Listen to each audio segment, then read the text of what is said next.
Good evening and welcome. We are going to begin our meeting with the Pledge of Allegiance, and I am going to ask my colleagues to please unmute themselves and join me.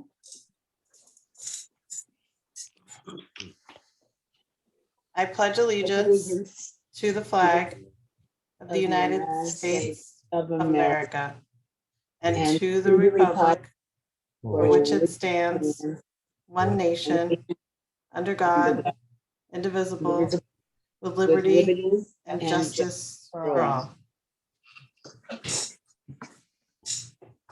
Thank you. Because this is a remote meeting, I am going to ask Ms. Sullivan if she could please call the roll. Dr. Coleman, Present. Mr. DeArujo, Here. Ms. Mercer, Dr. Rivera, Here. Ms. Robinson, Present. Mr. Tran, Here. Mr. O'Neill, Ms. Oliver Davila. Present. All members are present with the exception of Ms. Mercer and Mr. O'Neill. Yep, Mr. O'Neill is here. Yes. Noted. Thank you. Thank you, Ms. Sullivan. Ms. Mercer will not be joining us this evening. She's not feeling too well, so we wish her speedy recovery. So tonight's session is being shared live on Zoom, and it will be rebroadcast on Boston City TV and posted on the school committee's webpage and also on YouTube. For those of you joining us on Zoom or at a later date, you can find tonight's meeting documents posted on the committee's webpage, bostonpublicschools.org/school committee under the May 12th meeting link. The agenda, presentations, and equity impact statements have been translated into all of the major BPS languages. Any translations that are not ready prior to the start of the meeting will be posted as soon as they are finalized. The committee is pleased to be offering live simultaneous interpretation in Spanish, Haitian Creole, Cabo Verdeano, Cantonese, Mandarin, Vietnamese, and American Sign Language. After our interpreters finish introducing themselves, we will activate the interpretation icon, the globe at the bottom of your screen. Click the icon to select your language preference. I'd like to ask our Spanish interpreters, Mr. Juan Bernal and Mr. Dominguez, if you could please introduce yourselves and give Zoom instructions in Spanish. Sure. Thank you very much, Madam Chair. Good evening, everyone, school committee members and distinguished guests. My name is Juan Bernal. I am one of the simultaneous Spanish interpreters assigned for this meeting for those in need of interpretation services. I will now proceed to explain how to access the interpretation feature in Spanish. Muy buenas noches para todos. Mi nombre es Juan Bernal. Soy uno de los intérpretes asignados para interpretar simultáneamente la noche de hoy. Para aquellas personas que necesiten de un intérprete, vamos a alternar en intervalos de 30 minutos con mi colega, el señor Randolph Domínguez, que es el otro intérprete para español. La forma como ustedes van a accesar la función de interpretación, van a buscar un globo redondo ubicado en la parte baja de la pantalla. Van a apretar el idioma español para que puedan escuchar nuestra información y la interpretación simultánea. Aquellas personas que se estén conectando de un teléfono celular tienen que buscar en la parte superior de la pantalla del teléfono los 3 puntos y seleccionar la opción de interpretación, seleccionar el idioma español para que puedan escuchar nuestra interpretación. Muchas gracias. Thank you very much. Thank you, Madam Chair. Mr. Dominguez. Good evening, Madam Chair. Good evening, everyone in this meeting. Muy buenas noches, damas y caballeros. Mi nombre es Randolph Domínguez. Soy uno de los intérpretes de interpretación simultánea. Voy a estar trabajando con mi colega Juan Bernal y, como él le indicó, vamos a estar haciéndolo en intervalos de 30 minutos cada uno. Muy buenas tardes y gracias.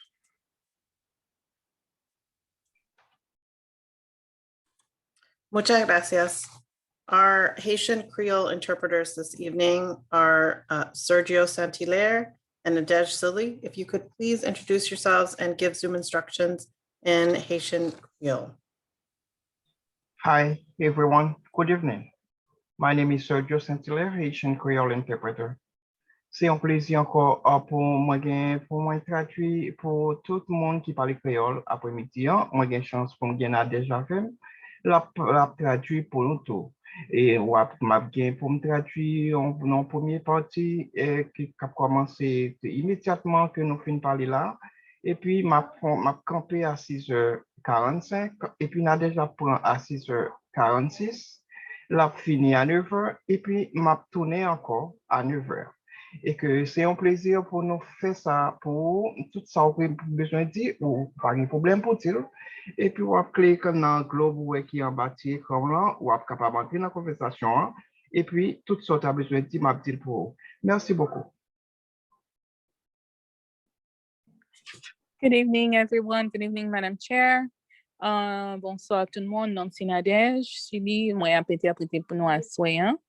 Donc, comme Sergio fait dit nous là, moi j'ai commencé à interpréter à partir de 6h46 jusqu'à 9h. Donc, moi espérer que moi va apporter bon genre information pour nous à soyons, bon genre service.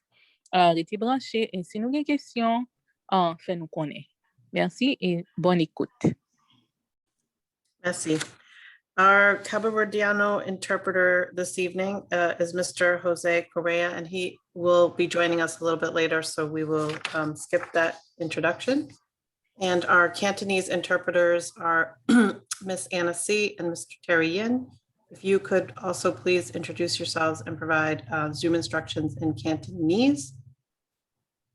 Thank you, Madam Chair。大家好，我同 Terry 咧今日會為大家提供廣東話嘅同步翻譯。而陣間咧，你會見到個地球儀嘅，咁你撳落去揀廣東話就會進入咗廣東話同步翻譯嘅啦。如果你用手機嘅話咧，咁你就要撳嗰3個點，咁咧就會有更多，咁你就撳落去咧就會成功進入咗我哋呢個頻道噶啦。Thank you so much。Thank you, everyone. My name is Terry. I hope you're a Cantonese interpreter. 大家好，我名叫 Terry， 我係你哋廣東話翻譯。一陣咧，好似 Anna 講咁樣，你哋可以點呢個地球咧，就可以入到廣東話嘅翻譯啦。我哋一陣見啦，唔該晒 ，Thank you. Jose. Our Mandarin interpreters are Ms. Tina Wang and Mr. Wei Li. If you could also introduce yourselves and provide Zoom instructions in Mandarin. Thank you, Madam Chair. Good evening, everyone. This is Tina, the Mandarin interpreter for tonight's event. 各位好，我是您的普通话翻译。如果您是刚上线的话，那我们今天晚上是有普通话和广东话的翻译。那么一会儿会有一个地球仪的图标出现。那么如果您要是需要普通话的话，就请您选普通话。如果是广东话的，我们也有广东话的现场的翻译。那么如果您要是用手机上线的话，请您点击3个小点，然后就会出现翻译选择的选项。好，一会儿见，谢谢各位 ，Thank you。好 ，Thank you everyone。所以大家好我是您的翻译普通话翻译，我叫李伟。我今天会跟这个 Tina 一起会给你做普通话的同传如果你是用电脑的话呢，你可以待会儿出现会有一个地球仪的标志，你就点这个地球仪标志，会有一个普通话的选项，你就选进去然后呢就可以听到我们的普通话的翻译。如果你是手机的话呢它会有3个点，底部有3个点，然后点了之后呢，也可以进到这个普通话那个选项，然后可以听我们的翻译。Okay, back to you, Madam Chair. Our Vietnamese interpreters are Ms. V. Phong Lei and Ms. Duyen Tru. If you could please introduce yourself and provide Zoom instructions in Vietnamese. Good afternoon. My name is Duyên. I'm Vietnamese interpreter for the meeting tonight. Xin chào quý vị. Và nếu anh chị có cần thông dịch người Việt, xin hãy bấm vào quả cầu chọn ngôn ngữ tiếng Việt và chúng tôi sẽ cung cấp thông dịch liên tục cho các anh chị. Thank you.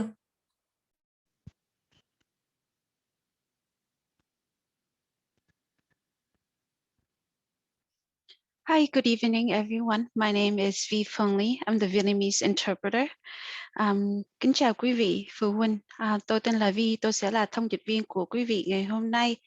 Buổi tối ngày hôm nay, bây giờ quý vị nhìn vào màn hình và tìm quả cầu ở dưới màn hình để có thể bấm vào tìm tiếng Việt. sau đó sẽ nghe được những gì thông dịch viên nói lại. Cảm ơn quý vị rất nhiều. Thank you. Come on, Bun. We regret that we were unable to secure American Sign Language interpretation for this evening's meeting. The limited pool of certified ASL interpreters and the length of our meetings can make it very difficult to secure the 3 ASL interpreters needed to provide simultaneous interpretation.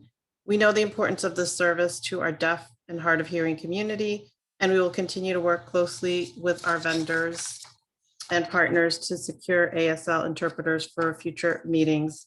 The closed caption feature is enabled for tonight's meeting. I just want to thank all of the interpreters and all of the staff behind the scenes for assisting us this evening. It is all of you who make these virtual meetings possible and able to run smoothly. We will now activate the interpretation icon at the bottom of your screen. I want to remind everybody to please speak at a slower pace to assist all of our interpreters. So thank you everyone who has signed up for public comment this evening. Sign up for both public comment periods closed today at 4:30 p.m. Please make sure that you are signed into Zoom under the same name that you used to sign up for public comment. You can use the Zoom tools to rename yourself so that the committee staff will be able to recognize you when it comes time to call on you. Thank you in advance for your cooperation. We are now going to move on to the approval of minutes from our April 28th, 2021 school committee meeting. At this time, I would like to entertain a motion to approve the minutes as presented. So moved. Thank you, Ms. Robinson. Is there a second? Second. Thank you, Dr. Rivera. Is there any discussion or objection to the motion? Ms. Sullivan, can you please call the roll? Dr. Coleman, Yes. Mr. De Araujo, Yes. Dr. Rivera, Yes. Ms. Robinson, Yes. Mr. Tran, Yes. Mr. O'Neill, Yes. Ms. Oliver Davila. Yes. The minutes are approved unanimously. Great. Thank you, Ms. Sullivan. We are now going to move on to the superintendent's report. I present to you our superintendent, Dr. Brenda Casalius.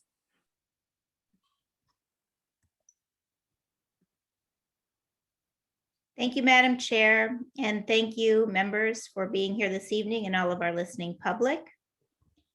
I'm going to start today with a few district highlights.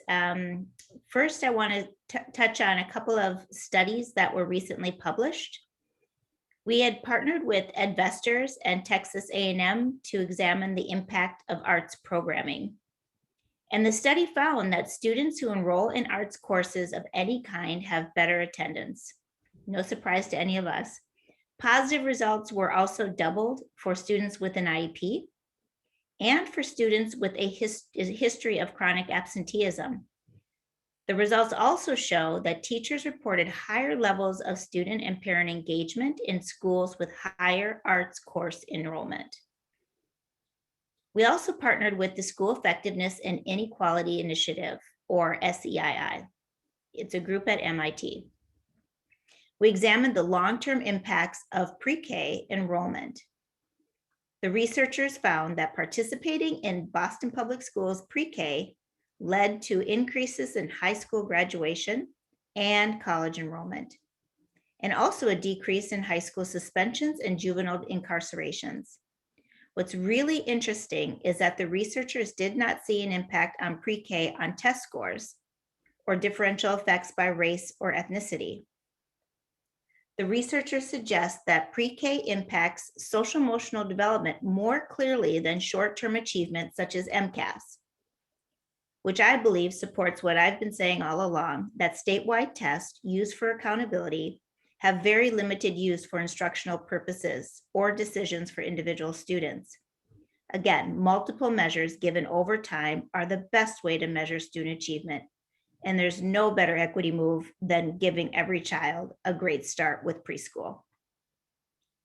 I want to move to shift gears just a bit As you know, back in October, the school committee accepted the exam school admission criteria working group recommendation for changing the admissions process to the exam schools for the 21-22 school year in light of the complications presented by the COVID-19 pandemic and its impact on our students' learning. The working group recommended assigning the first 20% of exam school seats in each school to the highest scoring students citywide, and the remaining 80% of seats by highest GPA within zip codes. The stated goal of using zip codes was to ensure that Boston's exam schools can better reflect the socioeconomic, racial, and geographic diversity of the city's school-age population, increasing the number of students attending from traditionally underrepresented parts of our city.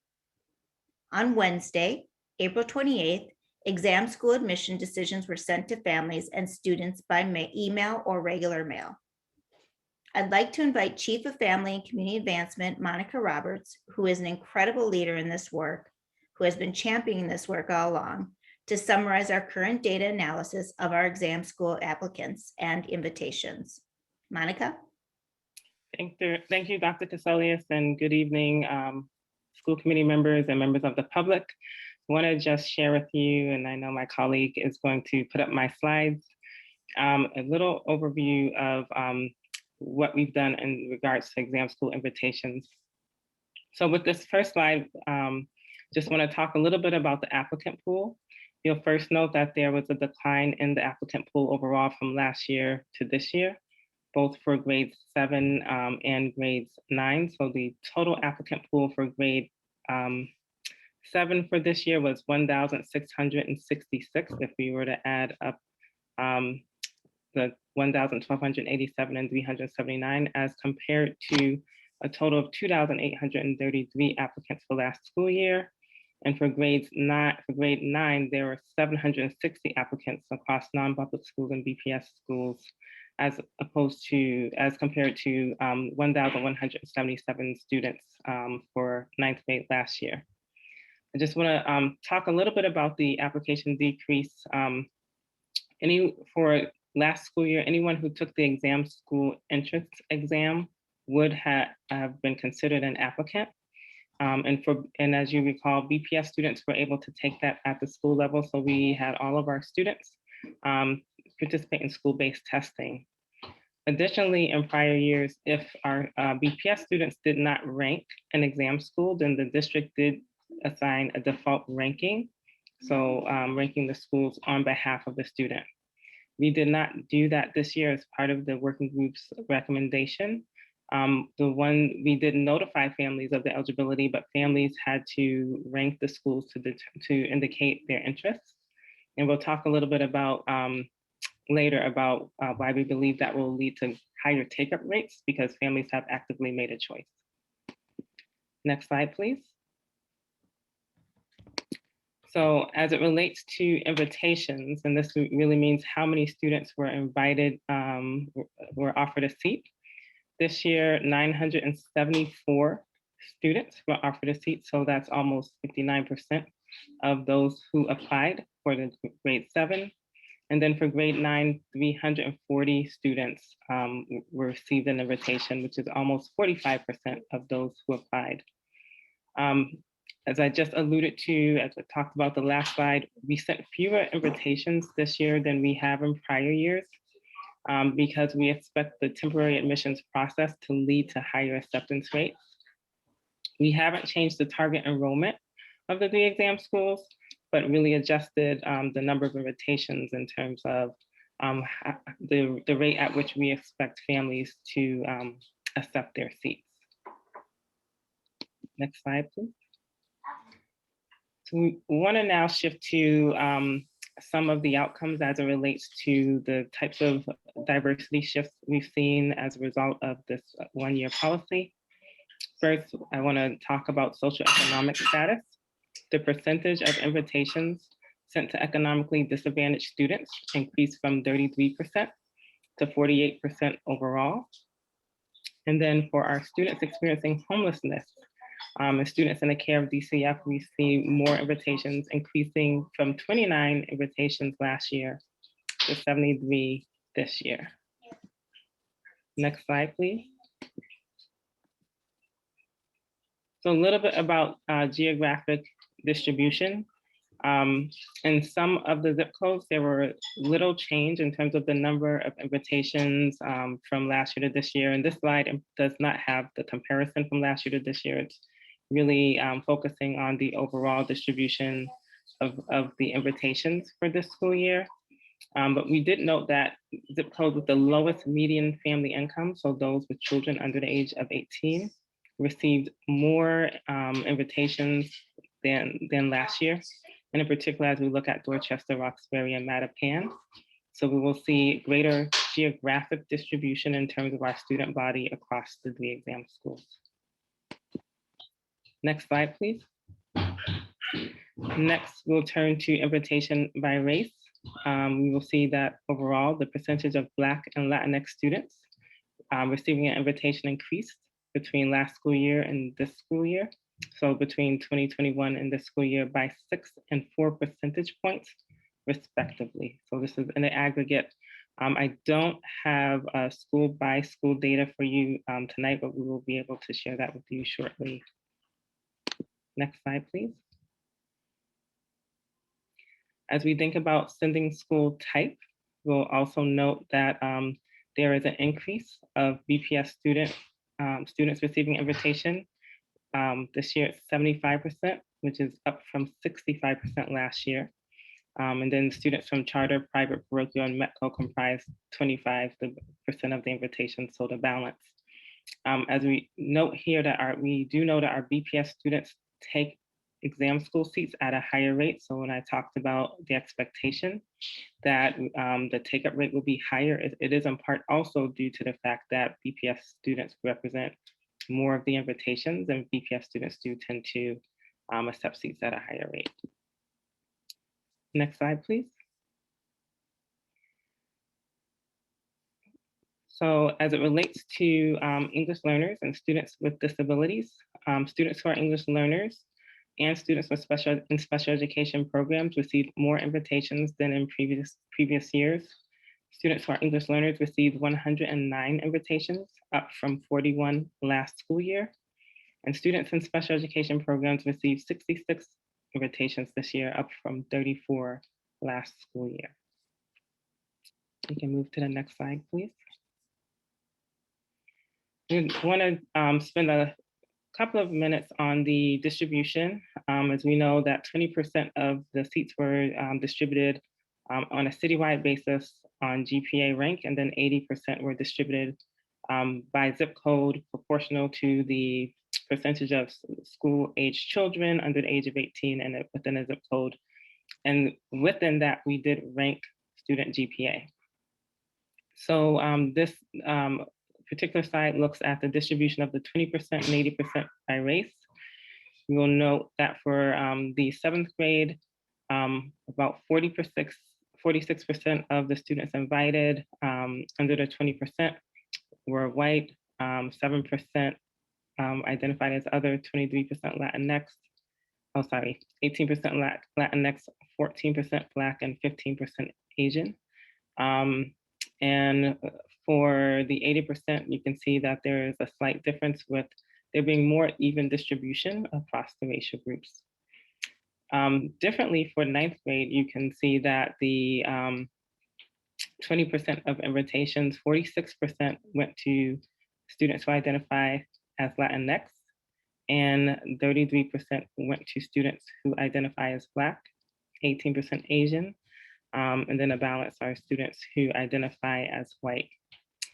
The 80% in the case of our 9th grade students is still majority Black and Latinx. So I'll pause for a second so you all have time to look at that slide a little bit more before I move to the next one.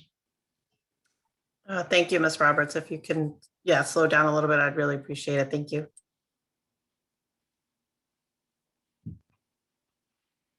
As you look at this slide overall, you do see that there's more even distribution across the racial groups. When you look at all invitations for 7th grade, the distributions for 9th grade are a little bit different. tending to have more Black and Latinx students. I'm going to ask my colleague to move to the final slide, which is invitation distribution for the 20% and 80% again, but by sending school type. And then I talked earlier about BPS being the majority of invitations sent out. So you'll note as you look at the 7th grade invitations, overall 74% were BPS students, 8% were charter, and the balance were private, parochial, and METCO. As you think about the 20% of invitations, that number really holds almost solidly across those for 7th grade, with 73% of the seats distributed on a 20% basis being extended to BPS students, 7% to charter, and then 21% to private, parochial, and METCO. And within the 80% distribution, 74% of those seats were extended to BPS students, 8% to charter, and then 18% to private, parochial, and METCO. As we look at the 9th grade, those percentages are a little bit higher as it relates to BPS students sending schools. So 77% of the 9th grade invitees are from BPS schools, 10% from charter, and 13% from private, parochial, and METCO. You can see as you look at the 20% distribution, 81% of those are BPS students. And then as you look at the 80%, 70% of those students are BPS students that are coming from BPS schools. I am gonna stop there, but I'm happy to take questions. I know that we usually wait to the end. Depending on how you want to do it, I'll turn it back over to the superintendent, and thank you for your time.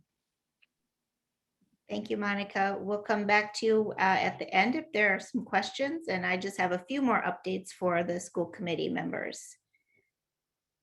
So last Thursday, we hosted a summer learning launch event at Mildred Ave, K8 in Mattapan.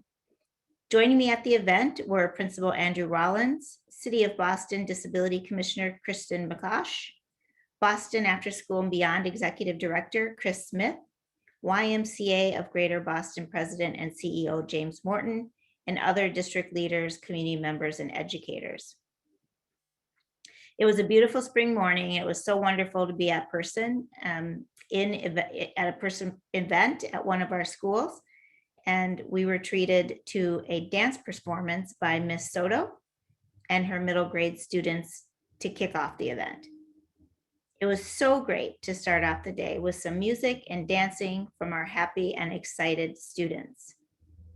We also got to watch some students participate in lacrosse with the Harlem Lacrosse After School program. They're practicing and showing off their skills, and we were dodging the balls. This summer, we are providing so many exciting opportunities for students, from academics to enrichment to employment. We want to make sure that every student has a summer plan for summer. BPS is opening and operating many summer learning academies. Plus, Boston After School and Beyond is providing all sorts of opportunities, and 44 BPS schools are hosting their very own summer learning programs. Mildred Avenue, for example, will be a site for their own summer program, the Extended School Year program for our students with disabilities, and the Harlem Lacrosse Summer Program. Some of you may have seen our summer learning billboards in multiple languages across the city. We sent a letter to all families last week and will continue our outreach both at the school-based level and targeted district level outreach to make sure all of our students stay engaged this summer. Families can find more information about all of these learning opportunities by visiting bostonpublicschools.org/summer learning. You can register at summer.bostonpublicschools.org. Be sure to sign up as soon as possible. We're also recruiting educators and nurses and social workers for our summer programs. If you're interested or know someone interested who could be a fit, please visit our website, bostonpublicschools.org/OHC.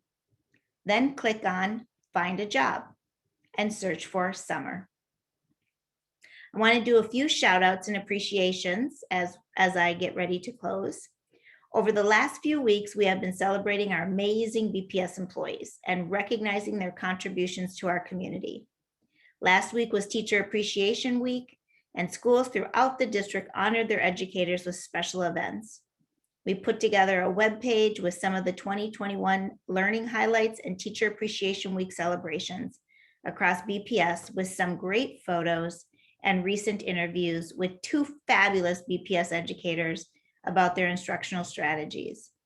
You can check out the page at bostonpublicsschools.org/20-21-learning-highlights.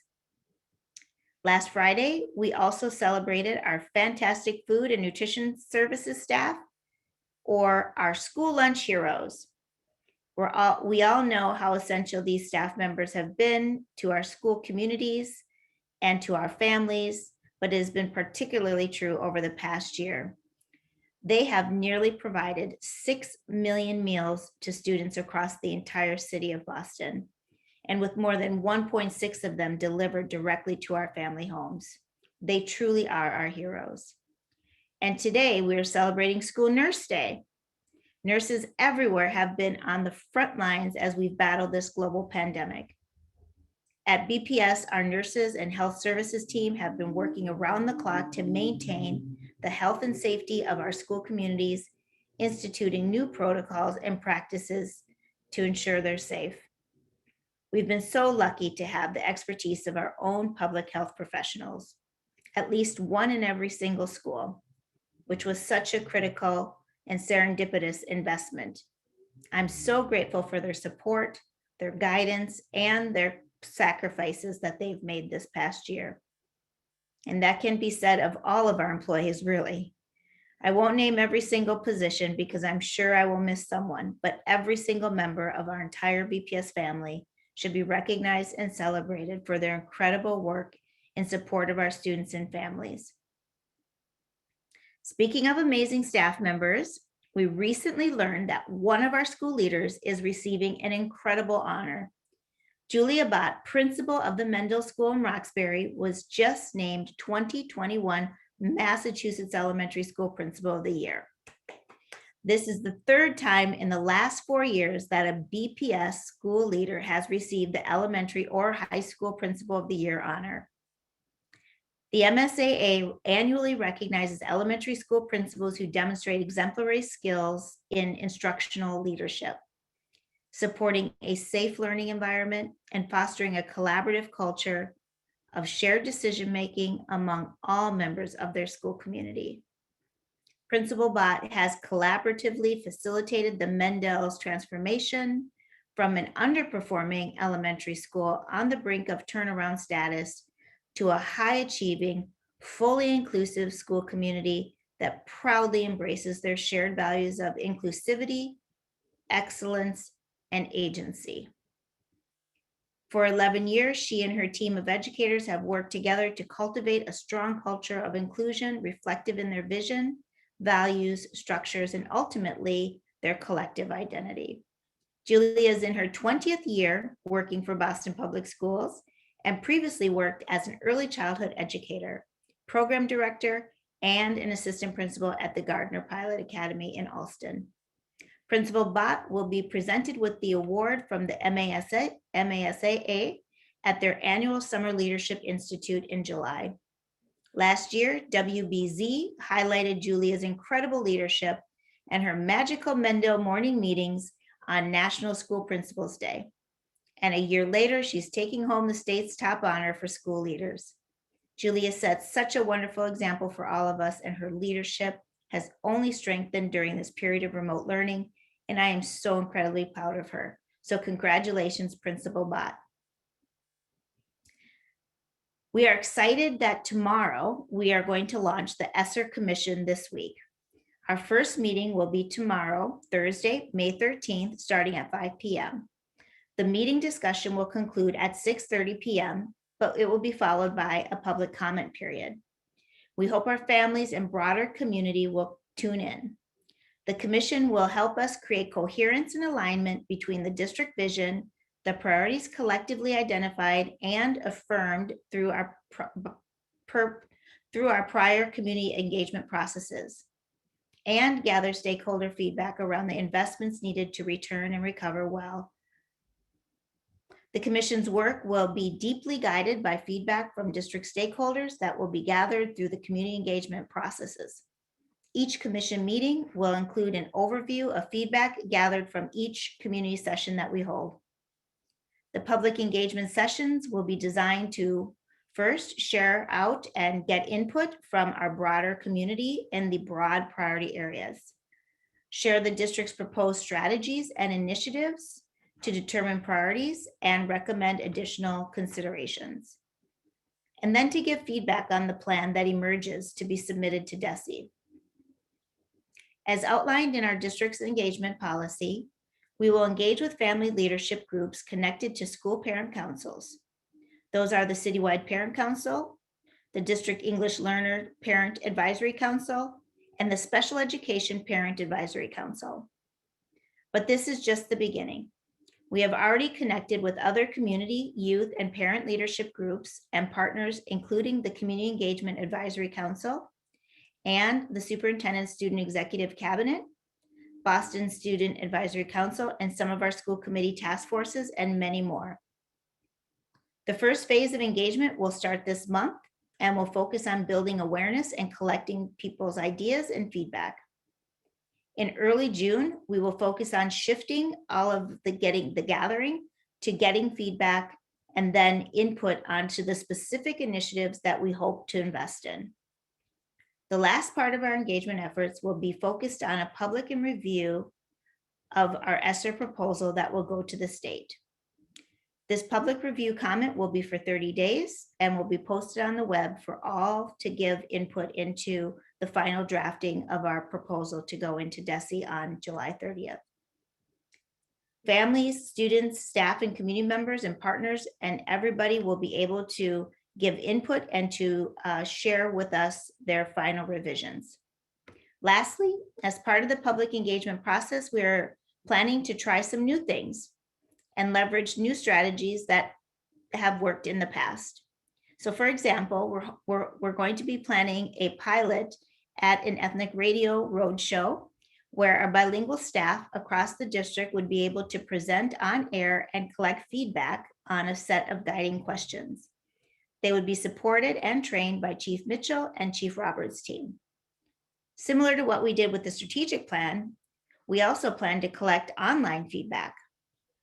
And we're reaching out to partners like our faith-based community and our community-based organizations and longstanding partners. We're asking them to sign up and to host and facilitate meetings with their constituent base. The districts would provide the information, feedback, give them feedback collection tools, flyers, interpretation support, and other technical assistance. We're going to them because they have the trust of the community and are able to better reach a broader audience than the district can do on their own. Finally, once the funds are allocated out to schools, school leaders will engage with their leadership teams, parent councils, and equity roundtables to approve any school-based funding that will support their students' recovery. We look forward to coming back to this body with updates on our progress and to share the public feedback, which will ultimately be realized in the proposal that will be provided to you. You can find more information and updates for our meetings at bostonpublicschools.org. I have a very important announcement to share with you today regarding safety services. As I've shared in this space in the past, I am committed to ensuring that all of us are working together to provide safe and welcoming learning environments for our students and staff. Part of that approach has focused on working with this committee to change policies that have adversely impacted students in our schools, especially the student data privacy policy that has just recently been approved. But the larger work has been focused on the role of school safety officers in our schools. I know that the relationships our officers have built over the years, both with students and staff, have been instrumental in contributing to our overall school communities.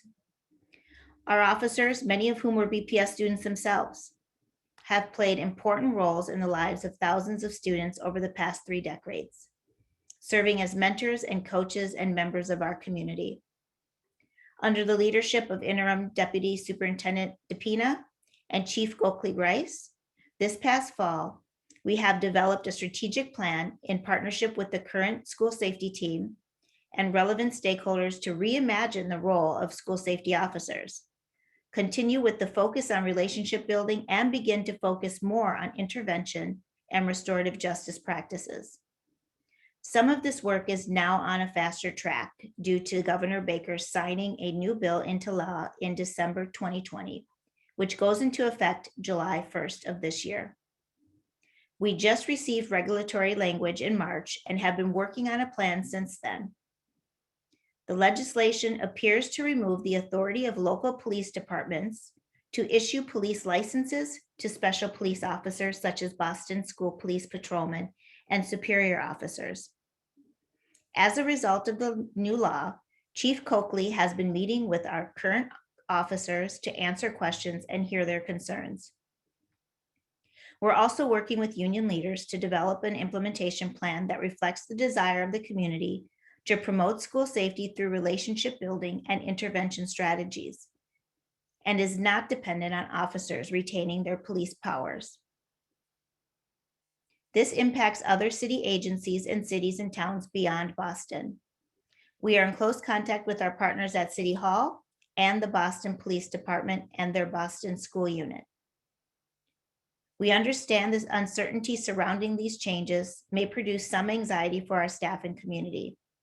We'll continue to provide regular updates to the committee as soon as these conversations continue, as our conversations continue, and as well as to our students and to school leaders who are and any impacted staff and the larger community. The next conversation will be at their Community Equity Roundtable on May 21st. We will also bring an update to the school committee on June 9th. And as I wrap up these comments, I want to emphasize again that this work is rooted in our long-term vision of building supportive relationships with students that promote positive learning environments and safety within our schools, our neighborhoods, and communities throughout all of Boston. Work that has been ongoing since I started in July of 2019. And with that, that's my superintendent's report for this evening. Thank you. Thank you so much, Superintendent. I will now open it to questions from the committee. Just want to remind my colleagues about our agreed upon norms, and that is that we each have 5 minutes, and that's 1 to 2 questions. I also want to remind BPS staff, if you could be brief in your responses. If there are additional questions, I will come back and do a second round. So if you have questions, if you could please either raise your hand virtually or put it in the chat. I will open it up to questions. Ms. Robinson? Yes. Thank you very much for your report. And I have a question, and maybe this will come later. Will you be giving us an update on the back to school attendance of who's coming back? You know, because I know the last meeting, we were only into it 2 days, and I was wondering if we'd be giving an update about the return to school. I would be glad to do that, Ms. Robinson, and provide additional updates for you. We actually just got an analysis on our attendance and the rates have improved, so I'd be glad to send that around. All righty, thank you. I have 2 questions about the exam schools and trying to understand a little bit. So did the number of invitations that went out, did that equal the number of seats that are available? Ms. Roberts, do you know how many seats were available? I am, so first, I'm also want to acknowledge my colleague, Monica Hogan, who also is working with me on this and who's on, and invite her to help with the exam school questions. I don't have the exact numbers. When we do send out the invitations, we over invite. I will come back to you with that specific number. My apologies. Okay. I don't have that number for you. I guess because my question is, once the seats have been taken, that have invitations have been accepted, if there are still vacant seats, will those seats be filled by students who are on the wait list, the next students in line, perhaps? Yes, so Yeah. we don't actually have wait lists for the exam schools, and as part of the process for this year, that was not included as one of the actions that we would take. So we don't currently have a plan to backfill seats for those schools. So we would have empty exam school seats? We don't anticipate having any empty Okay. exam school seats because we believe the take-up rate would be high. Okay, thank you. And then I guess the other one is just a data analysis.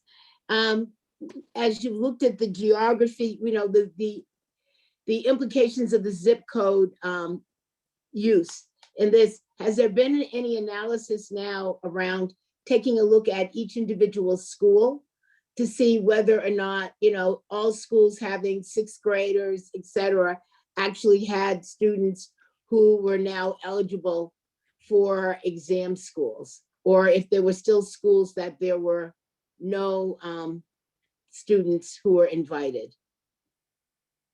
I'm going to ask my colleague Monica Hogan to respond. We actually have a set of requests from our the exam school task force.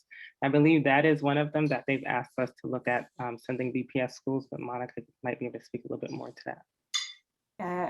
Thanks, Ms. Roberts. I don't have that answer readily available in front of me, but it is analysis that we're preparing for the task force and are happy to share that once we do have it ready. But it's not something I have in front of me right now. Okay, thank you very much. Mr. D'Arrujo? Thank you, Madam Chair. And thank you, Superintendent, for that update. I apologize, my face is in the sun. Lots of great news to share in the update. So that was very, very good and upbeat. Also want to say thank you for the detailed update on the processes with respect to the ESSER funds, especially discussing the parent engagement and also trying new strategies. I know in my hometown in East Boston, Spanish language radio is really key to connecting with Latino families, and so it's great to hear that there's going to be some experimentation there. You mentioned putting these resources together on the BPS website. Families that want to be engaged, they can start there. They can start with their head of school. Like what's the best way? And I guess that on that website they'll see the list of the different engagement meetings based in their area and their school, or by their whether it be families or educators and so forth. What's the best kind of approach on that? Yeah, thanks for that question. So we will have on our website the dates for community engagement meetings. They'll hear about that also, hopefully through the radio and other ethnic media, because we'll be broadcasting that out through that way as well, as one of the experimental things to do to encourage. We'll have some robocalls and text messages that are typical that come out from the school, especially when the school-based allocations come and they're doing parent meetings or parent council meetings or their equity roundtables. So they'll be able to get information that. We'll have it in our family newsletter as well. Great. And then just a final question on this. I know we have a short window to put this plan together, and the state's required to send it in, by the fall. I understand also that there's an amendment process, and a question I got from families is if as we kind of come back to school and needs reveal themselves, in the fall or later, what would the process? You probably don't know yet, but a process to, if we need to shift gears in some ways, if things reveal themselves and they're bigger gaps, there'll be a process for amendment later on, if you can speak to that. Well, we're still waiting on state guidance, of course, on any of the particulars and what their requirements will be. But I would say that if something comes up that we would need to make an investment in or pivot, that's something I would bring forward to the school committee and let the school committee know that we are needing to make an adjustment, especially if it's a major expense. If it's not a major expense, then we will probably make the adjustment within our budget office. And then I'd probably speak to it in the superintendent's report. Great, thank you. Thank you, Mr. D'Arrujo. Dr. Rivera? Yes, thank you, Dr. Caselius, for the great pictures in your report too. I love to see that. I had a question. Well, first, when my son got into the car today, when I picked him up for school, the first thing he said was, MCAS next week. And so he's nervous. And so that's my question is, how is MCAS going to work in terms of those students that are in person, those that are going to be still remote. So yeah, just what are going to be the procedures for administering the MCAS? And then 2 more little sub questions related to MCAS is, I've also heard that a lot of parents are going to opt out, but I don't know if that's a viable.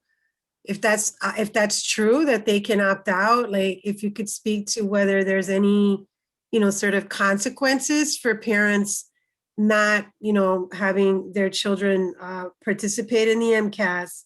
And there was a report I heard on NPR today about DESE having the policy around MCAS and not having MCAS sort of be held against school districts. So yeah, big MCAS question for you. Thank you. So no doubt, doing the MCAS this year was not advisable by me, but it was done anyway. I think that it is posing quite a difficult challenge for us, especially in the remote environment. I don't think that the data is going to be useful. I've been on public record for that, but we do have to do it. And I think it's also causing stress, like you said, with your son. And that makes me sad. But we do still have to give it. It is tied to federal funds. There is flexibility within the federal law for states to provide opt-out to parents and to put an opt-out form on their website. We did that in Minnesota when I was a commissioner, but Massachusetts doesn't have that same provision because it is a state decision to do that. So I'll ask Ms. Monica Hogan to talk about any administration issues that she's seeing or how that's going so far in the schools as they've prepared. And so for grades 3 through 8, DESE moved forward with both in-person administration for students attending in person and remote administration for students attending remotely, which we weren't sure if they were going to make that decision or not. So the students testing remotely are able to go to a website and be proctored through Zoom and take the assessment that way. And students in person take the MCAS in the same way that they would normally, mostly on a Chromebook, unless in their IEP they have a paper-based testing accommodation. So this week started with grades 3 through 5, and we have a couple of schools who have done testing and have had differing challenges that we've been able to support through in partnership with our IT department and making sure that schools have what they need to be able to do that. One note is that DESE did make the decision to shorten the MCAS for grades 3 through 8 this year. So it's about half the length that it normally is. So it is less testing time, but it is still taking time away from instruction. So, and in grades, for grade 10, the MCAS is still a graduation requirement for the class of, that would be the class of 2023, I believe. And so they are taking that, the 10th grade MCAS does have to be done in person. So if remote students choose not to take the 10th grade MCAS, they will have an opportunity in the fall to take the MCAS for graduation purposes. And I do believe, Ms. Hogan, correct me if I'm wrong, that the results are not going to be used for accountability and designations this upcoming school year. Correct. DESE has received a waiver from the federal government around accountability, and so will not be calculating new accountability levels this year. And then your other question was around parent opt-out. And so the guidance from DESE is that there is no technical opt-out option. However, if a parent does communicate to the school that they do not want their child to participate, they do not have to participate. The one exception to that is for high school students where it is a graduation requirement. We don't have flexibility there. But on the individual student level, if the individual student does not take the MCAS in grades 3 through 8, there is no penalty for them. Thank you. Thank you so much. Vice Chair O'Neill. Thank you. So 2 comments and 2 questions. First, thank you, Superintendent, for calling out Principal Bott. That's a great achievement and a reflection of her work and the work at the Mendel. So always great when Massachusetts recognizes one of our school leaders, as they have our educators as well. So congratulations on that. While you were busy Thursday at the Boston After School and Beyond and Summer Program, I was one of the guest judges at the BINCA annual speech competition, which I think I've been a guest judge for about 10 years now, that Ms. De Silva and Ms. Ballou do. And I just wanted to shout out, over the years, it's a great opportunity to see what's on the mind of our high school students. And, when they were in class, it was often things like a need for a soccer program at BINCA, improvement in food, how students get along with each other. And this year, the topics of the speeches were around, which the students choose, were around homeless issues and how COVID has affected our students there, about rent issues, about social emotional support and the need for that, about the need for mental health services and the impact on depression among our students because of COVID. And then a number of students talked about the need for career advice and wanting to have Voc Tech available at all of our high schools, and how to prep for college and how to prepare for college, which I thought fit in quite well with what we're going to be discussing later on tonight. So I was really struck, as always, by the students, and I just wanted to give a shout out to the students in Mr. Silva's and Ms. Ballou's class at BINCA this year, because they were really, really thoughtful, and what the leaders did to do this in the remote setting, but still Mr. Silva and Ms. Ballou were out hand delivering trophies to the winners over the weekend. So congrats and thank you again for inviting me. And with regards to the exam school invitations, I just wanted to ask Ms. Roberts, I appreciate the data she shared with us about the students that are being invited. And I'm curious I was struck by your comment that you thought would be oversubscribed, or that there'd be a higher number of acceptance. And I'm nervous about that for 2 reasons. One, because we were late in applying, a number of students who also have options, for example, scholarships to private schools, had to move forward and accept them. And so I'm nervous about that. I'm also nervous that we have struggled in the past in getting students to feel comfortable at some of our exam schools. And I want to make sure we are doing outreach to our invitees, that we're actively reaching out to the invitees and want to ask about that. What are we doing to reach out to all the invitees to let them know we'd love for them to attend the schools that we've invited them to, number one. And number two, what are we doing about a requirement that we put in on our vote, which is that we are going to be providing academic support for all of our students to make sure they can succeed at these schools. So would love to hear, Ms. Roberts, your thoughts on that, about an active outreach to the attendees to encourage them to attend. Yes. And then about the academic support. Okay, thank you for those questions. I'm actually gonna, if I just start with your first question about the oversubscription, I did manage to look through my notes to get the data on the number of actual seats available, which might help with that question. So for grade 7, we have 869 seats available with 974 invitations. So we've over invited 105 students. I'm happy to provide the school by school breakdown if you'd like that. For grade 9, we have 282 seats available for new 9th graders. As you know, there are already transitioning students in those schools. and we have extended 340 invitations. So that is a little more than 58 over the number of seats we expect. So I'll stop there with that, but also take your feedback around the oversubscription.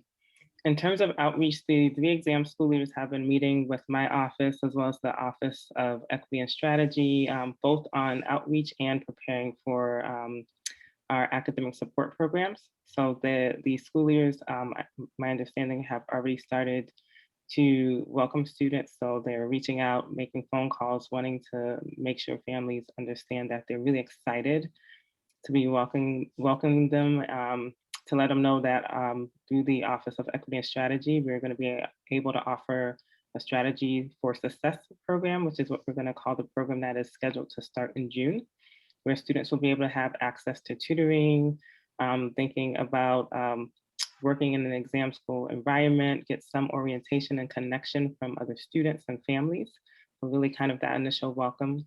And then going into the summer, the exam school leaders are working with us as well on their own orientation and onboarding of students, which will be longer than it usually is. They're planning for 3 weeks at this time.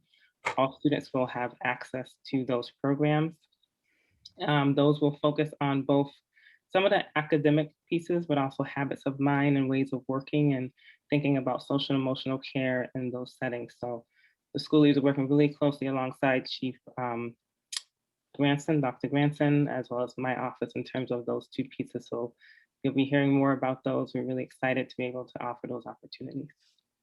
Thank you, Ms. Roberts. Thank you, Vice Chair. Mr. Tran? Good evening. I don't have a question. I don't have a comment. It's just a respectful request, as a matter of fact. I believe that all board members, committee members like me, had received a number of emails from parents whose children are doing very well, above average, A minus, whatever, that did not receive the invitation. Many of them are from West Roxbury areas. I understand that. I understand, and I did fully support the zip code distribution.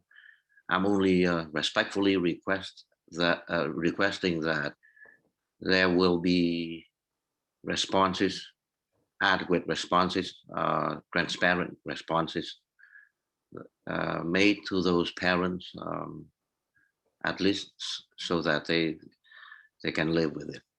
Thank you. Thank you, Mr. Tran. Are there any second round of questions that anybody has? Oh, Dr. Rivera?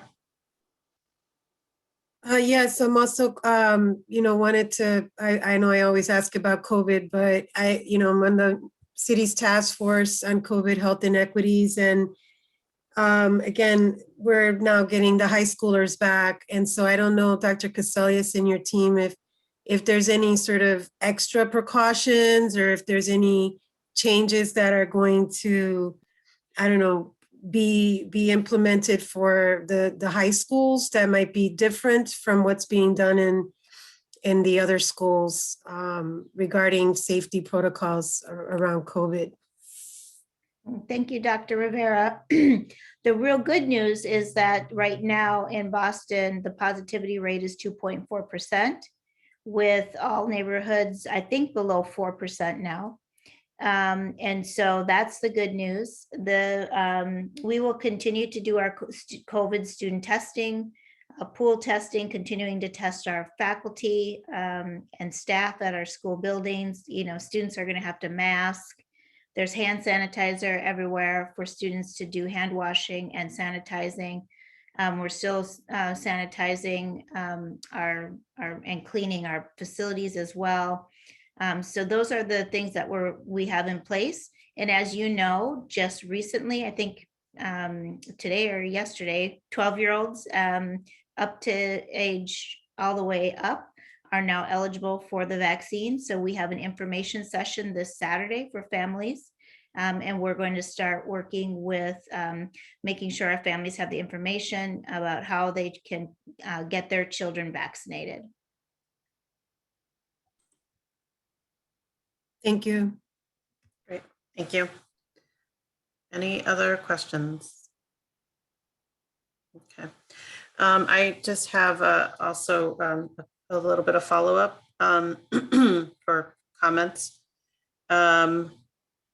That's great to hear about the exam school supports. I would just also encourage those supports be beyond summer, and that we look at what are the supports for those students going to exam schools, and hopefully all the exam schools are working together. It'd be great to have a community feel. And we also said in our policy that we were going to start working with fourth graders as well to get our BPS fourth grade and up ready. So I don't want to forget about that. And then I also want to encourage whatever the process is within the exam schools, that there is some conversation around the culture, because unfortunately, it's a painful thing to say that there's a narrative that some students are not equipped to be in exam schools, and that we've somehow lessened the rigor of getting in. And so I think it's also a culture shift within the school body. And so encouraging those conversations within the school communities and making sure that the new families also feel engaged. So it's not just working with the students, but also working with the families. And then I wanted to also just say congratulations to Ms. Bott. And also, yes, you're so right, Dr. Cassellius. That's such a wonderful honor and so cool. So congratulations to her and the whole Mendel community. And also your recognition of all the teachers, that we want to thank all the teachers. I am so grateful to all the teachers who have been in the life of my daughter and have just made such a difference, but then all the other staff too, you know, everybody from A to Z. So I really want to appreciate everybody. The other thing I just wanted to say is I know that our partner, Children's Hospital, will be working on vaccination for 12 to 15-year-olds. So I think it would be great if we could figure out how to work with them to make sure we're also providing opportunities for the 12 to 15-year-olds now that we're able to vaccinate. So that is it. So if there are no further questions or discussion, I would like to entertain a motion to receive the superintendent's report. So moved. Thank you, Ms. Robinson. Is there a second? Thank you, Dr. Coleman. Is there any discussion or objection to the motion? Ms. Sullivan, can you please call the roll? Dr. Coleman, Yes. Mr. DeRujo, Yes. Dr. Rivera, Yes. Ms. Robinson, Yes. Mr. Tran, Yes. Mr. O'Neill, Yes. Ms. Oliver Davila. Yes. The superintendent's report is approved unanimously. Thank you, Ms. Sullivan. Before we move on to public comment this evening, we are going to receive an update on the superintendent's Mass Core graduation requirements recommendation so that the committee can take action later on this evening on this proposal. And so I'd like to invite the superintendent to present the team and to provide us with any last words or updates on this policy. Thank you, Madam Chair. I just have a few comments before I introduce the team to give just an update on how we've addressed some of the concerns. As you know, for years, superintendents before me have tried to initiate high school redesign and bring forward the Mass Core. We've had multiple studies, experts who have shown us the way. There's been multiple proposals and attempts to create a higher standard so that the diploma means something when our students graduate. One consistent recommendation from all of the studies and experts and superintendents has been to set common graduation requirements across our high schools. This provides a foundation for course planning. It sets expectations about what our students should know and be able to do. And it ensures when students leave Boston Public Schools that their diploma represents the achievement that they've earned and sets them up for success for their future path. One thing is clear. Boston spends a lot of time and resources focused on the 4,500 students who attend our 3 exam schools as we just discussed. That's been even more evident this past year as we've grappled with admissions criteria and who does and does not get a seat at one of our exam schools. However, we have 36 high schools across Boston who deserve our immediate attention, support, and resources because they serve many of our highest need students and don't have nearly the resources or programming the exam schools have. This just cannot continue. Historically, proposals for high school redesign have been met with resistance. This is for a variety of reasons, but mostly because school leaders did not trust the district to support them in the implementation of the new requirements. And it would become an unfunded mandate that they were left to implement with very little support. Either the proposals were just too fast to scale up to put this support in that's needed to build courses, or the funding that they need for staffing were not available or promised. Or there was a legitimate fear on the school leaders' part that enrollment would drop and graduation rates would then decline. But that is not the case with this proposal. We have consulted with our school leaders, secured the resources. We have an implementation plan. We have a phased-in approach for our students, and we've built in flexibilities for students with disabilities and their IEP teams, and students who are overage and underaccredited in our alternative schools, so they can earn their diploma through competency determinations. Passing the MassCore policy would impact the class of 2026. That's this year's 7th graders. This long runway will give us the time we need to build the systems of early warning indicators and interventions, academic counseling and support, 4-year graduation planning, transcripting, and course development. We will take the next year to plan with our teams, build capacity, and begin our implementation. This work will launch our promise of excellent and equitable schools in every neighborhood and will solidify our commitment to pre-K to grade 12 pathways that will build trust in our community so that our families believe in all of our schools, not just some of them. That is our goal, and I'm asking for your support. I cannot state strongly enough how committed I am to ensuring that every school has what they need so that students have what they need to succeed. I would not be bringing forward this proposal if I expected kids to lose out and to see graduation rates decline. We must set high expectations and build in the support for our students to learn and earn their diplomas on time and ready. We've included up to $10 million, which is an estimate of the funds for ensuring that the resources are there for implementation, because this is what our children need and deserve. And there's no better time than now, because we have the resources needed to implement this plan. We have the support, and you have our commitment from our entire team here. The longer we wait, the more likely it is that our kids would not get what they needed. So I'm asking you for your support, and I hope you will see that we've addressed every one of the school leaders' concerns. Thank you. And I'll turn it over to my team. I think Ms. Landry is going to start us off. Thank you so much, Dr. Cassellius. I'm just going to share my screen too, as we have a few slides we wanted to share with the group.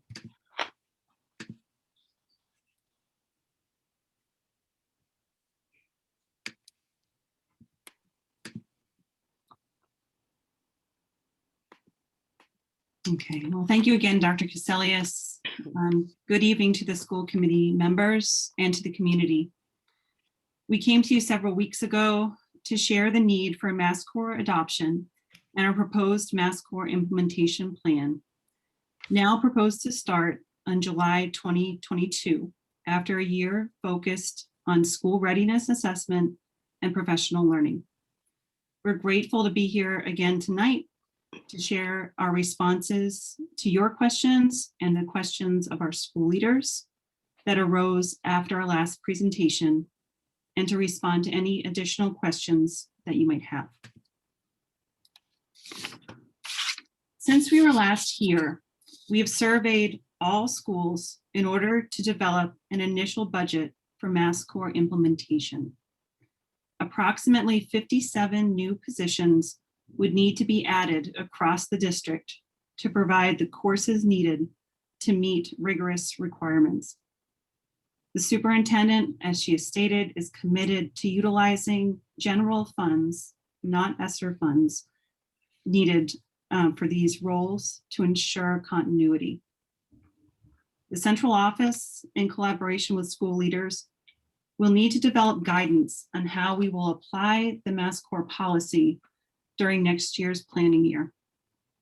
Once we have that detailed guidance in place, each school will then need a master schedule review in collaboration with finance, with OHC, with academics, with OEL, with special education, to confirm how their program of study will need to change to comply with MassCore. This will likely involve some schools needing to make some substantive changes to their course offerings to move into compliance. But again, the supports and the resources are there.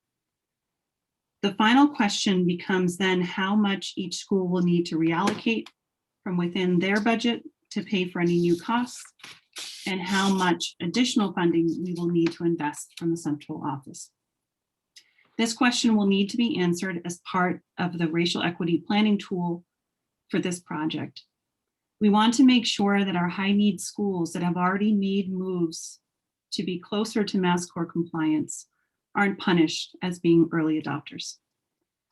So Drs. McIntyre and Brueggemann will now discuss how we plan to address the needs of our students in alternative education programs, students with special needs, and our multilingual learners. Good evening, Chair, school committee members, and Dr. Casilius and community. I cannot overstate the commitment that we have to eliminating opportunity and achievement gaps and affirming our students' infinite capacity to realize their hopes and dreams as central to our mission of ensuring that every child in every classroom in every school gets what they need.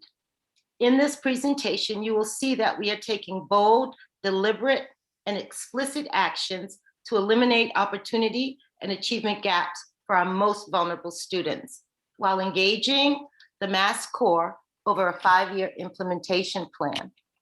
After a recent pre-assessment of all alternative education schools and conversations with all school leaders, we learned that we were very, very close to compliance with MassCore in our major content areas: English, math, history, and science.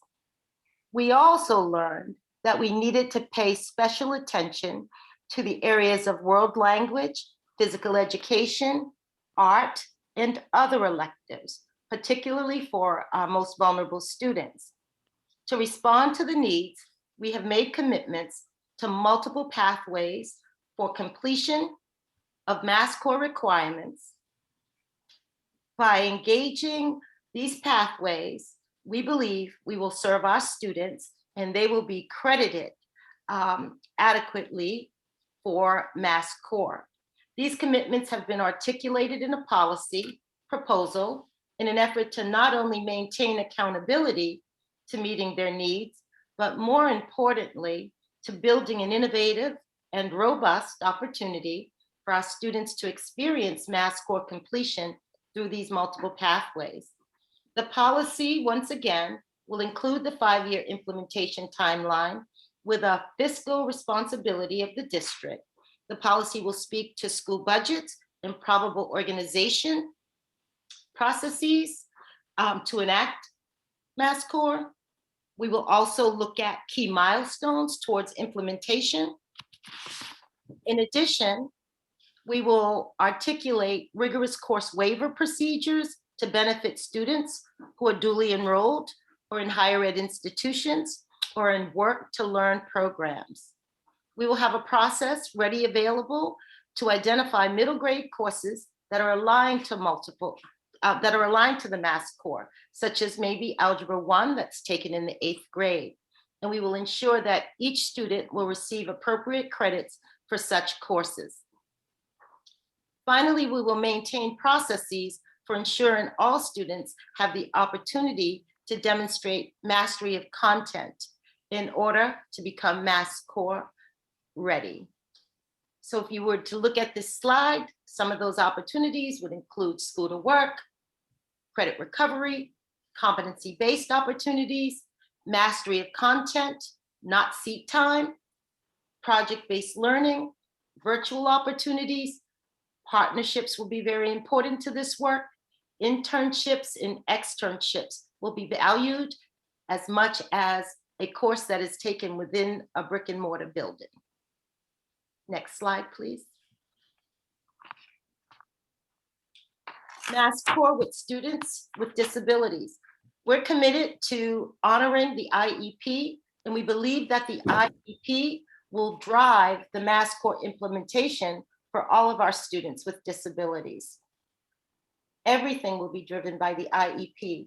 All schools and students will be garnished the supports they need for successful implementation of the IEP and the Mass Core. We agreed to work through any operational issues during each child's individual school review meeting. And once again, the policy is designed to provision for the supports, the differentiation of supports, multiple pathways for completion of the Mass Core competencies. Students will also be allowed to demonstrate their mastery without the use of seat time, but through their presentation, whether they are in the, whether they're portfolio presentations or just assessments that prove that they know the curriculum and the content. Every student, regardless of who they are and where they sit in our schools, deserve this opportunity for relevant education to help them to achieve their full potential. Next slide, please.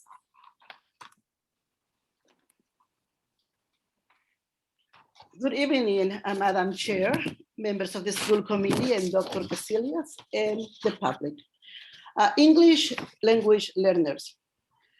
Providing English learners students access to the core credit-bearing courses is essential in ensuring that students are on a path towards graduation. In order to implement the Mass Core, the guidance should allow for district-wide transcripts that are review process that fairly credit students for previously completed courses, including international. We are planning on hiring an international counselor and also work with the consulates that we have in Boston to do training about international transcripts. Multilingual English learner students can be credited for their previously acquired linguistic assets through a standard equitable process. We know that this will satisfy the world language requirement. English learners already come with a skill that they have of their first language, and it will be imperative for us to provide also some support in areas such as written in their first language, syntax, etc., so they are equipped for the process to satisfy the Mass Core requirement in world language. Increase access to AP and dual language enrollment courses earlier in the high school career. As an example, students who speak another language should have the access to have AP Spanish, AP French, or a dual enrollment course offered by a college for college credit. They can handle those courses. Monitoring schools programs access so that students are not biased to language proficiency. This means that just because of their ELD level, we cannot deny access to certain programmings. We need to make sure that the access is there for our English language learners. Ensure students can be awarded credit for demonstrated mastery of content, despite not having acquired seat time in a required course. I live in East Boston, and I do visit a program here in East Boston by Veronica Robles, where I see many students in the evenings or on the weekends doing folklore dancing, playing guitar. Those are assets that students do bring, where we could certainly provide credit for the acquired skill. We need to also make sure that we increase access to native language heritage, as I mentioned before, ethnic studies courses for students, including cross-campus registration. We want to make sure that in the cross-campus registration, the access is there for them to access classes that might not be available to them, perhaps an alternative education. Multilingual learners and English learners bring tremendous assets to our schools and communities, to our state and to our country, and they are global competent. We are a diverse group representing numerous languages, cultures, ethnicities, and nationalities, and we are bilingual. And I say we because I am an English language learner. So as we know, this work is complex and adaptive, and it has been in discussion for several years now. As part of this planning year, continued and renewed engagement with our key stakeholders will be critical as part of a clear timeline for implementation. Our current work includes cross-collaboration between all central offices who have governance over courses in the course catalog to better align the course catalog to MassCore expectations. As an example, through a consistent process of review this year, 7% more, or about 170 courses, are now MassCore aligned that weren't previously. As well, this spring and summer, we will institute a working group that includes heads of school and central office leaders to develop a framework for diagnosing BPS high school readiness to implement MassCore. This will be facilitated in collaboration with Mass Insight. And then next fall and winter, we'll focus on building school and district capacity to leverage the MassCore readiness framework that we've developed to systematically pinpoint the needs of schools so that we can best support rigorous implementation of MassCore at each site. And finally, we would launch MassCore with our 9th graders in the fall of 2022, contingent on successful implementation of these planning steps that we've outlined. This would also launch a continuous cycle of annual course review and readiness assessment as the first cohort rises in grade level each year. On the topic of continuous improvement, we appreciate the feedback and the push that we have received throughout this process. So this plan can provide each student and school with what they need. We welcome any questions that you have now. Thank you so much to the team for all your work on this. And I know there's been lots of meetings, and I appreciate also all of the school leaders who've given feedback and that we've had numerous conversations with. So thank you in advance. So now I would like to open it up for questions to my colleagues with a reminder about our norms, 5 minutes. We'll come back to you if you have more questions. So if you could either raise your hand virtually or in the chat, that would be great.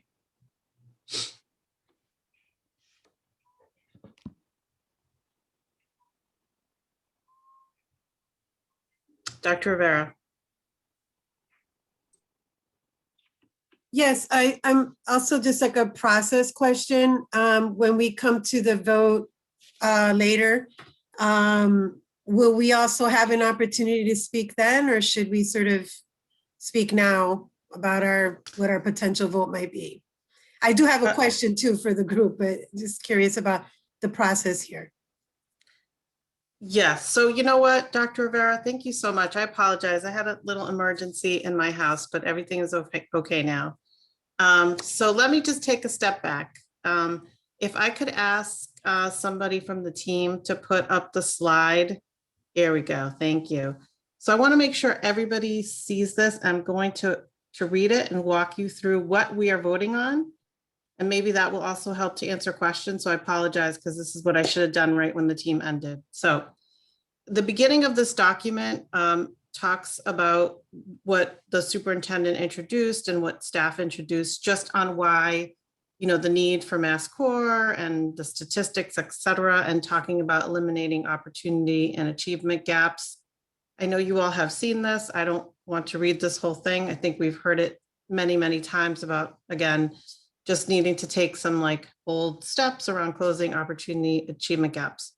What I do want to read is the meat of this policy. So if you go, can you go up just a tiny little bit? Perfect. So I'm gonna read this so that hopefully some questions will be answered, but also, you know, to elicit other questions maybe that are missing. But we would be in our policy. This is what we're voting on, and we, as long as I've been on the school committee, we've never been, you know, this detailed. But I think it's really important so that everybody feels comfortable. So in implementing this policy, the Boston Public Schools will develop and maintain superintendent circulars that outline procedures for maintenance of systems to ensure that courses are rigorous and aligned to the DESE standards, explain the specific procedures for schools to obtain rigorous course waivers, outline the specific forms, checklists, approvals, and flexibilities allowable, outline processes for evidencing completion of graduation requirements. And these circulars would be developed in advance of the July 2022 implementation deadline so that they would be presented to the school committee. Separately, as a companion to this policy, and by July 1 of 2022, the district must develop a year-to-year strategic plan that incorporates both district supports and school-based plans, and that includes the following. And so we bulleted, I'll read the bullets so you know exactly what we're voting on. Number one, school budgets for full implementation. So commitment to fully funding what the work that we say that we're committed to here. Number two, sign off on the probable organizational processes by the budget office and school leaders for the FY23 budget. Again, we will be working alongside school leaders to develop the plans and look at this year to year. Number three, identification of impacts from pandemic learning loss to vulnerable populations that would be inclusive of overage and undercredited students, students with disabilities, and English language learners. Number four, evidence that schools have met key milestones toward implementation. Number five, a transparent process for accountability to the school committee and the community. This would include quarterly reports to the school committee. Number six, a process to ensure all students with disabilities have access to Mass Core with modifications as determined by the student's IEP team. Number seven, a process for multilingual and English language learner students to be credited for their previously acquired linguistic assets.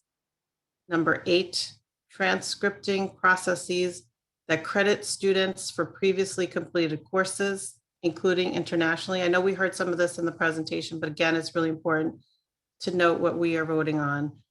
Number nine, definition of processes for pathways to graduation for students eligible for MCAS ALT. Number 10, articulations of rigorous course waiver procedures to benefit students dually enrolled in higher education institutions, work and learn programs, or other accelerated pathways, including Chapter 74 career and technical education programs. Number 11, process for identifying middle grade courses that are aligned to Mass Core rigor and ensure students are appropriately credited for successful completion of those courses. Number 12, process and criteria for aligning course approval with DESE standards and requirements.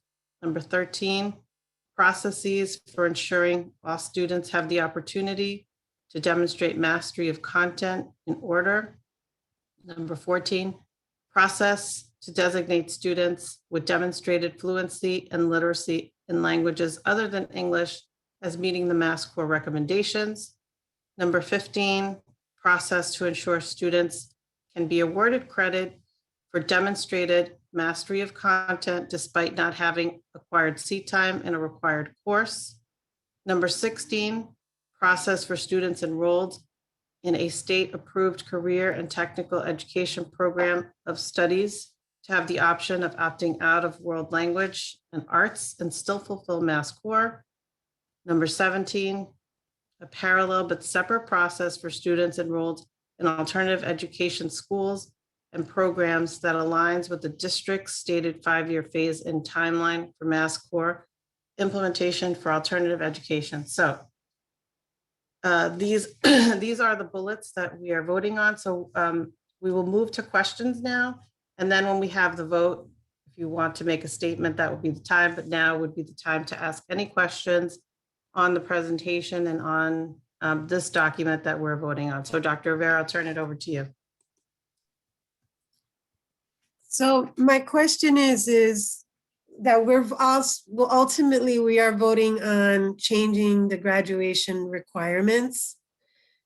And so what happens if the implementation plan is that deadline of July 2022 is not met? Does that mean that the graduation requirement still is held to those students? In other words, what I'm struggling with is, while I agree with all 17 of those points, they're all contingent on a lot of other things. And it's a lot of process and criteria will be in the future. And so it's really hard to understand, what are we actually voting on? Because there's no plan yet. And we're voting on a policy to create a plan. So that's where my confusion is. Are we ultimately voting on changing graduation requirements, which is a very serious matter? And I think, I'm curious, what happens if this implementation deadline is not met? Does this void this policy? I don't know. Dr. Rivera, I appreciate the question. There is a plan, and the plan is to implement the standards to provide the school leaders with the resources that they need. We know where there are shortcomings in each of the schools, like which schools don't have art or science or AP courses. There are multiple schools across the district who do have these courses, so it's not that there will be a lot of course development that's needed. They really need the staffing in order to build their master schedules so that students have the resources to be able to, their school leaders have the resources to be able to build their master schedules. Secondarily, what we need, where we do need to develop a system that we will develop this year that Dr. Brueggemann and Dr. McIntyre already are doing, is a common course catalog across the district that's aligned to the Massachusetts standards and has all of the courses in it and the course planning forms that we need our school leaders to do, and the early warning indicator systems. We have an early warning indicator system, but we're not using it throughout the school district. So many of these things are partially completed and done now. They're just not coherent across schools. And so that's what we'll be doing over the next year in terms of embedding the support, the resources, and the coherence across all schools so that we can make sure that students don't fall through the cracks. If in fact we don't have that done, which is slim to none, we would then push out the graduating class one more year, and it would be 2027 graduates then to get it finished. But we will we will continue to push forward with this, this implementation so that it's done within the next year. Is there a reason why we're pushing forward at this moment in time when there is such a, you know, a crisis in terms of the pandemic? And are we, you know, I understand there's going to be these resources coming in and we want to take opportunity there. But I'm also wondering, you know, can we ask for a waiver from DESE for the MOU requirements so that we can get the framework and the plan, you know, before we launch, you know, so we have the readiness assessments of the individual school reviews. Can we just postpone till we have the plan? We have an implementation plan, but we don't, it's not a specific plan in the sense of what each school, still a school by school assessment is not ready yet. Can we ask for an extension? And then that'll be my last question. So Dr. Rivera, I do want to just say that, yes, we do have a plan. I just don't want people thinking we don't have a plan and that the schools don't have a plan. Certainly the schools have to build their master schedule. That will take time. They do it every year. They just need, for instance, you know, we have a high school that needs an art teacher, a science teacher, an elective teacher. They would need to build that into their master schedule, but certainly they're going to get teachers who know how to teach art and have that aligned to the standards. And then what we need to build back at this district office, and what already Dr. Brueggemann and Dr. McIntyre are working with the counseling team, are the systems so that students don't fall between the cracks as we go to a system that is across all high schools.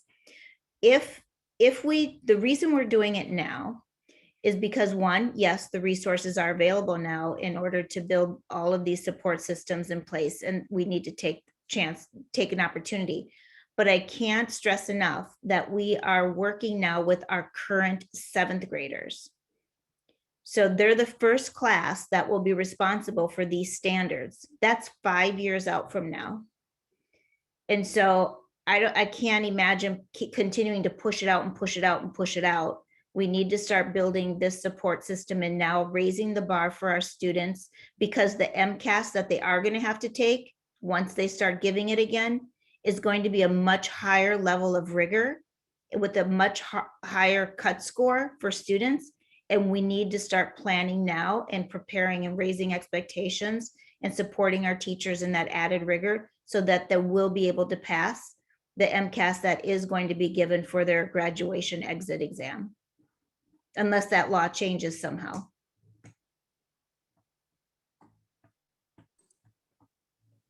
Thank you. We'll come back to you, Dr. Rivera, if you have questions on the second round. Dr. Coleman? There were other people who had their hands up way before me, but all right. Yeah, just go for it. Well, two, I mean, yeah, there's certain comments in terms of talking about why one would support this, but I have some clarifying questions, which I think we're doing now. So one is, and my big question is, in the process, there's this conversation about doing school inspections, which I'm 100% supportive of, and finding better ways, understanding what's happening in our schools, representing, knowing what's working well, what's not working well, and what's the gap between where we are now and where we need to be. My question is a little bit, one, what is some of the thinking about how to do those inspections? Is there a model out there? Or we can align with some of the work that's already happening in the state around going to other views of measuring school quality that aren't so student data driven?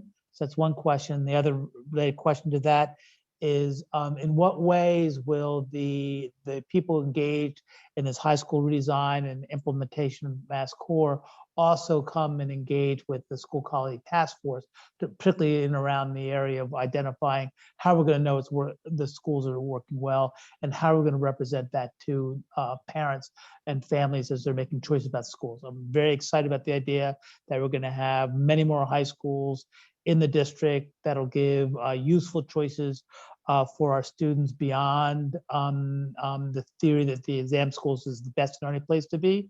very excited about that, but we need to find a way to represent that. And so I'm in the process of developing and implementing the plan. How are we going to work with the school quality task force? And what are the thinkings about what that inspectorate model is going to look like? Yeah, well, thank you for those questions. I'm not as familiar, maybe Ms. Landry is, for what the other schools around the Commonwealth are doing in terms of their adoption of the Mass Core and what they've done historically to implement it. It's been around for quite a while, and as you know, I'm new to Massachusetts. So if she has something to add there. And then just secondarily, I completely welcome the idea of working with the school quality task force around measures. I think this is a way to really promote and market all of our high schools and get the word out about what they are doing and what they offer to our schools. Many of our schools already offer a very well-rounded program for students, but many parents don't believe that they do. And so I think working with the school quality task force could be one way of us really helping to share with parents what the new requirements are and what the new opportunities are for closing the access gaps that too many of our kids have. Yeah, thank you. And thank you for that question. It's a great question. And we have several things, several processes that are both internal and external that we can draw from in this process of developing sort of a review. And one reason why we chose to work with Mass Insight in this process is that they do have experience working with other districts who have gone through Mass Core adoption and have gained a lot of insight within that. We also have internal, school quality walkthroughs and instructional focus reviews that we've done that we can also pull from, and the CRIOP tool will also be an important part of sort of evaluating quality of instruction. The one piece that we haven't done yet as a district is to include a syllabi review too. So sort of that document review of what we're saying a course is about and what the enduring understandings are that students should have from the course as part of that process. So that's something that we envision as a part of this process too, is really pulling out everything from the closet around how schools currently define high quality courses, and comparing that and triangulating that with the way that DESE defines a high quality course, and getting into classrooms and seeing the instruction happening to help schools think about how do we improve where there are gaps. An important part of this that we talked about is what staffing do we need and sort of the structural pieces that we need, but it would be a missed opportunity if we also didn't utilize this opportunity to look at quality of instruction and rigor, because that's really what this is about. Great, thank you. And I'm hoping that the assessment, that quality of instruction and the rigor becomes built into the way we assess and represent schools. That it's not just how students are performing, it's we have to have that fidelity to rigor measure as part of school quality. So that'd be very exciting. So thank you. Thank you, Dr. Coleman. Ms. Robinson? Yes, thank you very much for the presentation.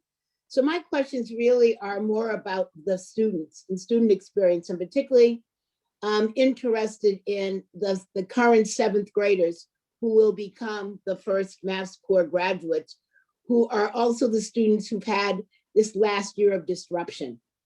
So they are coming into 7th grade, not having had, a strong 6th grade experience. Are there going to be additional resources provided for them during this 7th and 8th grade year, so that whatever we decide is the standard for being strong to enter into the 9th grade, they will actually be equipped to do that? Because my feeling about all of this is Mass Core doesn't begin in the 9th grade. The preparation for Mass Core begins in the kindergarten. And there used to be, in Countdown to Kindergarten, used to have a sign that said, preparation for college begins in kindergarten. So that this is not just a high school issue. For me, it's a pre-K to 8 preparation for 9 to 12. And so where are we going to put some supports in place for the first 2 classes, and then going back even to the elementaries, but critically for the seventh graders who we know need that extra level of support as they become the, the first group going through this process. Yeah, Ms. Robinson, you brought that up last time as well, when we were meeting on mass coring. You talked about additional counselors and academic counseling support as well during this time. As we know, the pandemic has been quite traumatic to all of our students, particularly middle school students have had a challenge, and our older students as well. And so, as you know, we are going to be working with everyone on the ESSER recovery. 20% of the funding in the next 3 years is around recovery and helping to get our students back up to speed. We have also planned a strong summer school, as I shared, so that we can give them a boost there. And then there'll be support systems throughout all of next year for all of our students. Not just the 7th and 8th grade, but I will take it back to the team for particular supports to this cohort. Similarly, like we're doing for the exam school, it is in the policy for these 7th graders coming in for exam schools to support them. Maybe there's additional supports for all students in this grade, in this cohort. So I'll bring that back to the team. That's a good suggestion. Yeah. My other question is, I know that school schedules will change with the addition of the courses that will need to come online. So assuming that all students right now have full schedules, how will their schedules change? What will they be trading off from their current schedules to be able to have more of a mass core lineup of classes? Well, Ms. Robinson, we're going to do that with each school. So it just depends. It could be that some students have a vocational class that they're taking, and we would then look at that vocational class and see would that work for one of the other credits. Let's say it's a vocational class in bioscience. Would that work for a science credit, and is it standard aligned? So some of that work is the work that Ms. Landry was talking about with evaluating that in the Common Course catalog. And so that's the work that Dr. Brueggemann and Dr. McIntyre are doing around courses and course development in terms of what students will choose. So it seems as an outcome of all of this will be stronger counseling at the school level for all students. Because I mean, I know we've heard from high school students saying they have felt a lack of strong counseling, whether on ongoing subjects or for college, regardless. So that this way, it feels like there'll be more counseling, not only for students, but also connection for parents. My hope is that this will lead us towards fewer dropouts, because school will become a more interesting, engaging, and relevant experience than some students feel they are getting now. So that's what my hope the Mass Core is providing to all of our students, where some do not feel that right now. Yes, and I believe adding like the art requirement, for instance, right. Every student should have art. They should have PE for their own health and wellness, athletic programs that they should have. I think that there's just a number of equitable provisions that give additional access to students by doing this. And yes, indeed, there will be, I don't know if it's more counseling, but it's certainly going to be better counseling, because the academic counselors will feel more supported from central office. They'll have a common transcript that they'll be able to use, and we'll have early warning indicator systems that will be throughout all of this, the high school, so that then they can pull down the information and it's more useful in the counseling that they do. Great. Thank you very much. Thank you, Ms. Robinson. Vice Chair O'Neill. No questions. I'm going to just make comments later, but my questions were answered. Thank you. Great, thank you. Any other questions? Okay. So thank you, everybody. We will be voting on this later this evening, and I really want to thank the high school leadership team for all of your work on this. And now we're going to move on to general public comment. Ms. Sullivan. Thank you, Chair. The public comment period is an opportunity for parents, students, and other concerned parties to make brief presentations to the school committee on pertinent school issues. Questions on specific school matters are not answered at this time, but are referred to the superintendent for later response. Questions on specific policy matters are not answered at this time, but may be the subject of later discussion by the committee. We have 13 speakers for general public comment this evening. Each person will have 3 minutes to speak, and I'll remind you when you have 30 seconds remaining. Those who require interpretation services will receive an additional 2 minutes. Speakers may not reassign their time to others. Large groups addressing the same topic are encouraged to consolidate their remarks or choose a spokesperson to provide testimony. Written testimony is appreciated and encouraged. Please state your name, affiliation, and what neighborhood you are from before you begin. Please direct your comments to the chair and refrain from addressing individual school committee members or district staff. Thank you for your cooperation. When I call your name, please raise your hand virtually in Zoom. Also, please make sure that you're signed into Zoom with the same name you used to sign up for public comment. And that will allow us to identify you when it's your turn to testify. We'll begin this evening with Boston City Councilor Anissa Asabi George. She'll be followed by John Barros, Asetu Toure, Mike Heichman, and Ruby Reyes. You can all please raise your hands virtually. Councilor Asabi George.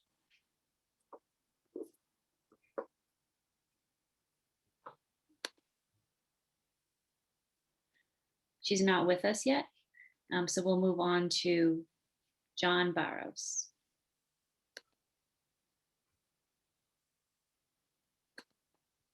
Good evening.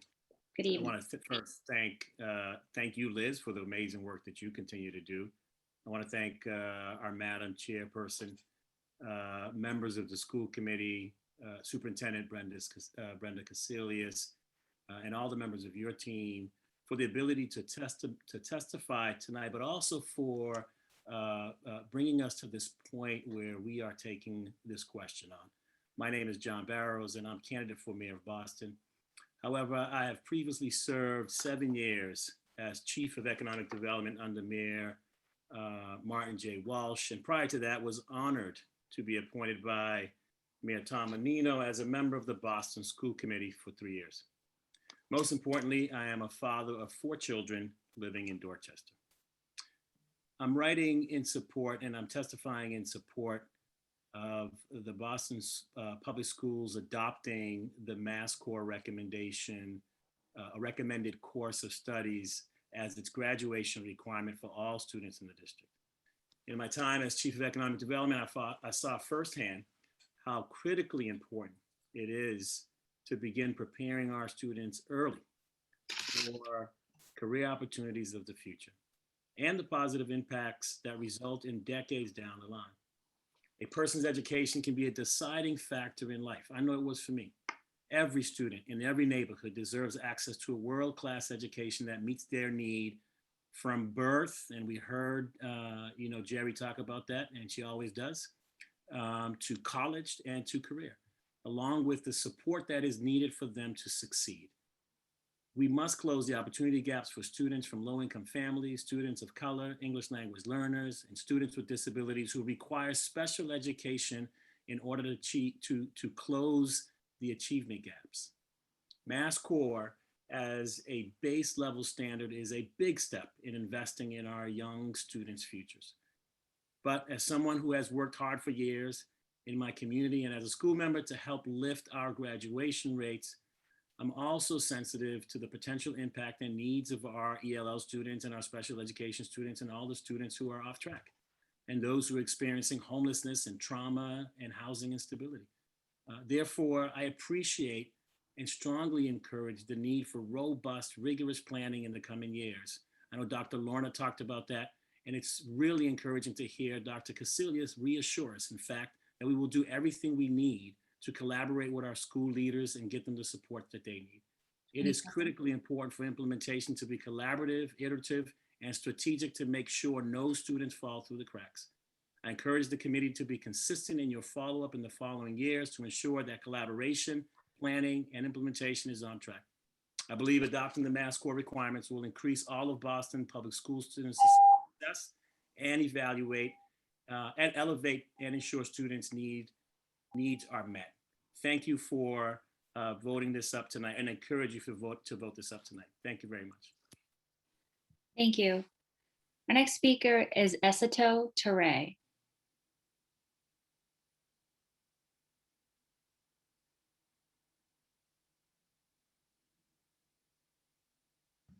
Hello, my name is Asisu Ture, and I'm here to testify against environmental racism. So environmental racism alludes to the manner, sorry, 1 second. My camera was, okay, sorry about that. Anyways, it alludes to the manner by which minority group neighborhoods are burdened with a disproportionate amount of hazards. All over the world, individuals from minority groups bear a greater burden of health problems that result from higher exposure to waste and contamination. This can occur due to unsafe or unhealthy work conditions or from neighborhoods that are dangerously close to toxic waste. The statistics on environmental racism are shocking. Research shows that it invades all parts of African Americans' lives. Environmentally unsound housing, schools with asbestos issues, facilities and playgrounds with lead paint. A 20-year-old study determined that race to be more important than socioeconomic status in predicting the location of the nation's commercial hazardous waste facilities. African American children are 5 times more likely to have lead poisoning than their white counterparts, and that an imbalanced number of ethnic minorities live in regions with dangerous waste facilities. The water crisis in Flint, Michigan is a textbook case of environmental racism. This catastrophe started in 2014, and as Flint city authorities made the choice to switch the open water supply from Lake Huron to Flint River, causing lead-contaminated drinking water introduction. The complexity of environmental justice cases involving numerous official state, local, and federal levels across various agencies make finding a solution to these cases troublesome. In order to properly solve this problem, the fundamentals of our government system need to change. But since that's unrealistic, working on adopting laws and policies is the most proposable solution right now. Community mindfulness and community mobility are also important aspects to help solve transition power to the inhabitants of cities like Flint, who don't get the government support they should. So I like to ask the district to prioritize environmental racism as a public health crisis and to work diligently to develop systems and practices to ensure the safety of their most vulnerable student population. There is no such thing as academic achievement without student safety. Thank you. Our next speaker is Michael Heichman. Mike Heichman, Dorchester, Boston Education Justice Alliance. The best way for the superintendent and school committee to welcome Ms. Mercer and support student voices would be to do the following, which BSAC has been asking you to do. 1, pass a resolution in support of their representative becoming a voting member of the school committee with a $7,500 stipend. 2, despite their repeated requests, you have failed to pass a resolution in support of their request that you inform DESE that they should cancel MCAS this year. This is despite everything the superintendent has said about MCAS, which I agree with. This is despite what other people on the school committee have done, but the school committee never took its own stands. And in terms of transparency, I just want to say, I don't understand. I just don't understand why you haven't put this on the agenda. 3, come up with a new agreement with BSAC to ensure that they will have full control of their program. In their words, they want to work with the district, not under it. One of the best things that Dr. Cassellius has done is the establishment of the Equity Roundtable. For many months, I've learned a lot from the interaction of school department officials and community members. The recent meeting on special education was informative. My major criticism there is that there hadn't been enough community input into the plan that was presented to us. As part of the COVID relief package, the federal government is sending an additional $400 million. I appreciate that the superintendent has established a committee that will provide her and the school committee with advice on how to spend these funds. Excellence for all should be the guiding principle for this process. My daughter graduated from the Boston Arts Academy in 2009. I agree with all the comments made earlier this meeting by Dr. Cassellius about the huge benefits of arts education.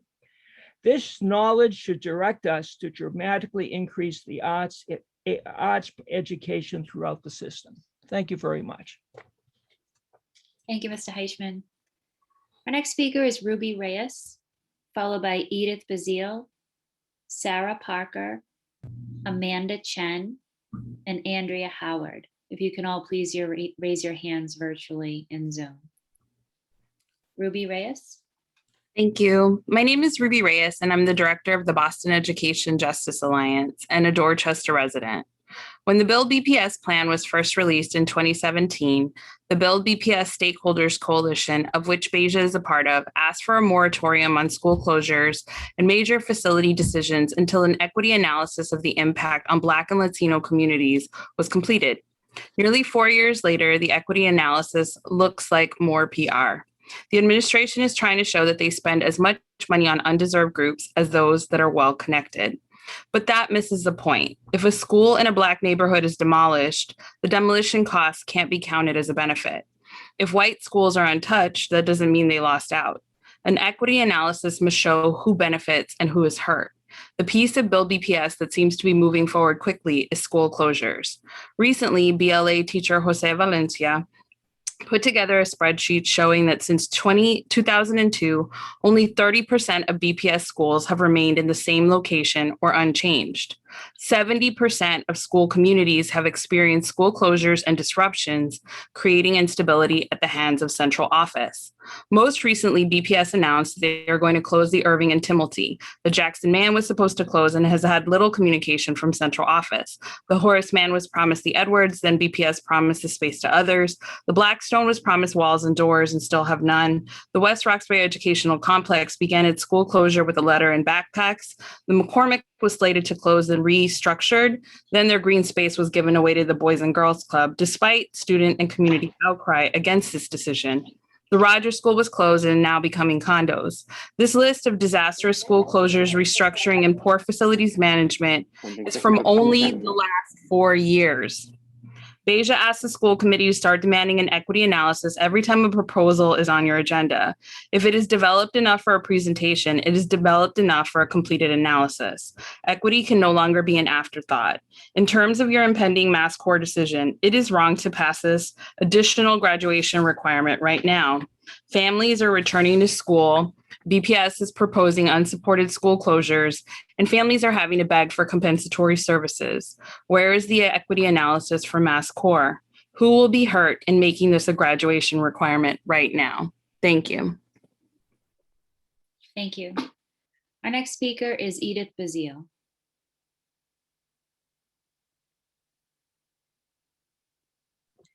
Good evening, and thank you very much. My name is Edith Bazile. Special education serves students with disabilities who require specialized instruction and accommodations to reduce the impact of their disability on academic and social-emotional learning in order to make effective progress in the general education curriculum. In addition to these services, English learners with disabilities must also receive SEI, ESL, and native instruction as deemed necessary for academic success.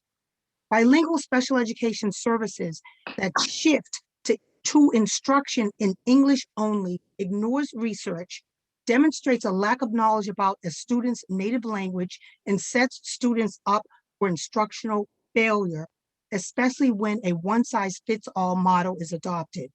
Research shows that developing the native language of students in bilingual special education can help English learners with disabilities make progress in the second language.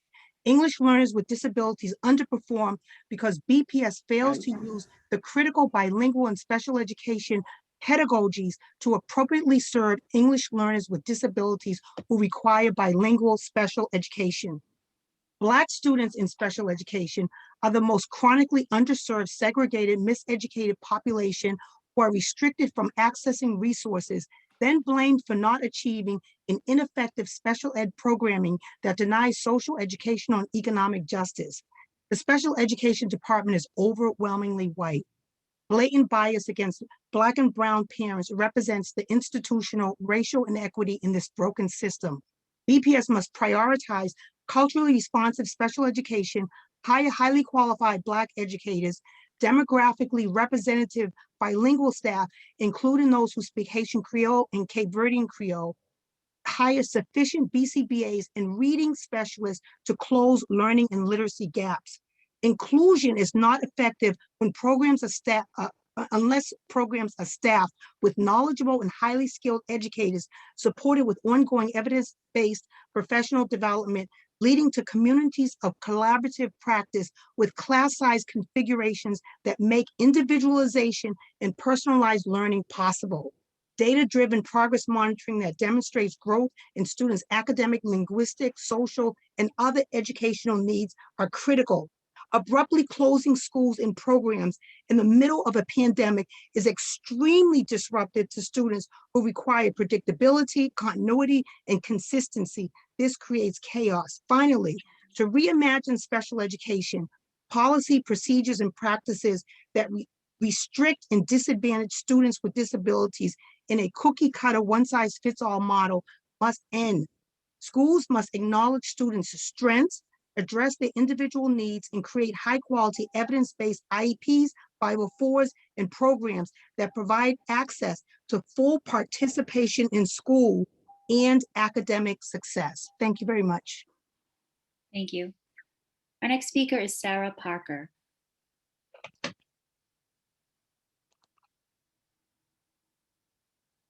Thank you. Thank you, Liz. Thank you, everybody. Can you hear me? Yes, we can. Okay. My name is Sarah Parker. I'm a mother of a 5th grade, 2nd grade, and K2 student. My children attend the Patrick Linden School in West Roxbury. However, it does not matter what neighborhood I am from to speak to this because all BPS kids spent a year and a half out of school. I'm here to speak on the lack of transparency, urgency, and genuine effort to involve families and children in the process that will affect us the most. The commission the superintendent has put together to decide where the $400 million in federal relief money should go absolutely does not represent BPS students and families. During COVID, the 18 months outside of school was on the backs of students, parents, and teachers. It's bizarre the construction of this commission on the surface seems to fill agendas and check boxes of fulfilling an already inefficient budget process. It seems to me this commission should be constructed of parents, teachers, students, and school leaders. Who would know better where the money is best spent than those who bared the brunt of the burden? Aren't these commission members the same members used for other committees as well? And I'd like to ask the school committee, of the 32 members on this commission, how many of these members have children in the Boston public school system?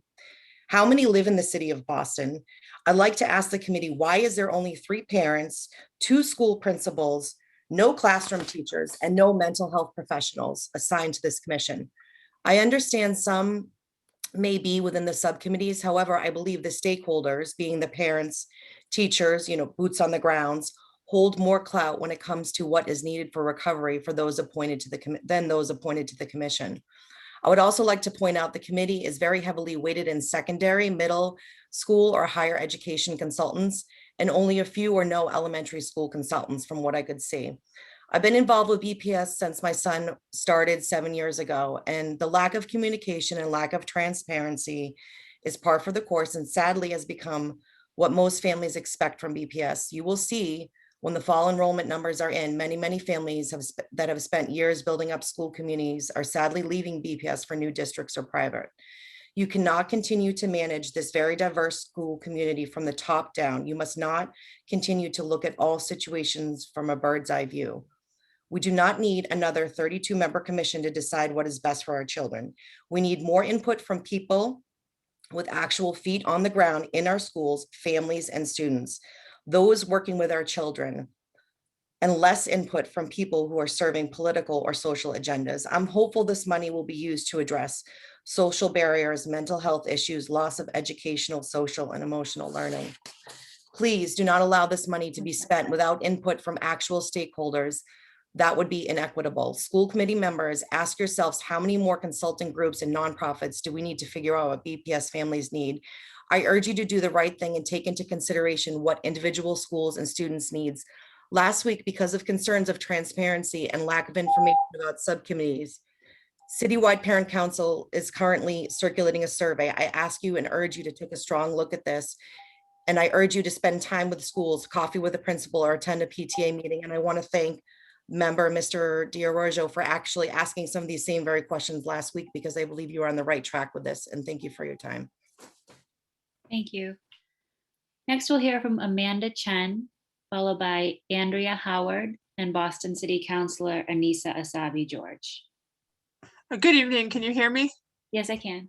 My name is Amanda Chen, and I am a Brighton resident. I have a moderately autistic child who attends the Jackson Man ABA Strand program. My son has a hard time with transitions, so the fact that he wakes up every morning with a smile on his face and looks forward to going to this program speaks volumes about the excellence of it.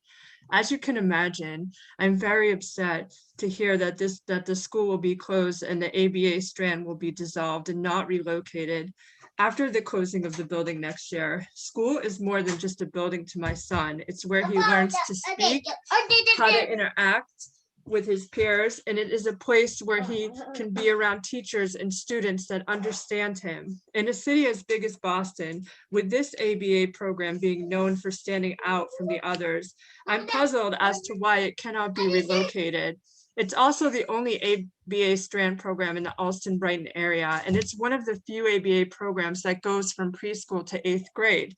If you know anything about autism, you know that consistency is the key to success. The other thing that should be noticed is that for 7 months, because of COVID, my son went without any services at all. His peers who have a greater degree of autism with him went without any school for almost 18 months because they could not learn online. And now, with all that given into consideration, I'm baffled at the fact that they would choose to close a program like this at a time where the city's most vulnerable youth are just returning to learning. They didn't even get the online learning. They couldn't do it. It makes little sense to me that a program serving children with special needs who recently were put on the back burner because of COVID would now have their ABA program closed, a standout program, a program of excellence that's just being closed because the building is deteriorating. How much more disruption do these kids have to take? Is there anything that can be done to keep the Jackson Man Strand intact and just relocate it? I thank you for your time, and I thank Ruby Reyes and Edith for what they said earlier. Thank you. Thank you, Ms. Chen. Our next speaker is Andrea Howard.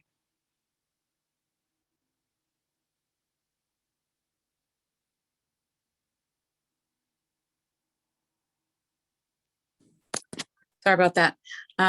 Good evening. My name is Andrea Howard, and I'm the CEO of the West End House Boys and Girls Club, which is located in Allston, and I am a resident of Brighton. Here at the West End House, we have a long history of partnership with the Jackson Man School dating back to the days of Dr. Russell.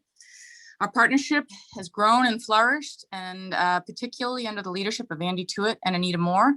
And at our peak in 2016, 855 students from Jackson Man were coming to the West End House twice a week during the school day, participating in a broad range of enrichment activities led by our full-time youth development professionals. This included art, music, swim instruction, dance, fitness, nutrition, and STEM programs. Over these same years, more than 300 students enrolled annually in our after-school programs, with an average of 120 Jackson Man students attending each day. To say our commitment to the school ran deep would be an understatement, period.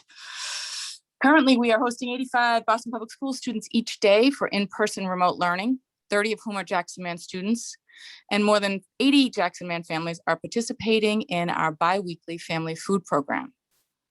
When it was announced in the spring of 2019 that the school would be closed and demolished, there was a sigh of relief that children would no longer be subjected to learning in that safe, unloved, and neglected space. There were families and community partners that stood ready to support and serve during that transition. However, that goodwill began to fade, and any confidence that the ensuing process would be transparent and inclusive was quickly eliminated.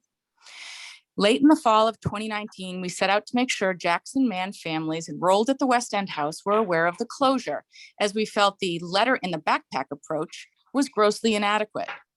West End House staff spoke with the parents of 122 Jackson Man students, which was 25% of the total school population. And an overwhelming majority were unaware of that the school was closing. Of deep concern was the correlation between the number of unaware parents and the number of parents for whom English wasn't their first language. Fast forward to today, and our concern for these same families has grown. Since that announcement in the spring of 2019, enrollment amongst Black and white students has dropped 40%, while enrollment amongst Latinx family has dropped 18%. It appears that the writing may have been on the wall for some parents. We respectfully request consideration for the following. Close the school effective at the end of this year. Engage the principals from the exceptional schools in the Allston Brighton community to reconfigure and accept Jackson Man students. In the last 2 years, there is minimal evidence or examples that you can point to that speaks to a thoughtful, informed, and inclusive process. There is little confidence or trust that if given another year, the outcome would be any different. Add to that the departure of the principal and an indication that current teachers are already applying for other schools, and you can envision what the year will be like for the students left behind. And while that should be unacceptable in any school year, on the heels of this year, it could prove catastrophic. If that is not possible, allow all Jackson Man students to transfer to a new school beginning at the school year, beginning in 2021. Boston Public School announced that the school would close after the published deadline for changing schools had passed. In closing, I realize both of these options will evoke the immediate response that it can't be done. It's too hard. There's not enough time. I would argue that this last year has proven to many of us that we are extraordinarily capable. It has also shown us that equity and justice can't wait. Thank you. Thank you. Our next speaker is Boston City Councilor at Large, Anissa Asabi George. Good evening, school committee members and Superintendent Cassellius. My name is Anissa Asabi George. I'm an at-large Boston City Councilor and Chair of the Council's Committee on Education, as well as a mother of 4 BPS students. First, I'd like to take a moment to recognize all of our BPS teachers, nurses, and mental health practitioners. Last week, the City Council passed a resolution celebrating Teacher Appreciation Week. Today, we passed a resolution celebrating National Nurses Week. In addition to celebrating May as AAPI Heritage Month and Haitian Heritage Month, we have also declared it Mental Health Awareness Month. I want to extend my appreciation to every member of the BPS staff. I know that this has been a uniquely hard year. I hope you all feel appreciated and supported in your professional and personal lives. The City Council is currently reviewing the city's FY22 budget, including the budget for the Boston Public Schools.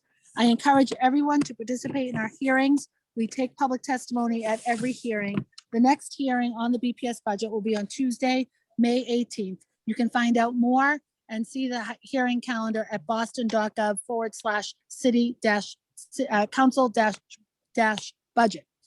I am pleased to see that the ethnic studies will be a part of the Mass Core graduation requirements alignment. I am hopeful that one day we will make sure all of our students graduate with basic life skills, as well as learning how to swim, learn financial literacy, and give CPR. The heat map shows yet again that we must do more to ensure that our students are getting well-rounded education that includes art and athletics and improved school facilities. I know adopting the Mass Core standards district-wide will take time, but I am optimistic that doing so will yield improvements in our graduation rates and student success after BPS. Thank you, Superintendent and members of the school committee. Thank you. We now have a Cabo Verdeano speaker and a Chinese speaker who will be using interpretation services, Yan Meng Lao and Maria Mara. I will now turn off the interpretation icon. Interpreters and the public will all be in the main room. Interpreters, please stop interpreting and mute yourself for this part of the testimony. Thank you. Yan Meng Lao. 楊明撈，你喺唔喺度啊？你喺度，你可以發言喎。你講廣東話，我可以幫你翻譯㗎。喺唔喺度啊？楊明撈，楊明撈。Hello，係你好，Hello。係有冇聽到？我聽到，大家都聽到㗎。咁佢而家咧就冇咗直接即係同步翻譯服務啦。咁但係我會幫你翻譯嘅。你講幾句，我幫你譯幾句，好冇？咁大家聽得你好清楚，好冇啊？好啊。我就係想講翻，都係頭先有家長提到呢個問題，因為我係來自於Jackson Man 嘅一個學生嘅家長。So I want to echo what the other parents were talking about. I'm also a parent from the Jackson Man School. 繼續，一明啦，你可以繼續。係，聽唔聽到啊？聽到，你繼續講啊！你可以具體啲講都得㗎。好細聲。係啊，你可以繼續講啊！你可以講多啲都得。OK。咁我想講嘅就係因為咧，我覺得好失望咯。我聽到個消息就話 Jackson Man 要關啦，要關門，但係學校咧任何信息都冇俾我哋，淨係講一句學校要關門啦，你哋家長自己去揾學校啦咁樣。呢個係覺得係好無理嘅要求。Okay, 等我譯下。So I'm very disappointed. The school will be closing, and then there's not much information given to the parents. We're just told that the school will be closed and we have to find accommodation for our children. 請繼續。同埋咧，因為我細路咧係有自閉症嘅，咁佢依家啱啱先至翻咗in person 好耐啫，兩個星期啫，佢好中意佢好中意翻學，但係咧我唔知點解我哋因為我真係冇同佢依家先至係K1 啫，即係讀咗真正喺學校讀嘅時間都未夠1年。但係我從來冇收到任何消息話係學校要關閉。如果係學校要關閉，我都唔會選嗰間學校。依家係咯，你幫我講。Okay, 好啊。So my child has autism, and then he's back to school in about 2 weeks. My child loved the school, and so he was in school less than a year. If I know the school will be closing, I wouldn't pick that school. And I'm very disappointed that there's no information given, and it's very concerning. 請繼續。係咯，我覺得好呢個學校咧，即係BPS 咧，佢冇任何嘅信息俾我哋家長去選擇，就係話去關閉。起碼你俾個信息我哋應該要點做，或者佢哋可以揾一個地方。俾啲學生繼續喺嗰度學習，等學校整好咗之後，或者點樣可以翻去學校，呢個都係一個選擇嚟嘅。Okay, so we're given no choice, no guidance, and no help in the situation we're in. I wish that they would give us information and help us with the placement, so at least we know what we can do. 係，繼續。即係你，我就想話就係，無論佢話俾一個地方喺邊度都好，起碼可以安置到啲學生繼續，因為啲特殊需要嘅學生咧，佢哋啱適應咗啲老師，同埋適應咗身邊嘅環境嗰啲同學，但係依家咧佢又要去另外一個地方去適應咧，呢個係好困難嘅。我希望真係可以揾到一個地方可以俾啲學生繼續喺嗰度學習咯。Okay. Well, we need a place. We wish that the school would give us a place for temporary for our kids to go, because our kids is special ed and they need extra help, and we're not given any of that and no information about the school closing, and and this is really concerning because these kids just get used to the school and an environment and loved it. So right now we are just being in that situation. It's very concerning and it's very bad. 無論係啲老師同埋啲學生家長，佢哋都係好失望嘅。我個仔嘅老師都係好失望嘅。我唔知點解會係咁樣嘅。同埋咧，起碼佢哋起碼俾個指引俾我哋啲家長應該點做。特別係我啲英文唔好啊，我啲英文唔好，我唔知去邊度揾學校俾我個仔啊。So it's not just me, the teacher in the school, parents, children, they all very disappointed about the situation. I wish that they would give me some guidance, any guidance, especially my English is not well, that I don't even know where I can get help in that situation. 係我要講嘅就係咁多咯，我希望可以真係有幫助。Okay, that's all I wanted to share. I hope it will somehow help the situation. Anna? Yes. I don't usually interrupt and I apologize, but I do want to make sure that the parents know that we care deeply about their children. And also, if you could get her number, I want to make sure that our OEL office and our community engagement office is able to get in touch with her directly, because we shared information at the school meeting, but I want to make sure that she gets the information directly as well. Both parents, please. OK， 咁校監女士嘅話咧，我通常咧就唔會咁樣去發言嘅，但係咧我對於你嘅情況咧就係好關注嘅。咁我哋希望係幫到你，咁或者你俾你嘅電話我啊，咁你而家可以講，我寫低，咁我將你嘅電話俾佢哋，咁佢哋會同你聯絡，佢或者去轉介或者幫助你，好唔好啊？我可以講翻俾佢聽定係講俾你聽？你講俾我聽，你而家講啫嘛，我可以寫低。好啊，617 319 0499 617-319-0499，你叫做Yang Ming 係嘛？係Yang Ming Liu。好，617-319-0499，好，我將你嘅電話轉俾佢哋。Thank you so much. I get her information and I will pass it on to you. Thank you. Thank you. 多謝晒。Thank you both. Thank you. Our next speaker is Maria Mara.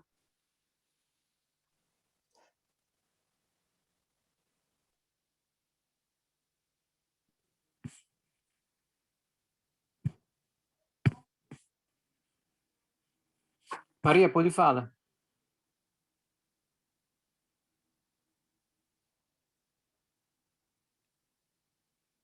Maria Mara. Maria, pode falar.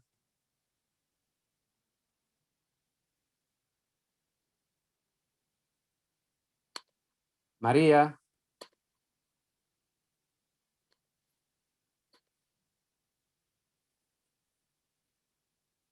Maria, você está lá?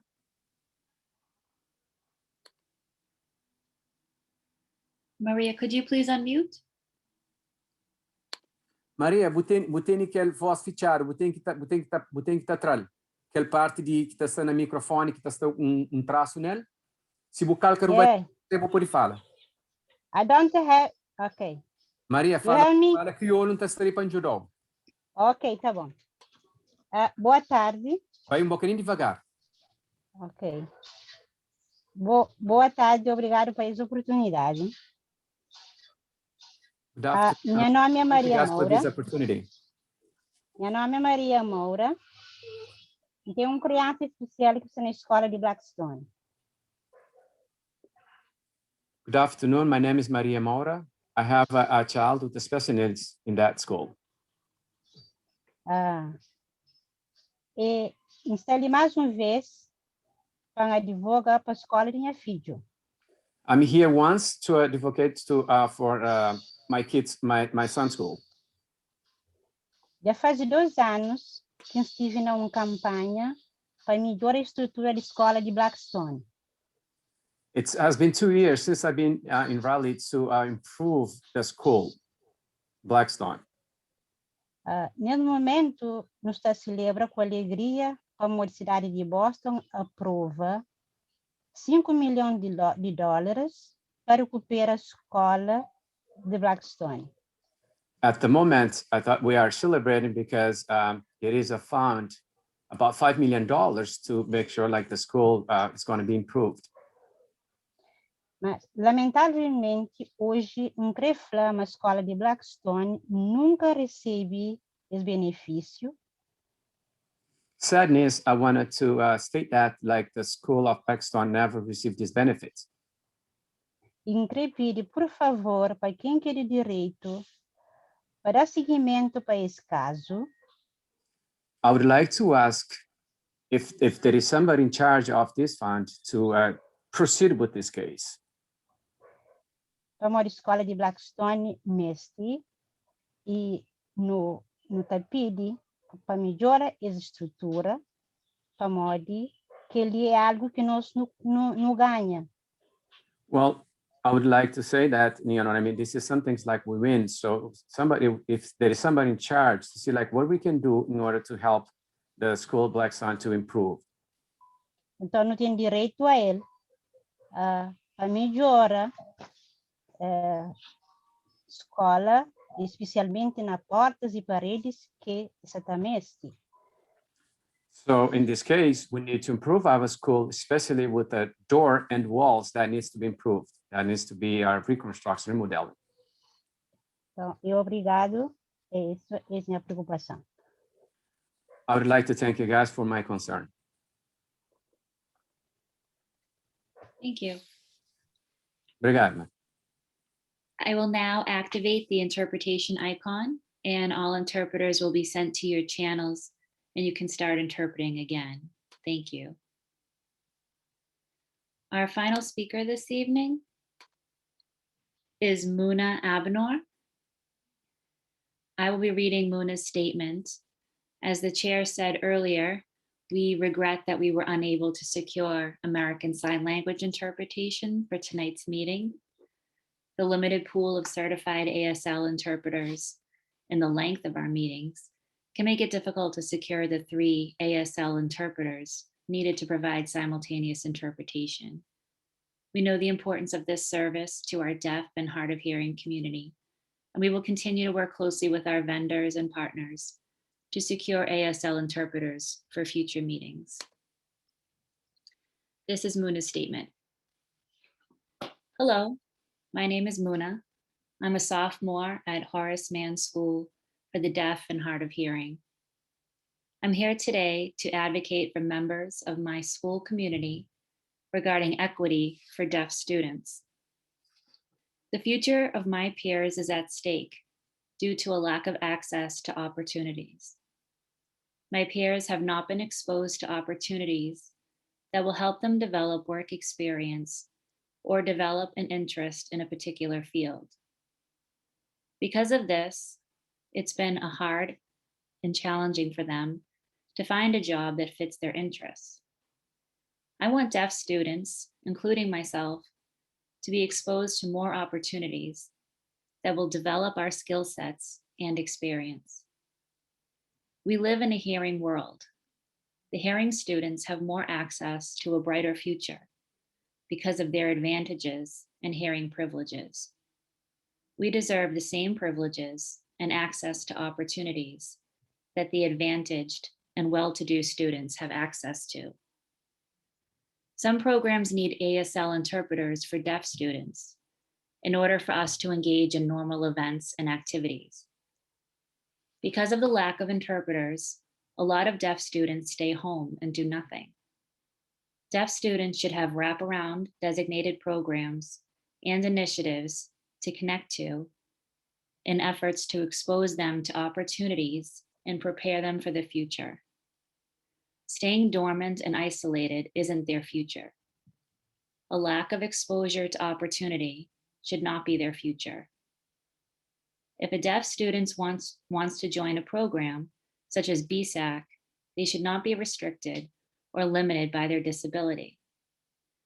There are a few programs and fun activities for deaf students to engage in that they may not know about. I believe that we should not only develop more social programs and opportunities for deaf students, but we should also improve our practices for scaling these opportunities and building awareness around them. Thank you for your time. Thank you, Muna. And Chair, that concludes our speakers for general public comment. Thank you. And again, we apologize that we weren't able to get interpreters for ASL, and we will continue to work on that. Thank you so much, Ms. Sullivan, and thank you to everybody who spoke this evening and shared your perspective. We really value your testimony. It really informs us. So our first action item this evening is grants for approval totaling $2,790,604. And I would like to now open it up to the committee for any questions or comments. And again, reminding everybody of our agreed upon norms of 5 minutes. So please either raise your hand virtually or in the chat. Let me know that you have a question. Okay. So if there are no questions, I would like to entertain a motion to approve the grants as presented. So moved. Thank you, Ms. Robinson. Is there a second? Second. Thank you. If there is not any more discussion or objection to the motion, Ms. Sullivan, can you please call the roll? Dr. Coleman, Yes. Mr. DeRujo, Yes. Dr. Rivera, Yes. Ms. Robinson, Yes. Mr. Tran, Yes. Mr. O'Neill, Yes. Ms. Oliver Davila. Yes. The grants are approved unanimously. Great. Thank you, Ms. Sullivan. Our next action item is the BPS graduation requirements policy, which the superintendent's team presented to the committee earlier this evening. Before I open it up to the committee for any final comments, Superintendent, is there anything that you would like to add? I would just like to thank the committee and the entire team for the presentation this afternoon. I especially want to thank you, Madam Chair, for your leadership, and Vice Chair O'Neill, and really many of the members who spoke to our school leaders and took their comments and made this policy better because of it. So I want to thank our heads of schools and all of the input that's been given into this policy. It's a stronger policy because of it. So thank you very much. Thank you, Superintendent. So I will now ask folks if you have a comment to make before we take the vote, just please raise your hand or put it in the chat.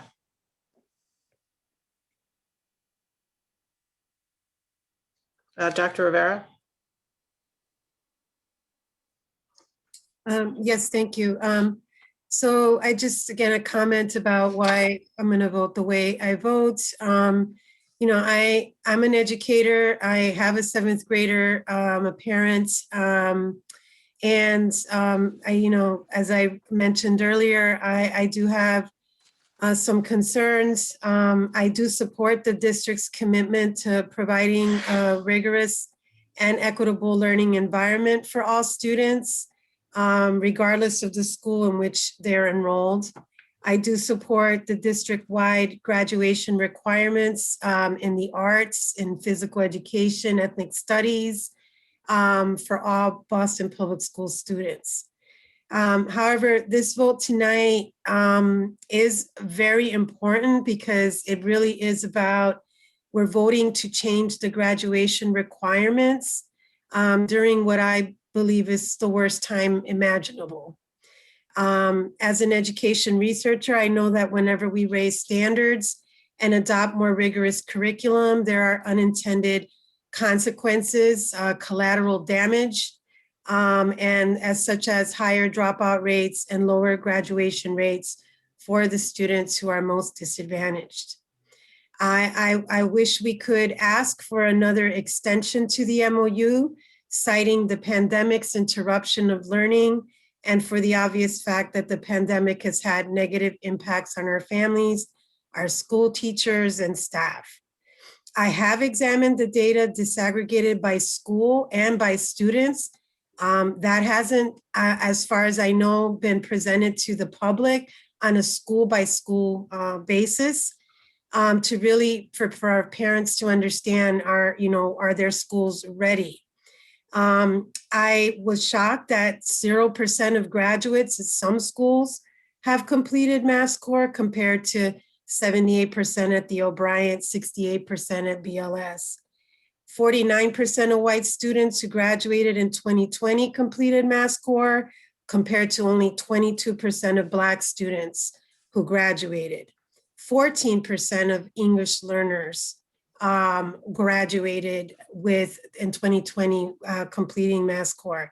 These are significant gaps that are just growing wider unless there is this deep investment in the specific schools, accountability and abundant resources to implement these curriculum changes. Just two more points.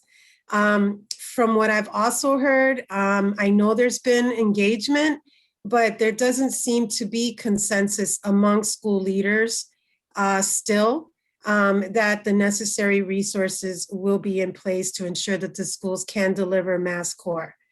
I am also concerned that this past year, there has been significant restructuring in central office, particularly in the academics unit. So really moving fast forward at this time, until those 57 positions are there, I don't think we're ready for this yet. I also know that families are not hearing that this is about changing the graduation requirements. So people, families need to understand on a school by school analysis, how this individual school reviews, those need to be completed before I would support us moving forward with this as a graduation requirement. I do understand that the school committee has a responsibility to create policies and practices that support the preparation of every student to be college, career, and life ready. I support that, of removing barriers that interfere with our students. And I agree strongly that we must create consistent graduation requirements so that families and students have a clear understanding of what courses need to be completed in order for a student to receive a BPS diploma. But we don't have that clear understanding yet. There's a lot of contingencies, and I cannot justify voting for a policy that is not fully developed yet in terms of the framework development, the readiness assessment. I think we could spend more time planning this before launching this as a requirement. So for these reasons, at this time, I do not support adopting the Mass Core recommended course of study as its graduation requirement for all students in the district. Thank you. Thank you, Dr. Rivera. Mr. D'Arrujo?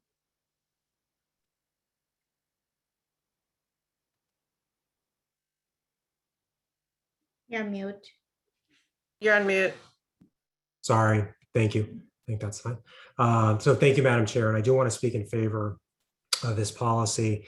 Being one of the newest members, I've had the opportunity the past several months to really dig in, do my diligence on a lot of these issues. And I think folks can speak better to the educational issues around the pros and cons. I do want to speak, though, I think that the efforts that the superintendent has taken and built upon to get us to this point, to plan, to listen to stakeholders, and really to get put us into this next phase with a period of planning and then a period of reflection, so that as we come out of the pandemic, we will have a period of time to review and ensure that every school does have the elements, every program has the elements in place for success under this policy, and also that leading up to those elements, having the resources as well, and pairing that. That was a concern as I talked to school leaders that individuals raised around having a standard and a foundation of what a BPS graduate is, but not having the resources. And I think the superintendent has made that commitment, and we're going to make that commitment And then also just an observation on reflecting on the conversation earlier about the diversity and the multiplicity of programs that we have in our high schools, over over 30 high schools. It's a very high number, and I understand that the history of the philanthropic influence that helped us to get to that point, but it's very difficult to spread resources so thinly over so many students. And I think that looking deeply into that is important. By comparison, I have a good friend from college who is on the school committee over in Arlington, Texas, which has around 60,000 students, similar demographic, predominantly Latino and low socioeconomic background for the kids. They have 6 regular high schools and 7 alternative programs that many are co-located inside buildings. And excuse me, sweetie. How important it is that we look at making sure that we have, yes, hold on, honey, that we have resources for all of our programs there. So I'll pause there. Thank you. Oh, what a cutie. Mr. Tran. I thought Dr. Coleman and Ms. Robinson raised their hand before me, but I really don't look at that. I'm sorry to say, there's Okay. too many boxes. So please go ahead. Everybody will if your hand is up, you will be speaking. Thank you. Thank you. And I apologize to Dr. Coleman and Ms. Robinson, but thank you. I'm speaking in support of the mass score policy at this point. I'm not looking at the policy as the policy itself. I'm not talking about the policy because we put the policy together and then we put the meat on it, and then we're saying that, okay, this is what we are going to do. I'm talking from a personal point of view, as well as my experience and my student experience when I was first come to America. 1975, I came to America with 3 words, in English. Yes, no, okay. Those are the 3 words that I know. However, during the time that I attended school there, I found out that high school students graduated high school back in the 80s, back in the 70s, couldn't even write a proper sentence. That astounded me, really astounded me. Then in the early 80s, when I became a bilingual teacher, I also found out that bilingual students were given English courses that are even more rigorous than the English courses that are given in the mainstream program of study. Okay, so what I found out is that there was no policy, there was no structured program, or if there is, then it's pretty much not followed through. I strongly believe that Dr. Casillas and her team has recognized all these problems. The least required competency for students or for a teenager who graduated from high school to move forward with some degrees of stability to make their lives better depends on what we do now. So whatever the plan is, I'm quite sure behind that plan, there are nooks and crannies that are put in there to move the program forward and to synchronize all the students who need to be synchronized to move on. So just from my personal experience and my experience as a bilingual teacher, and I continue to be teachers in college, I do strongly support just because of the reality, the program. Thank you. Thank you, Mr. Tran. Ms. Robinson? Yes, thank you. I am in strong support of MassCore at this point, given the long-term strategy of getting ready.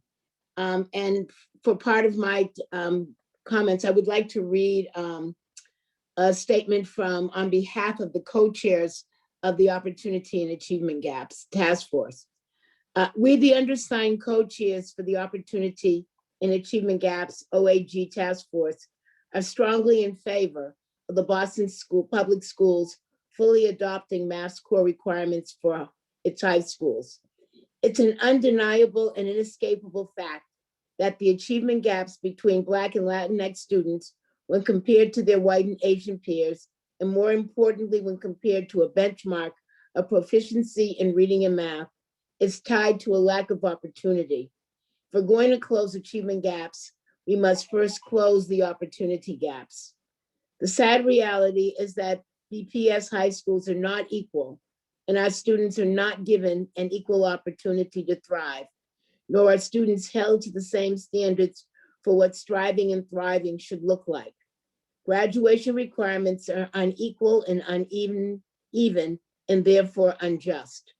Why should a student at Charlestown High have a different set of graduation requirements from a student at Edward M. Kennedy Academy for Health Careers or Fenway High? That disparity is inequitable and unjust because it sets a different bar for different students simply based on the school to which that student is assigned. Adopting MassCore will not solve all the problems in our high schools, but it's an important step.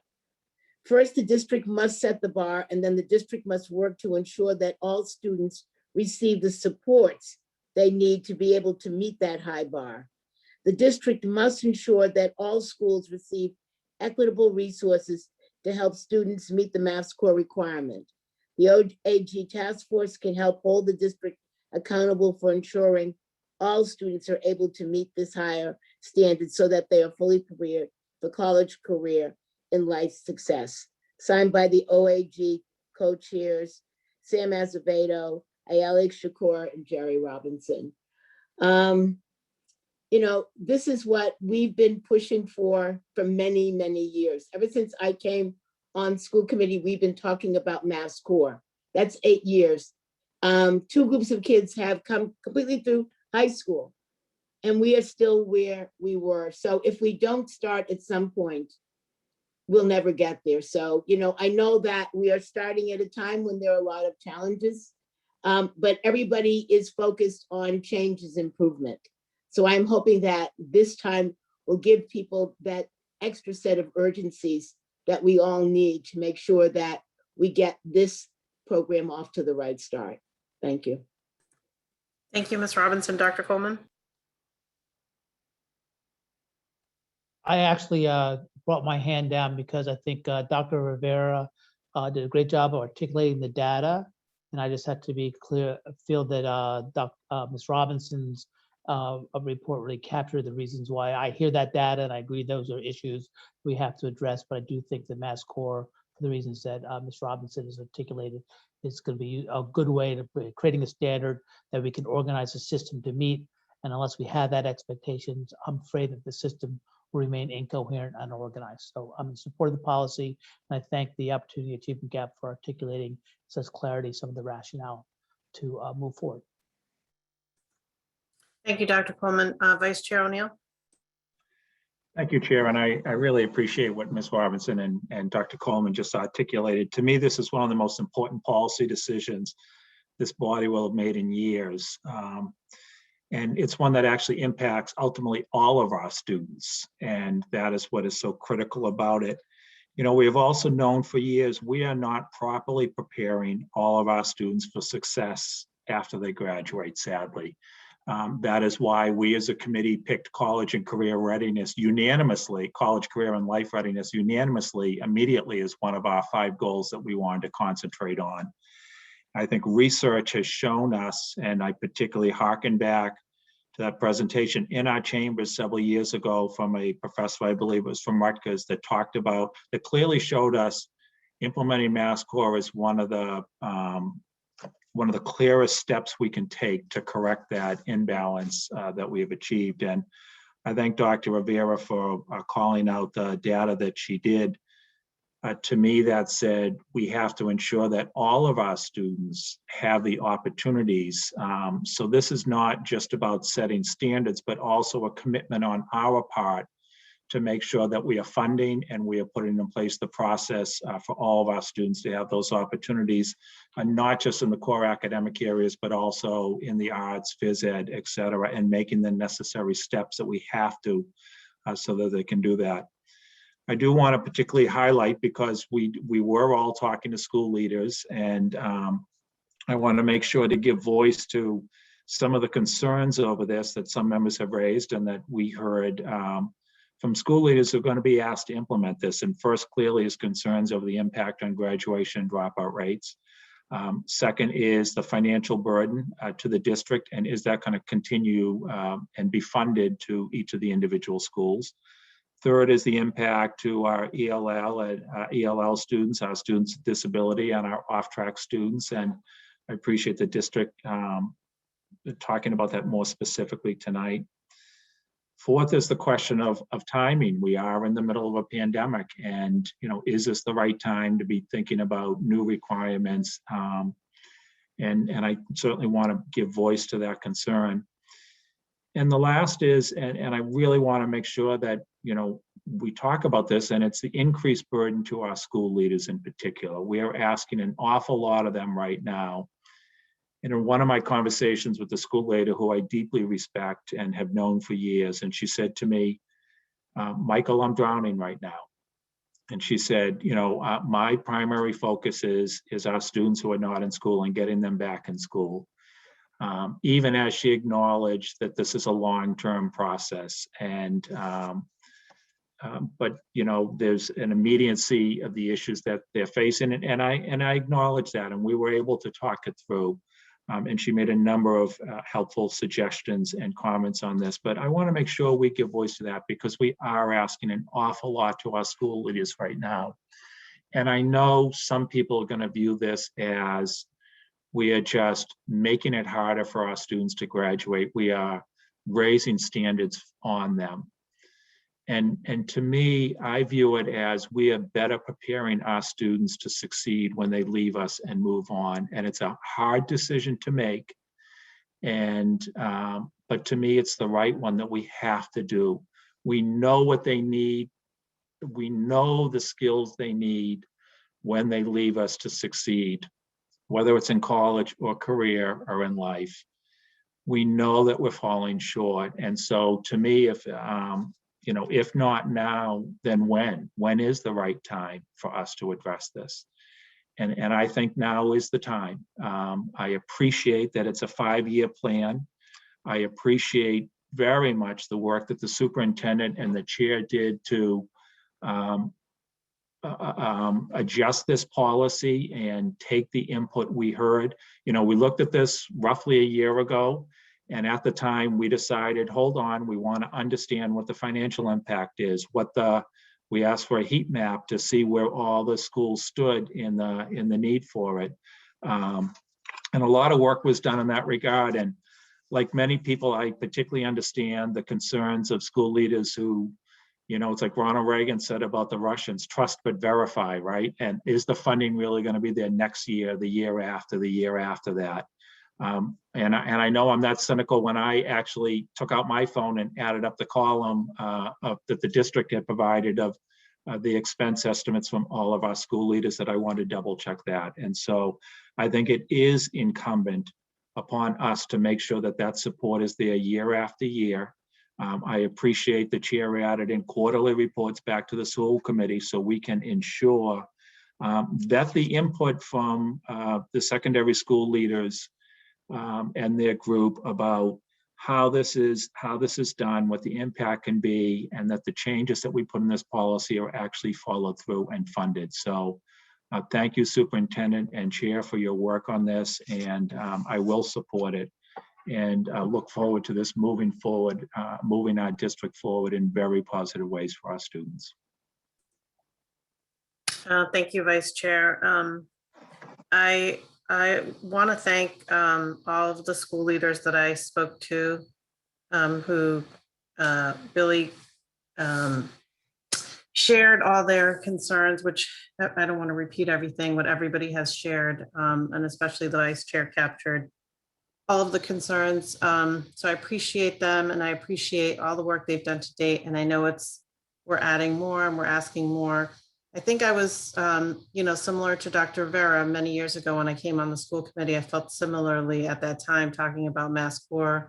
There were a lot of concerns I had that are similar to what Dr. Rivera is voicing. For me, it's two things. One is, looking at other districts who've adopted this and seeing the rates of college going for students, and being able to have students ready is really important. And I do think that every student deserves to have languages, deserves to have phys ed, deserves to have electives, deserves to have everything that we can give them. And I feel more comfortable with this policy because previously my concerns were around the resources. So I felt strongly that we couldn't possibly ask schools to take this on if there weren't resources. And so that's directly written into the policy. The other piece were around the more vulnerable students, and the fact that there's all these flexibilities in here, and there's waivers, and that we've called out things around seat time, being able to have language, credited, all the pieces that we talked about with flexibilities just make me feel better.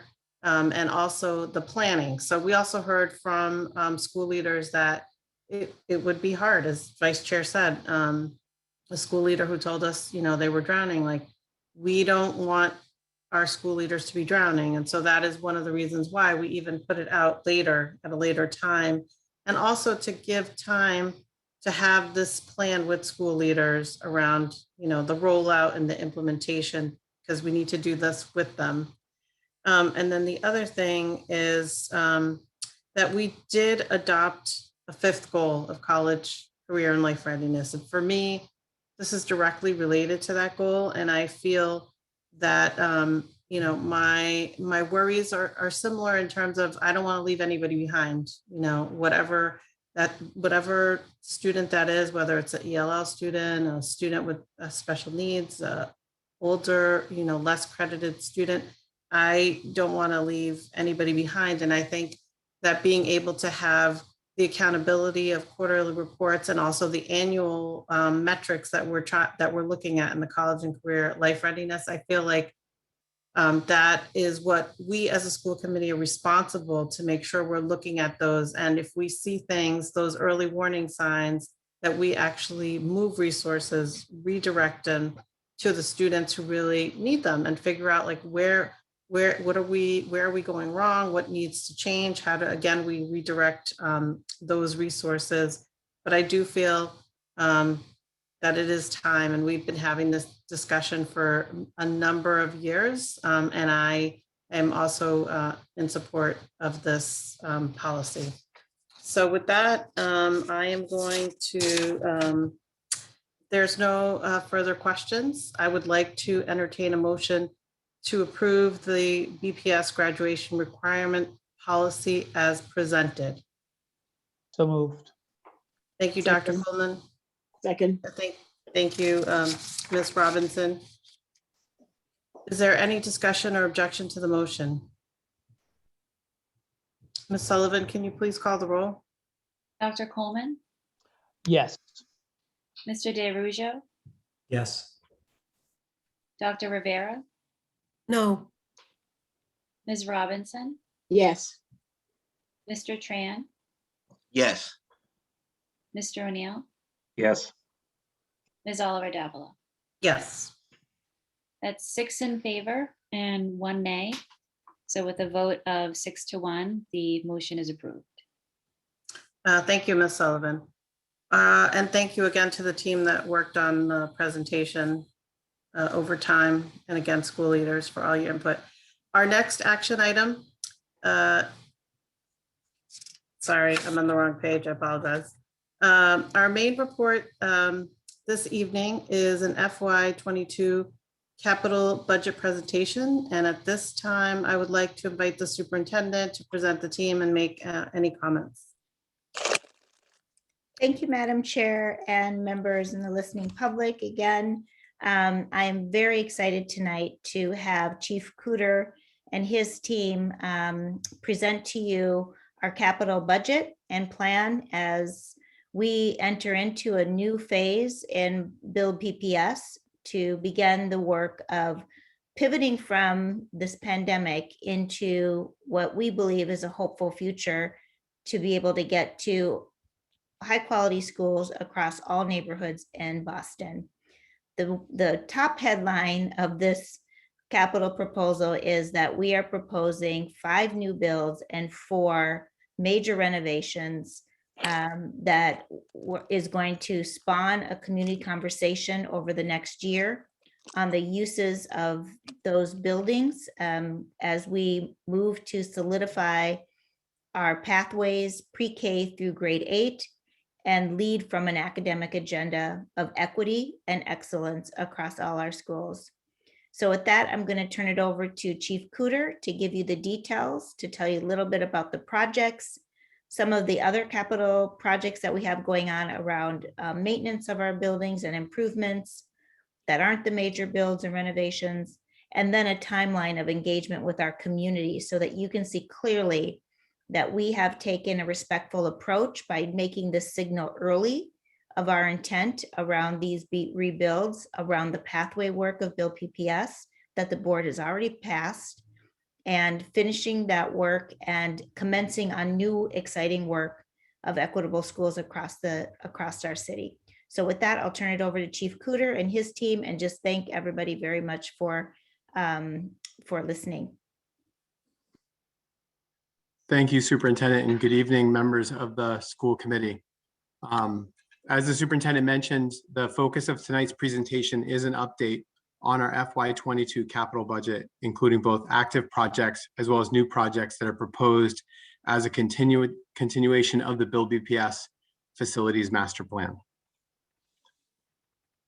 I want to start tonight by being very honest about where we are in this conversation about school buildings.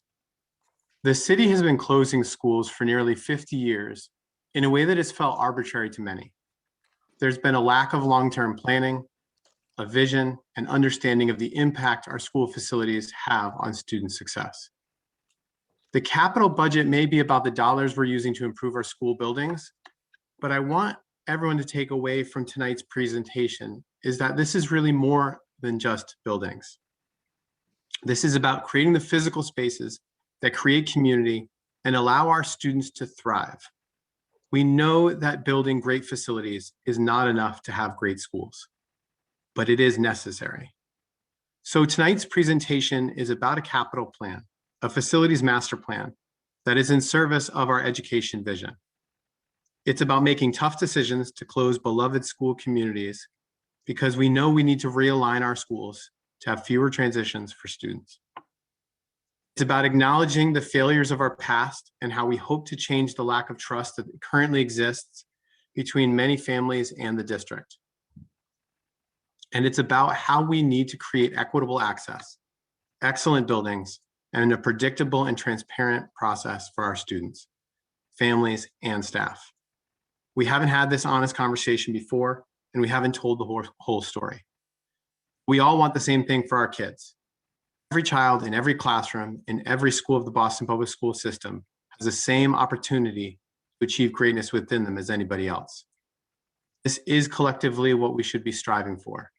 This is what everyone wants, and we hear it from families, from neighborhoods, from students and staff every single day. This is not, of course, something that the district can decide to do on our own. We must collaborate with each other. Some of how we're going to get there might not be liked by everyone. and some of it is disruptive, like school closures. We have to be honest and take a look at what's working and what's not working. It will never be possible for us to all agree on each individual decision. What is possible is that we agree on the vision for what all of our kids deserve: high-quality schools and education. And this proposal will be a major step forward and make substantial progress to get us there. Our vision for schools has 3 organizing themes: equitable access. We must break the structural barriers keeping our students from excellent schools. Excellent buildings, ensuring every student attends school in a modern building that promotes learning and conveys respect. And predictability and transparency. We need to restore trust by being honest about how we work and what we plan to do. To borrow from Lee Bowman, a vision without strategy remains an illusion. So throughout tonight's presentation, I'll be sharing with you how we are going to bring our vision into sharper focus and what actions we are taking to make substantial progress to achieving this vision. The first 2 buckets, equitable access and excellent buildings, is about how we are spending our money and organizing our school buildings. The third bucket, predictability and transparency, is not about money. It's about changing the way we do our work. The Build BPS project began in 2014 as a part of the Boston Public Schools initiative to create a district-wide long-term capital and facilities master plan. Build BPS is a $1 billion commitment over 10 years to provide 21st century learning environments to BPS students. The investment was in response to the fact that many of our buildings, even some that our communities like, are outdated and do not meet high enough standards for our students. 65% of our buildings were constructed prior to World War II. Today's presentation will focus on active project updates and our proposed strategies to continue the work plan for redesigning our school district. This graph shows our budget and total cumulative spending through each year. It answers the simple question, how much of the original commitment have we spent? The answer is $460 million out of $1 billion. And for those of you who are doing the quick math and saying they've already spent 46%, I'd just like to say, we're not at 46% because we're not stopping at 10 years or $1 billion. We've only just begun. Our job is to lay out a comprehensive plan that replaces every school building older than 50 years old. I want to highlight some of the big announcements for tonight and how this year's $163 million capital budget will improve our district. For those communities not impacted by major projects, our capital plan includes $78 million in capital investments and district-wide initiatives, improving all school buildings and learning environments. As a district, we've made the difficult decision to take our standalone middle schools, those schools serving only grades 6 through 8, offline. Tonight, we're going to provide the timeline for 2 additional middle school closures to go along with the 2 this committee voted to close last October. But these decisions are being made so that we can better serve our students. These changes allow us to launch 4 major building renovations, one of the McCormick, Edwards, Timilty, and Irving middle schools. The final major announcement in this year's capital budget proposal is the launch of 5 new school buildings across the city. Because of this proposal, by 2027, we will be on a path to launch 2 to 3 new school projects every year. This will provide significant upgrades to our current school communities. With that, I'm going to provide more information about the first organizing theme, how we plan to provide equitable access to educational opportunities and programs. For each part of our vision, we're presenting the focus areas, the key levers we believe will ultimately lead to more equitable access for students. The first action is to create predictable pathways by reconfiguring all schools to predictable standard pathways to stabilize and grow enrollment by attracting and retaining more families. In 2019, the school committee voted to adopt 2 primary pathways, a K-6, 7th through 12, with a single transition coming between 6th and 7th grade, and a K-8, 9 through 12, with a single transition coming between 8th and 9th grade. To achieve this, we will reconfigure standalone middle schools into either pre-K, K0 to 6, or 7 through 12 schools, add 6th grades to K to 5 elementary schools, or add 7th and 8th grades to 9th through 12 high schools. The second action is to expand access to high quality pre-kindergarten and to ensure all kids are ready for kindergarten by expanding these programs in BPS. We know the critical importance of early childhood education, and we need to fulfill the goal of universal access. To achieve this, we will add pre-K seats through major construction projects and reconfigurations. We'll also consider adding pre-K by changing K-8 schools to become pre-K through 6th grade schools, removing classes in the upper grades and expanding early childhood seats in critical neighborhoods. And we'll continue to partner with community-based early childhood programs in the Universal Pre-K program. The final action for us is to graduate students ready for college, career, and life by redesigning our secondary schools and setting students up for post-secondary attainment in education industry. The Mass Core policy that you just voted on was a critical step. We want to make sure we have a portfolio of high-quality secondary school programs. To achieve this, we'll reimagine the secondary school experience through a partnership with our heads of school and to establish a new foundation for high school quality. Here is what we are prepared to announce for next year.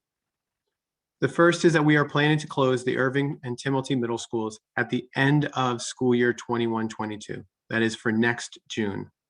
That is to renovate and work with the community to reimagine the school for either pre-K through 6 or 7 through 12 school.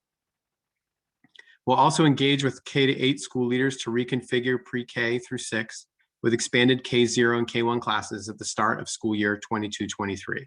That means that next year will be a conversation with K-8 communities about the future of their school. We're not going to be telling any of our communities what to do. We're instead going to be partnering with them and let them know what their options are as we expand 7 through 12. And the final piece is that 7 through 12 expansion. By partnering with the heads of school, as I mentioned, to establish a foundation, we plan to come back to the school committee in the fall with our heads of school to present on what we believe the best portfolio is to strengthen our district, to grow enrollment, and to make sure we're providing high quality secondary opportunities to all of our students.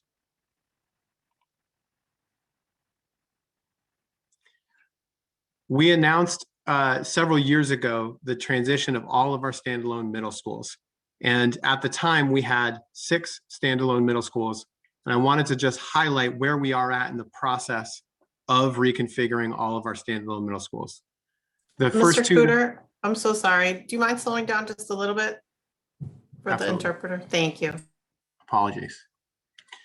The first 2, the Edwards Middle School and the McCormick Middle School, were votes taken by the school committee in October. The Edwards Middle School will close as of June of 2021, and the McCormick is reconfigured as a partnership with BCLA and is part of the major reconstruction project, renovation project, excuse me, beginning this summer. The other 2 we're announcing tonight are closing the Timilty and Irving, as I've mentioned. That leaves 2 remaining standalone middle schools, Up Academy Boston, which is located in South Boston, and the Frederick Middle School, which is located in Dorchester. We do not have a proposed closure timeline for those 2 schools, but we are planning in the fall to begin the communications and engagement process with those school communities to figure out the best plan for bringing clarity and transparency to what the timeline is for their reconfiguration. For the Edwards, we also will be engaging with that community about the future use of their school building. At this point, I'd like to turn it over to our Chief of Engagement, Monica Roberts. Thank you, Chief Cooter. So just Chief Cooter has really laid out well some of our reasons and the work that the district has done since 2018 to think about reconfiguring. And as we think about this work, we talk about Boston streets and how difficult they are to navigate, but some may say that it pales in comparison to how difficult it is to navigate BPS from pre-K to high school graduation. Families are navigating both from getting from elementary to high school, but within that, they're also navigating quality and school fit. And so as we are raising rigor across all of our schools, to ensure that we have a quality guarantee, we are also looking to reduce the number of transitions for our students. There's a sizable body of research that talks about student mobility and suggests the harmful impact at times on academic achievement. We started with 22 grade configurations and are trying to get to much fewer.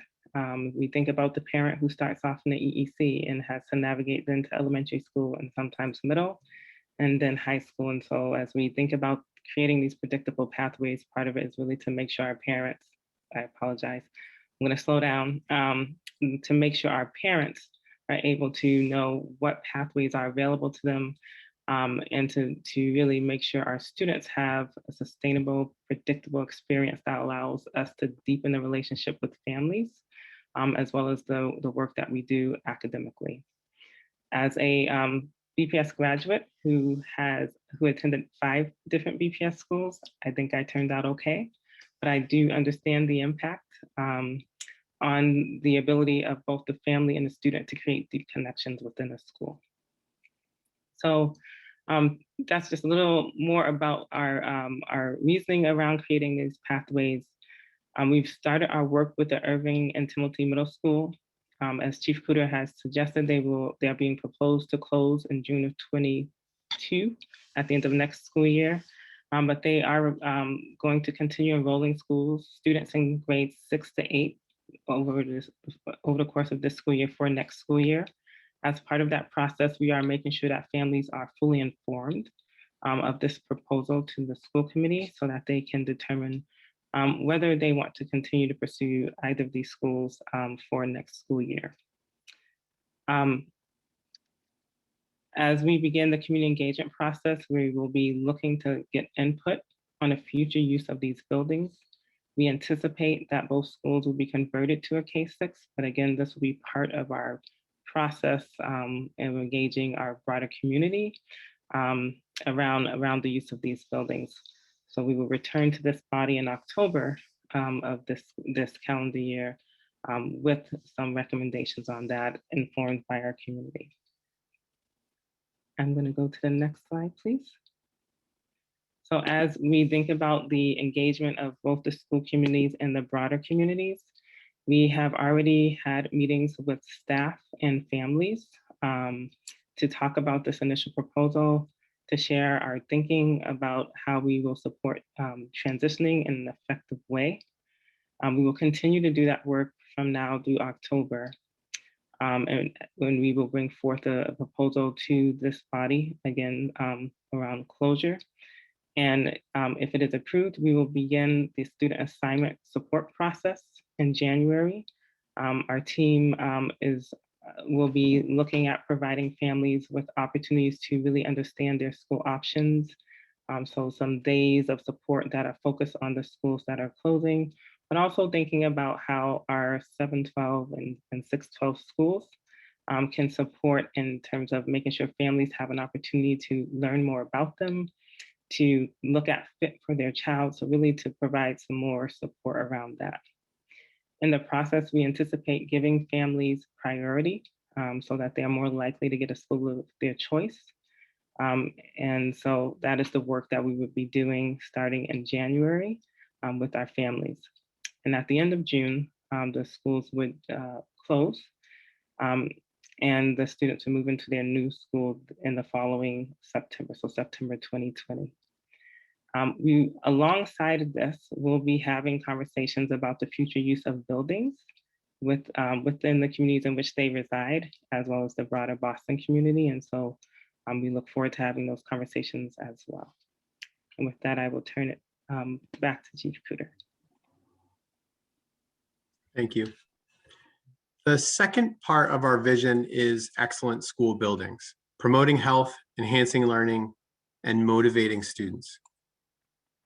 Here are the focus areas we believe will ultimately lead to more excellent buildings.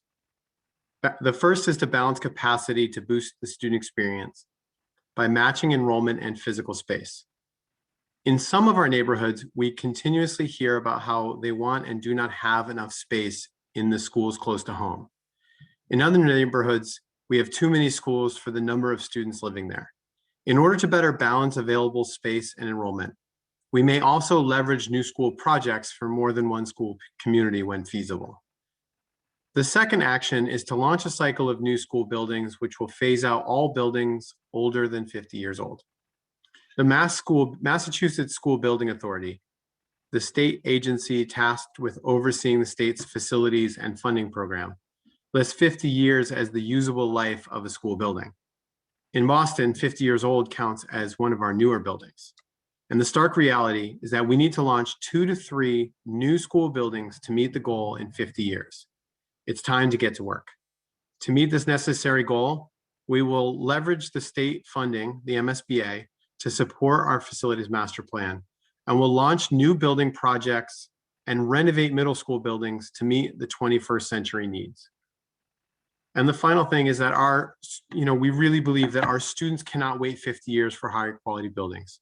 So our final action is to upgrade our existing facilities with 21st century learning spaces.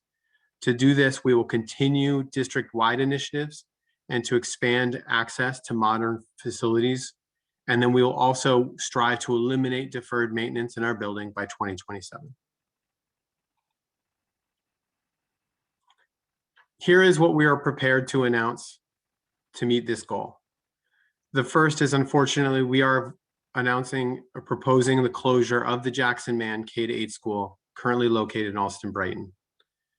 We are launching 5 new building projects, including a new school for the Horace Mann School for the Deaf and Hard of Hearing, which is co-located with the Jackson Mann currently in Allston Brighton. And we are also committing to introduce a prioritized list of all school buildings by October of this year. So that will let everyone know where they are in the plan. We will continue to upgrade and update our buildings through the district-wide initiatives and capital repairs. And then finally, we will renovate 4 of our buildings: the BCLA McCormick School, the Edwards, the Irving, and the Timilty.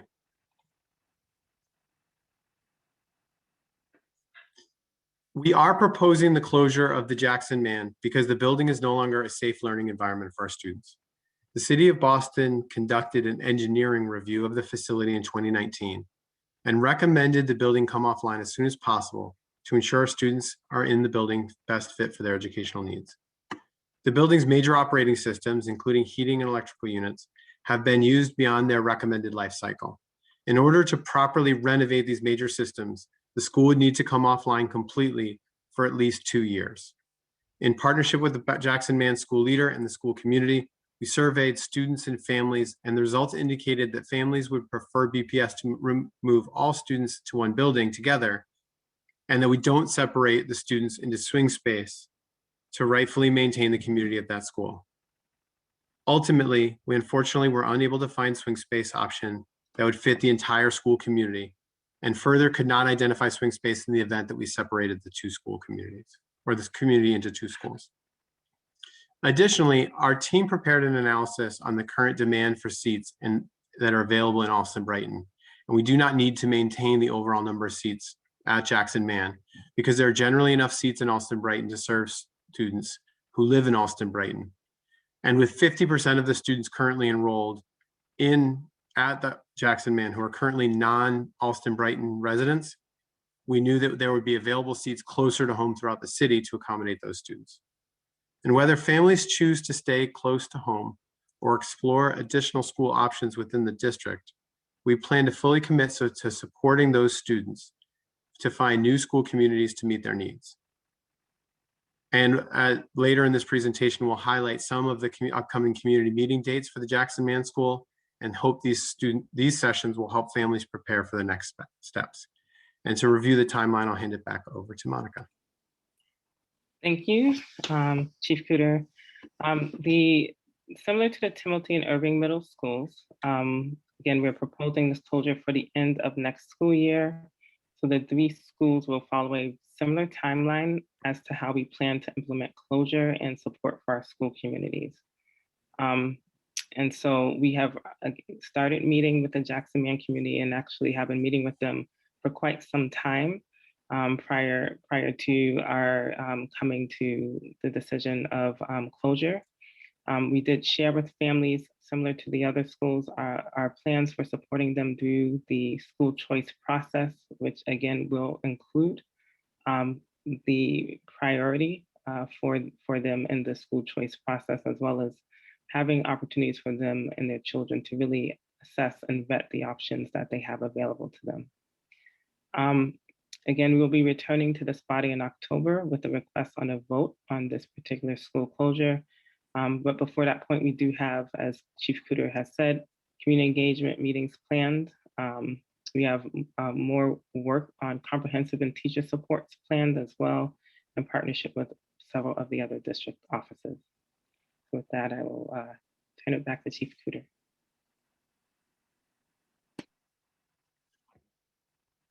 We know that in the past several years, a lot of the work and discussion of Build BPS has been focused on school closures, and we're not proud of that. The build in Build BPS is what we need to focus on and make our efforts to have a better strategy for. We're excited to propose 5 new school buildings across the district. These projects will take time to complete, but they are the right new building projects for us to focus on. For Dorchester and Roxbury new builds, our new build projects are focused on neighborhoods where we have the most students. These new buildings will prepare the district to provide quality seats close to home. Dorchester is home to over 10,000 students, and Roxbury is home to nearly 8,000 students, first and second in terms of school-age youth throughout the city.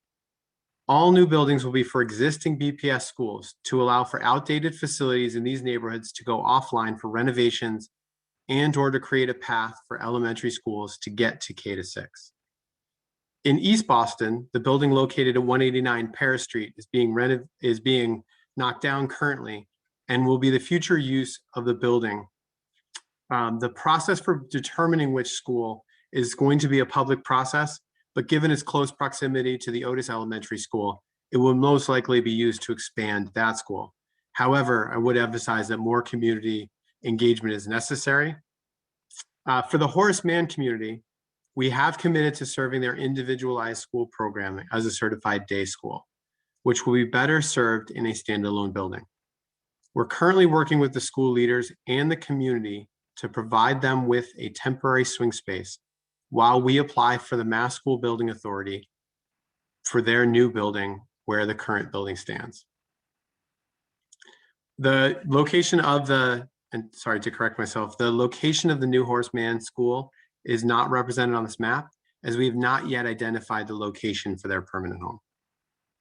And finally, the red dot represents that we plan to eventually build a new pre-K through 6 building on the current Jackson Mann site to serve one or more of the other elementary schools in that neighborhood. And for those of you who have been following along with Build BPS, you will note that this map is consistent with the map we produced in Build BPS Phase 2, showing that we are returning back to the plan to meet the needs of different school communities based on the fact base that we presented at that time.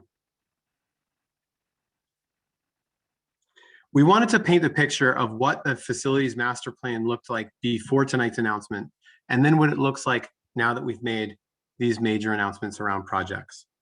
What this chart represents is a timeline for when all of the existing and proposed projects are anticipated to be completed and opened. So in each column, you'll see the fall of the year that students will move into the new or renovated building. Underneath the name of the school is the current status of the building. In the upper right, you see a blue box for the Boston Arts Academy, which is currently in construction and is anticipated to open in the fall of 2022. The McCormick BCLA, which is the school that we began conversations with several years ago, is about to begin the construction of their first phase. That will be a multi-year, multi-phase project to renovate while the students move in this fall. And then as we lay it out, you'll note that there are only 3 blue boxes. Those were the plans for new buildings prior to tonight's announcement. What you see on this slide is that we are putting in place renovations and new expansions to get us back on track for building new or renovated buildings. And by 2027, we'll be on a path to start 2 to 3 new construction projects every year until we've met our goal.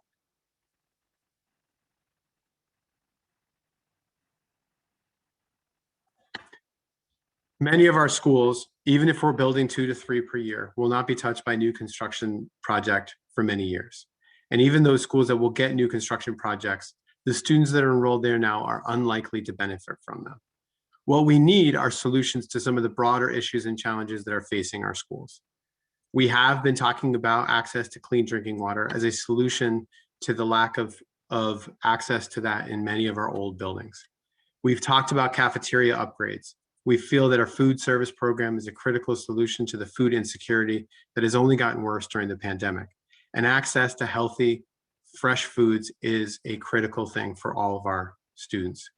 This slide represents all of the projects that are meant to upgrade the student experience, from bathrooms to 21st century improvements.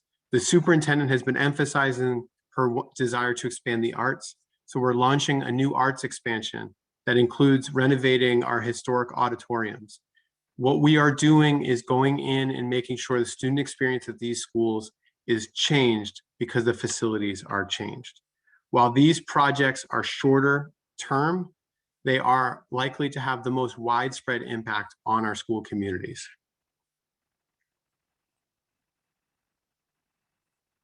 It's also critical as a district that every school community will receive improvements to the capital repairs program.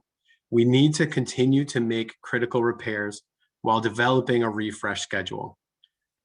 We've talked before about our how our Office of Information and Instructional Technology has every school on an infrastructure refresh schedule. So I can tell you when a school was last upgraded in their network and when they are scheduled to be upgraded within the next 4 or 5 years. Our goal is across all of these categories, from electrical to windows, to make sure that we have a planned and thoughtful refresh schedule that continues to upgrade and keep our buildings in shape. Once we have decided to maintain and keep a building online, it is incumbent on us to make sure that we are making the critical repairs so that we don't get ourselves in the situation that we were with the Horace Mann and the Jackson Mann, making quick decisions and difficult decisions about school communities that is in reaction to failing buildings, not in service of our broader school community.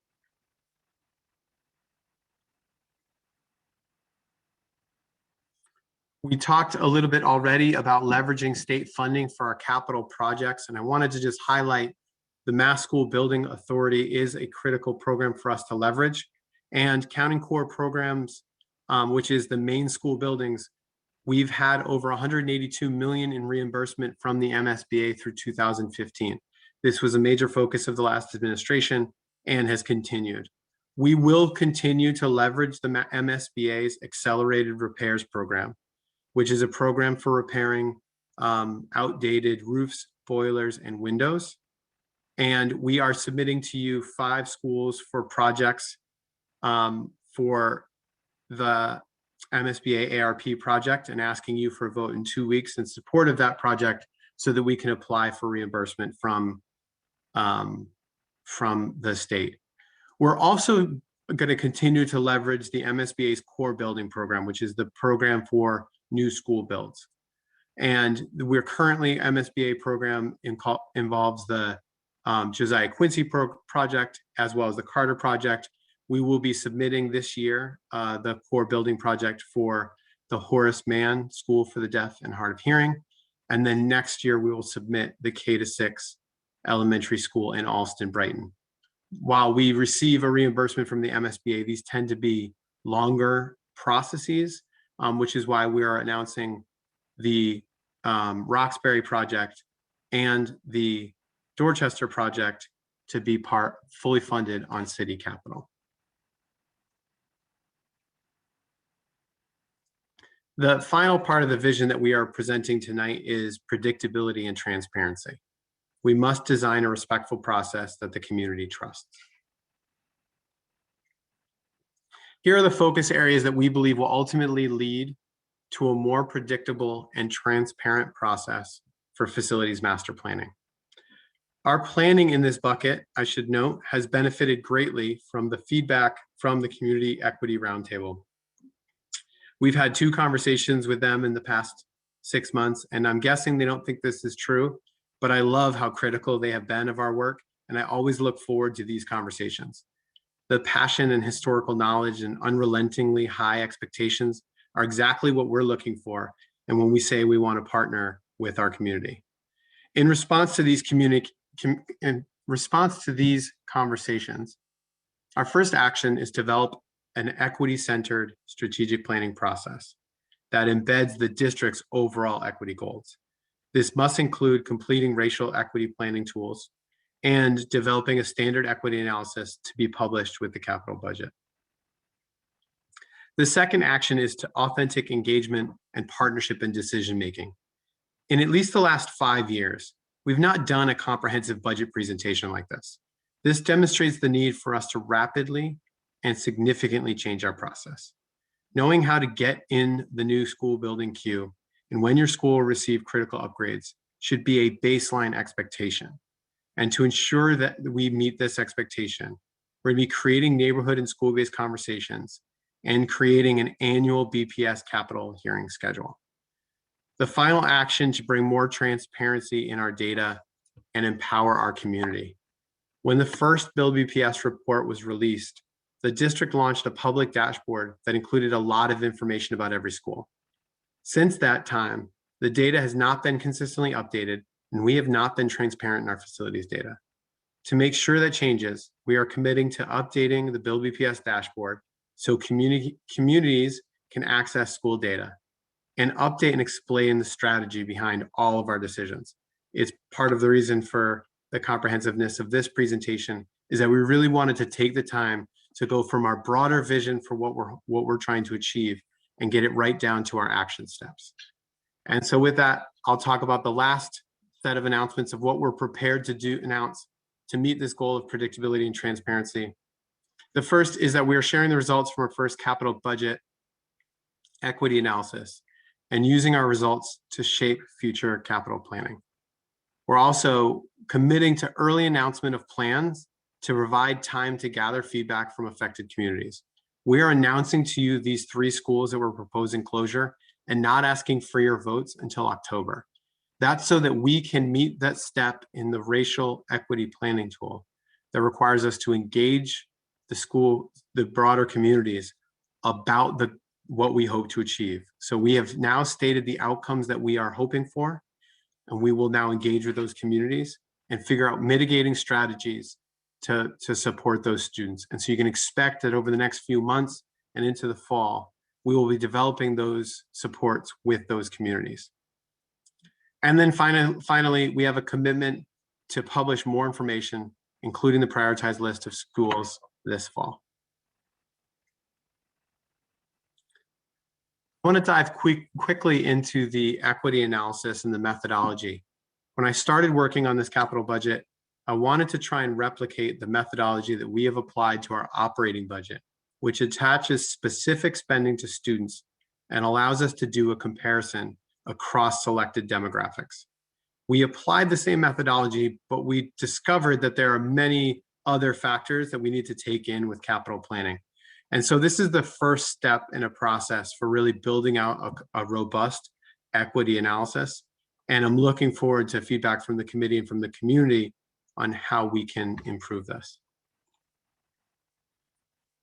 What we did was take the analysis and break down into all of the major Build BPS categories spending and apply the proportion of the FY22 capital proposals that is allocated to specific schools to the populations of students that they serve. So for example, we looked at the rollout of the cafeteria projects and the schools that are getting cafeterias and applied that spending to students in those demographic groups in that school.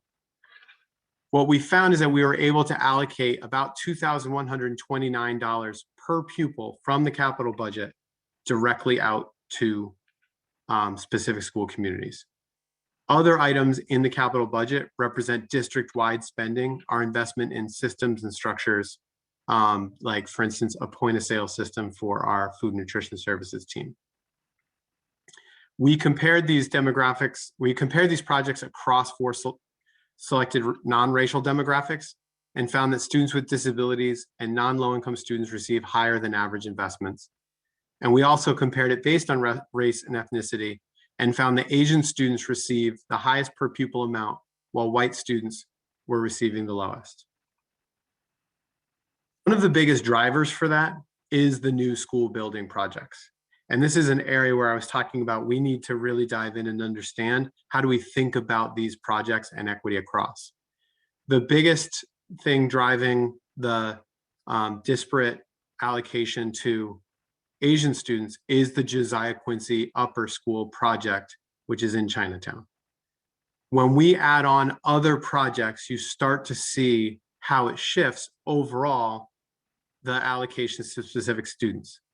The new builds that we are proposing tonight in Dorchester, the Pear Street project, and the one in Roxbury, all don't have cash flow in the current budget for future years, which means because we have not fully budgeted out in the cash flow in the current proposal exactly what the costs are, it's difficult for us to actually estimate the equity impact of that.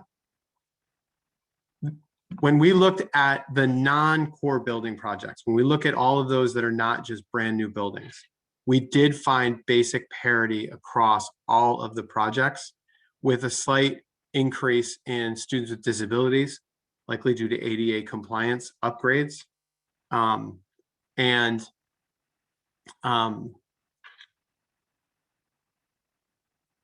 lost my train of thought on that, so I'm just going to move to the next slide, which is to talk about the where we're going from here for the equity analysis. So as I mentioned, this was the first attempt to really think about capital planning equity analysis, and we've not found good examples from other districts having done this work. So what we found is, the first, we really need to develop a better baseline analysis of access to educational facilities and overall building conditions. So an equity analysis have said, who has access to gymnasiums, who has access to libraries? What is the baseline condition from which we're building? It could show that it needs greater investment in specific communities to get them up to what the superintendent has referred to as her foundation for quality, or our foundation for quality. The other thing we need to do is incorporate multiple years of planned capital projects. We can't just look at a single year of data, including adding the historical spending, because projects that were done last year are still benefiting those students. The best example of that is we are in the 4th year of the cafeteria project rollout. We prioritize the projects based on opportunity index scores, meaning we went to the neighborhoods that had the highest needs students and upgraded cafeterias in those schools first. Phase 4 of the cafeteria projects are now at our lowest needs neighborhoods because they were specifically deprioritized in the order. That doesn't show that we are being inequitable in this single year. It shows an explicit strategy over multiple years to both raise the level, raise the sort of floor on quality, while doing so by focusing on an equity-based strategy for implementation.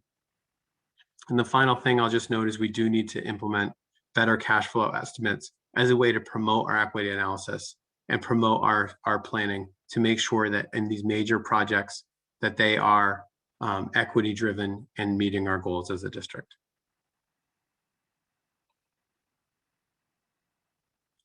The last thing I'll comment is on transparency and predictability. We wanted to make some key statements on what every family needs and deserves to know. They deserve to know what projects will be happening and how to get into the queue. They deserve to know the process for how decisions will be made. And that's why it's important for us to come back with a more robust and transparent process. It's important to us to present the capital budget to you this evening and to announce school closures early. What we want to do is come back to you with even more information in October, well in advance of the capital budget proposal, to launch the next phase of strategy and engagement so that families know how and when to join in this conversation. With that, I want to talk a little bit about our next steps and timeline for the FY22 capital budget. First thing is we are coming to you and asking for specific votes from the school committee. The first 3 votes we're asking for in 2 weeks at the next meeting.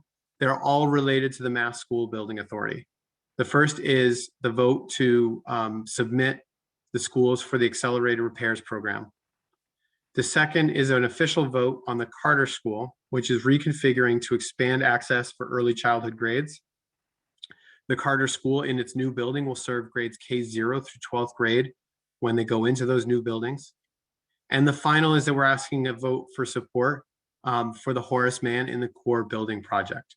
Those are all part of the process. We have, in order to apply for all of these funds, we need these votes to be taking place before June 1st.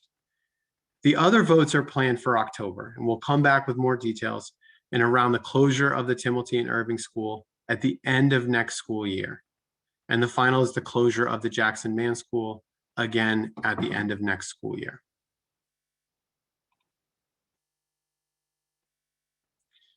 This presentation, as well as a copy of the capital budget and a memo explaining how this, our strategy overall, is available on our website and translated. You can go to either bostonpublicschools.org/budget or bostonpublicschools.org/buildbps to find out more information. And I'll turn it over to Chief Roberts to be able to talk about the calendar of events. Thank you. So this is just a reminder of the upcoming meetings that we have already scheduled. They will be a combination of continued discussion and supports for families whose students will be transitioning, and as well as work with the school community around transitioning. But we'll also have conversations for schools that are a little further along in the process, like the Edwards, where we will start to have conversations about the community's vision for the building itself. So we hope the community will join us for these sessions, give us feedback. We're looking forward to participation. There will be more coming, so this will not be the comprehensive list. This is a start, and we're looking forward to that process. And I think Chief Cooter is going to close us out. I want to close the presentation tonight in a way that I typically open, which is to return to this statement from the Opportunity and Achievement Gap Policy.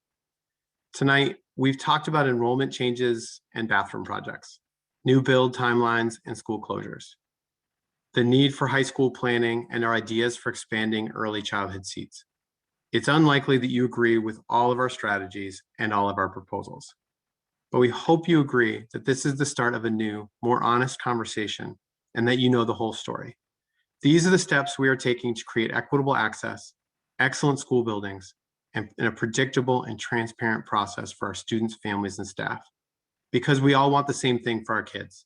Every child in every classroom, in every school of the Boston Public School System has the same opportunity to achieve greatness with them as anybody else. With that, I thank you for the opportunity to present the capital budget on behalf of the superintendent, and I'll turn it back over to the chairwoman for your questions and comments. Thank you, Mr. Cooter. Thank you, Ms. Roberts, for that presentation. And I'll now open it up to the committee for any questions or comments with a reminder of our norms for 5 minutes, each 1 to 2 questions, and we will come back to you if you have additional questions. So if you could raise your hand either in the box or in the chat. Mr. D'Arusha. Thank you, Madam Chair. And of course, I thank you to Mr. Cooter, Ms. Roberts for that presentation. A lot of good news in there and a lot to unpack. I really appreciate, especially that ending comment of having these transparent, straightforward conversations. These are real issues that need to be resolved, and I know some haven't been addressed in the past. And it's good that we're facing all these challenges around ensuring that all kids have great buildings head on. So I think that's fantastic, and I want to be as supportive of that as I can be. One question and just another comment. How, I think you touched on this a little bit, but how does enrollment, the enrollment projections impact how you're doing this analysis of the different transformations and new buildings and the timing and so forth. I've seen, and I just personally, I've had a baby during the pandemic, so I've been very keen reading all these articles on demographic changes. And I'm hoping this year is an outlier, but it's pretty significant. And I just want to see how that's going into the thinking. And then just on a comment, I had heard from families around the Edwards, so great to see that the engagement date is set to make sure that families can be in a structured process to find a use for that building, both for the renovation and then also as that building stays in an unused state, to make sure that hopefully it can have some use coming out of that engagement process. So that's my comment to my question. Thank you. Yeah, thank you for that question. I think there's a couple of long versions of that answer. I would say we continue to partner with the Boston Public Development, the BPDA. What I'm drawing a blank on the Planning and Development Agency of the city. Excuse me. They helped us get access to and understand the housing development proposal process, so that we can really understand how the city is changing, and to work with their demographers to make sure we understand broader trends. We published in 2 or 3 years ago a fact base for Build BPS that drove the sites, the sort of areas of the city where we have prioritized new buildings. And the updated data still points to those same neighborhoods as the priority. But the reality is, and just when I think about this big picture, the district has gone through a number of significant periods of enrollment decline. And during those periods, the city closed schools, but did not keep a plan for building new ones. And so what we know is that we need to build 50, 100 new schools, even if we see declining enrollment. Because in East Boston, where we have seen less registration happen, the buildings are the average age of the buildings is the oldest in the city. And so we need new school buildings, modern school facilities, even if we see a decrease. That's true for Alston Brighton, where we have 1.5 or so seats for every one elementary school age kid. We still need to come in and build brand new facilities, because the Edison school community, the Gardner school community, the other schools that are there, they need new modern facilities. And so to a certain extent, our need to focus on new school buildings is actually one way to enrollment proof our buildings, so that we have buildings that can be more flexible, they can be and more modern and meet the needs of our buildings. Like I said, I'm running the risk of really going on, but I just want to make one last point about the new buildings. The MSBA did a model school building program that they ultimately moved away from, because new school buildings tend to be so site specific and community specific. But one of the factors that they used for choosing a model school building was the building itself's ability to adapt to enrollment fluctuations. And so they wanted buildings that had spaces you could convert to more classrooms if you had a bubble of enrollment, or they wanted buildings where you could close down a portion of the building and reuse it for something like a community center if you saw a decrease in enrollment. What we have in Boston is buildings that were built in 1925, that if we have a blip in enrollment, we don't have any space to put more kids. And if we have a decrease in enrollment in a neighborhood, unfortunately, we have to start talking about school closures or necessary cuts to school programs. What we want is schools that can be flexible and meet the needs of our kids regardless of enrollment. And I think new school buildings is an exciting way to do that. Thank you very much. Thank you. Dr. Rivera? Yes, I had 2 questions, and thank you, Nate, for all your hard work and your team.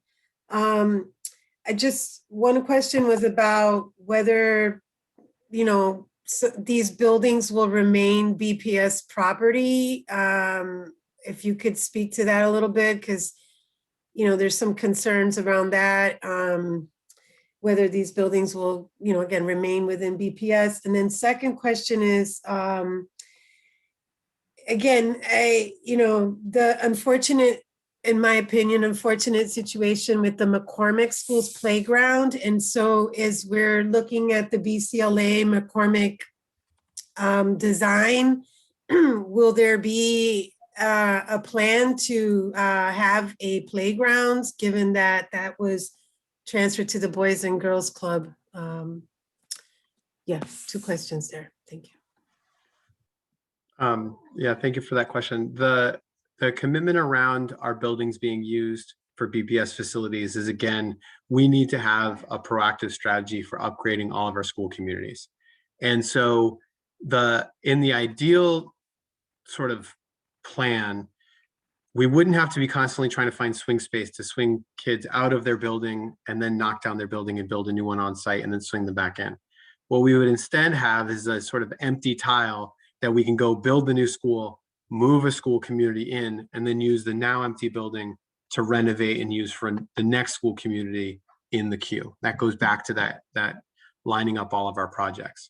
In the past, when a building is closed, we have not had the next use of it planned out.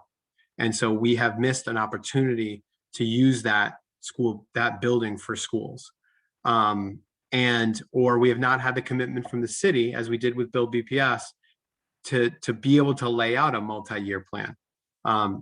Prior to the 10-year, $1 billion announcement, we had an annual capital budget where we couldn't go out and say, we're going to build 3 new schools over the next sequence. The city hadn't really given us that sort of authority. And so this is the first time we get to see us putting that vision into practice. For the BCLA McCormick School, which will be opening next fall on the site, we do have a major renovation project planned. As I mentioned, it's a multi-phased plan because the students will be staying. That's not a school that we're closing and emptying and then doing the renovation and moving them back in as we originally proposed, or sort of doing it while they're in place. There also includes a site study of the area around both the Dever and the McCormick schools so that we can address the outdoor space that is being taken up by the Boys and Girls Club. And so there is still an opportunity to do upgrades for the site to make sure they have adequate outdoor space, whatever, and envision that as part of the BCLA McCormick team. I would also be remiss if I didn't say the facility that is going in is also meant to be a resource for our students and an athletic facility that our students will be able to take advantage of and use. And so it was seen as a project, and I know that there has been a lot of disagreement around that project, but it was seen as a project as a way for us to get a field house and access modern facilities for our students. And as part of the RFP and as part of the project, there is more engagement that will happen about that site and how it will serve our students. As a matter of fact, the BCLA and McCormick design team has already started to work with the Boys and Girls Club about the design and use of that parcel as well. But will we know about what this public process is going to be? I believe there was some city dollars to do an assessment, right, of the property too. So how are we going to also work with the city on that piece of the development? Yeah, in all cases, in the capital, it's interesting. As I've gotten more involved in the capital budget process formally, and the capital budget hasn't been part of the finance team until the superintendent asked me to do this in last spring. The operating budget, in a lot of ways, we get an allocation from the city. We plan our budget and we are fully in charge of implementing it. It's a very different and sort of separate process from the city budget process. For the capital projects process, it is much more embedded and ingrained with the city. And so the Public Facilities Department and the City Office of Budget Management work much more closely with all of us on these projects. And so the distinction between a city project and a BPS project is much more blurred. And so as the city has worked with the Boys and Girls Club, and as we've started to think about that parcel, we have been involved and had the opportunity to advocate for more voice for our community in that. Thank you. Ms. Robinson? Thank you. That was quite a presentation. I thank you for all of the information. And so I only have a few questions now, but I'm sure we'll have more. I guess one of my first questions is, at what point will we have better definitions of what high schools will become 7 to 12s versus 9 to 12s, so that as families are choosing where they send their kids to school, again, to eliminate so many transitions, how will we know? And when will we sort of know which of our high schools will be permanently 7 to 12s in this sequence? Our goal is to come back to you in October with the next round of 7 to 12 expansions and partnering with the heads of school, co-present our vision for the high school portfolios that we think we need to serve our students. This will include how do we expand arts opportunities? What are the sort of citywide programs that we need to have to offer? The other thing that we're doing differently this time than we did last time, we proposed a middle school closure. You may recall that when we proposed the closure of the McCormick Middle School, we had announced that the middle school students would move into Excel and Excel would become a 712. And then we said, but we're going to ask the community what they think. That didn't go well for us. And it ultimately didn't lead to what the solution in the partnership was. So this time we're trying to learn from what we learned, what mistakes we made, and learn from the McCormick community, and start with the announcement of the closure and say to the schools, we want to talk to the families and say, what 7 through 12 options do you want to see in the neighborhoods? We already have some ideas about high schools that we want to go 7-12. Obviously, there are school leaders who have been raising their hand for multiple years. So it's not going to be disingenuous. We're going to go to them and say, these are the things that we're thinking. But we're not going to do it as part of the proposal because we really want that authentic engagement. And so what you can expect in October is the next slate of saying, these are the 7-12 expansions we're going to do. These are the K-6 expansions that we're going to do in order to meet the needs of students who would have enrolled in the middle schools. And then for those that we are not talking about an expansion, here's where they are in the queue for a new build. So if there is a high quality high school that does not currently have the space to add 7th and 8th grade, but we all know we want it to be 7th and 8th grade, here's when we plan to do a new project for them. Here's our approach to making sure they have the space they need to expand their program. By the way, saying that out loud today makes me incredibly nervous because it is a big commitment, but it is exactly what everyone has been asking us for. And we can't continue to wait year after year for next year to have it different. It's got to be, and it's not going to be as comprehensive as everybody wants. We have to start getting it down on paper to give the community the opportunity to beat our ideas up and make them better. Okay. This is something I've asked for before, and now as I look at what we're doing, I'm even more concerned that this would be information that would be helpful to many of us. We don't have anywhere the quotes ideal size of a K-6 school, pre-K to 6 school, in terms of the number of strands, et cetera, as well as the components of that school, to use as an example to say to families, here's where we're moving towards.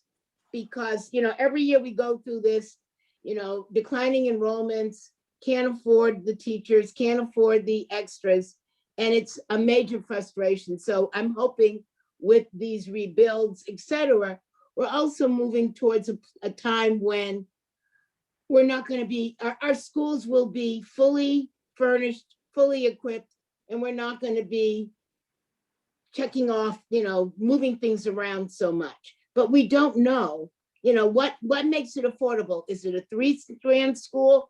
Is it a 5-strand school? How do you figure out where special needs groups of strands need to be, across the city? So how do you begin to understand, listening to the parents talking about the loss of their strand? Well, where is that strand going? The kids will still be there. Will it be in Alston, Brighton? How are we answering questions that these issues are going to begin to, bring up for people?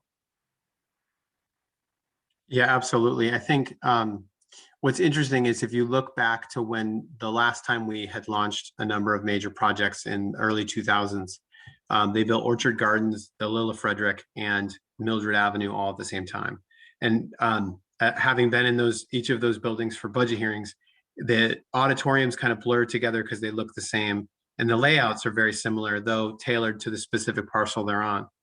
That was because the district came up with a school building program, said, we're going to build this school. It's going to have this many classrooms. It's going to have these resources. It's going to be this size. to serve this program. And they went to the individual school communities and tailored certain parts of it to meet the specific needs of what was going in there. We need to do that as well. And part of this consistent building program is coming to communities and saying, we're going to build this kind of K-6 in your neighborhood. And here are the trade-offs around why we've chosen what we've chosen. And I do point them out as trade-offs, right? We can afford small schools. We can afford big schools with a lot of different programs. We need to make the trade-offs, and for whom we're making those trade-offs. It's most explicit at the high school level, but there's a lot of it at the elementary school level that we need to do. And so as part of these school builds that we're doing in Dorchester and Roxbury, we're going to be asking those questions and then turning that into a consistent building program so that it will cut down on design time, it'll cut down on planning time, because we'll have done that.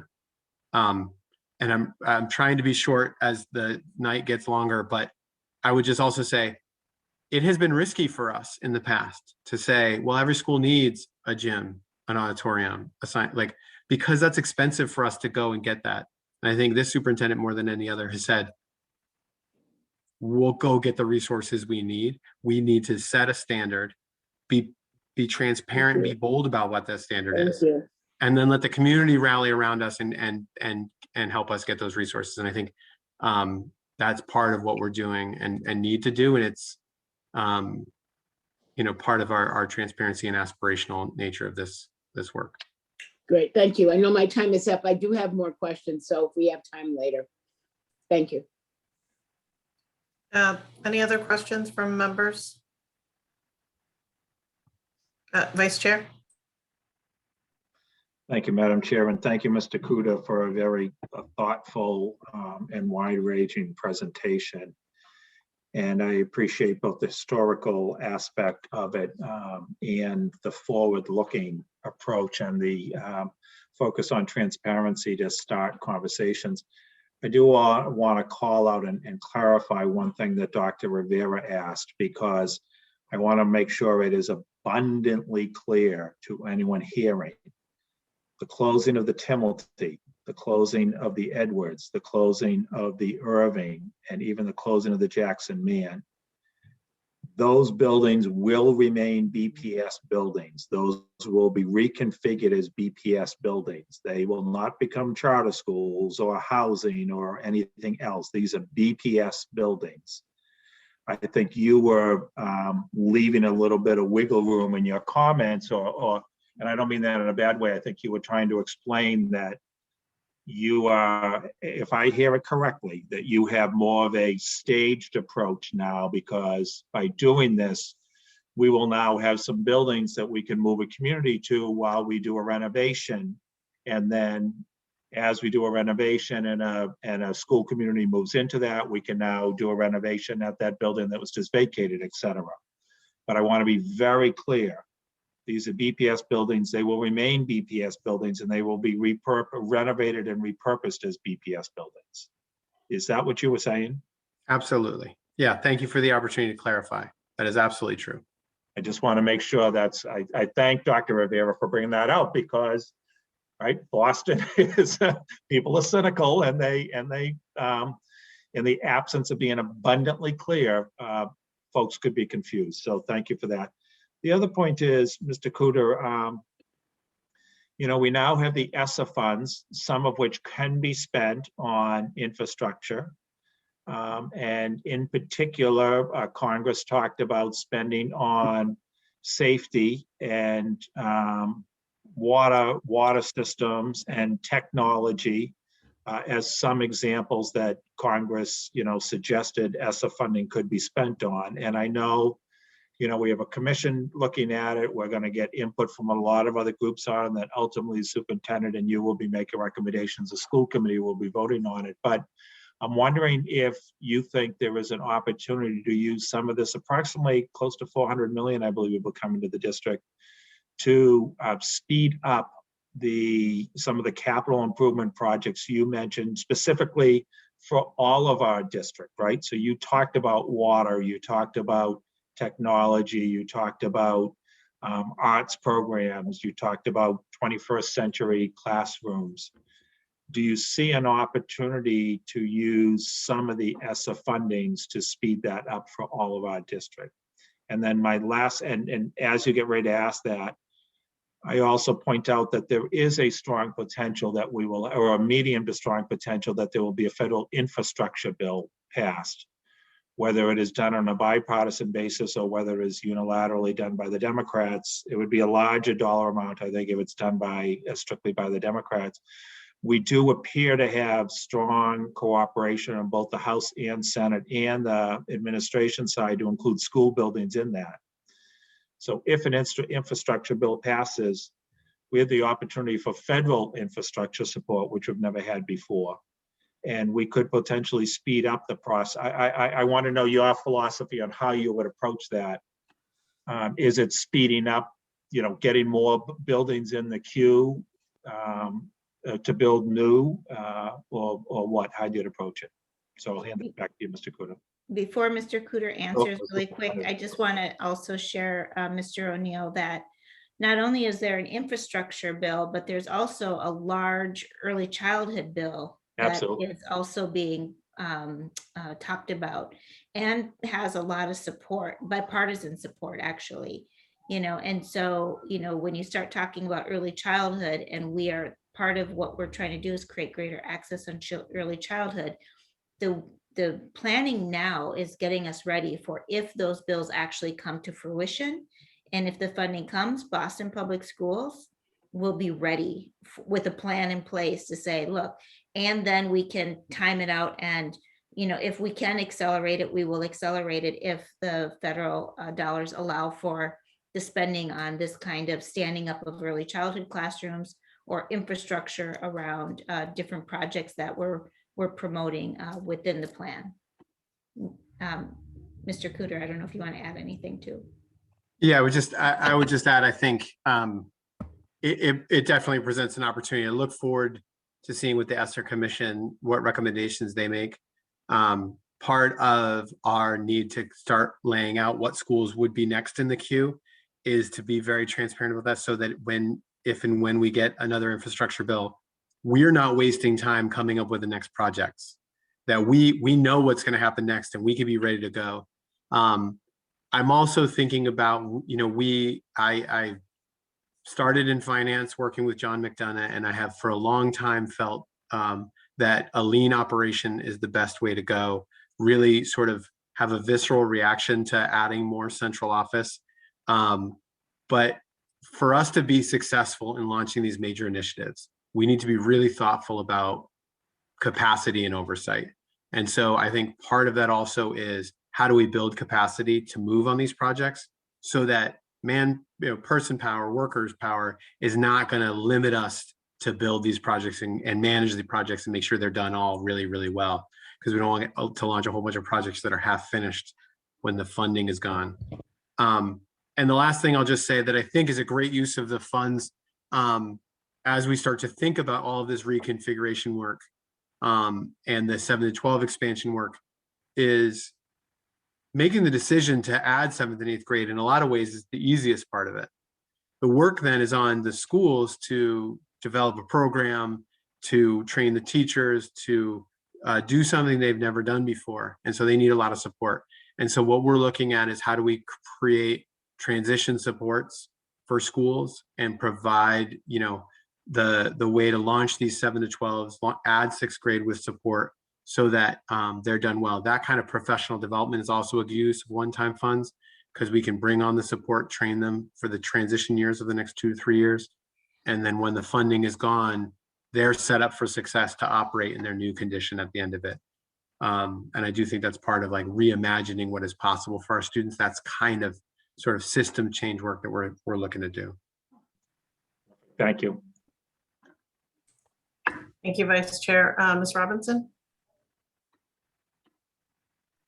Yes, I just have a couple of quick things. So where, for example, does the Blackstone fit into this? I mean, we've been talking about the Blackstone for now probably 3 years. We've heard back from those families. Supposedly money had been allocated. where does their renovations fit as we're looking at this next set of upgrades?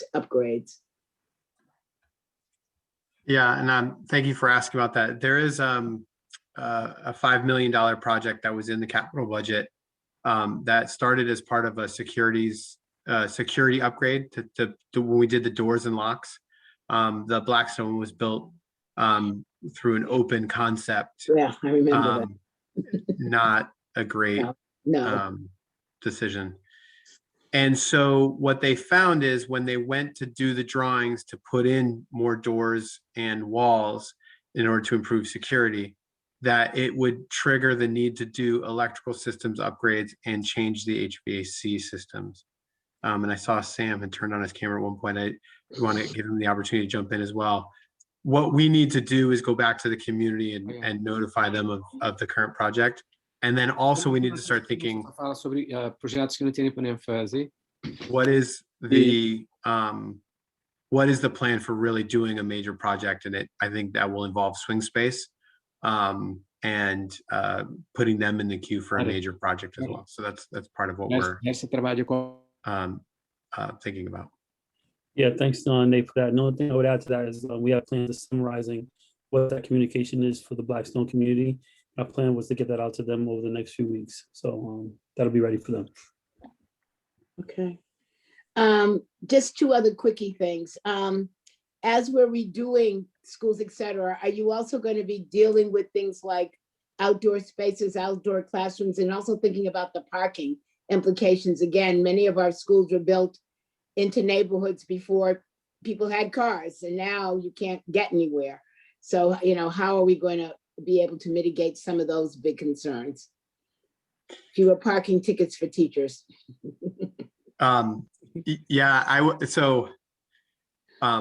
My son and daughter attend the second oldest building still in use in BPS that was built in the late 1890s. And this morning at drop off, a fellow dad stopped and said to me, "It never ceases to amaze me that people try and cut through on Wachusett Street." It's the BTU school in JP. I know. At 8:30 in the morning when we're all trying to do drop off. Basically, all of our families drop off all the same time. So parking is a huge issue in the city. I think that goes to some of what is the standard part of our building program. It's some of the less exciting stuff, but really important for teachers and staff and after school programs and all that. On the district-wide initiative slide, there was a line for 21st century exterior upgrades. That was meant to be a signal of, we want to have a program where we go in and make a significant upgrade to the space around a school.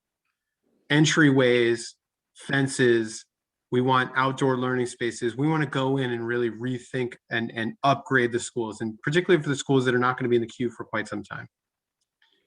We have done one-off programs before. We've upgraded, we have a schoolyard initiative. We're going to continue to invest in schoolyards. We've done an outdoor classroom here. But we've never gone in and said, okay, let's do all of these projects at a single school in a single year, so that when students show up the next year, there is a significant change. The superintendent is also pushing us to think the same way about 21st century upgrades for internal and interior refurbishment. So we go in and we upgrade lighting and whiteboards and take out some of those TVs that we used for Channel 1 back in the day. All of those things go in and just modernize it. We can do a lot to make the school experience much better.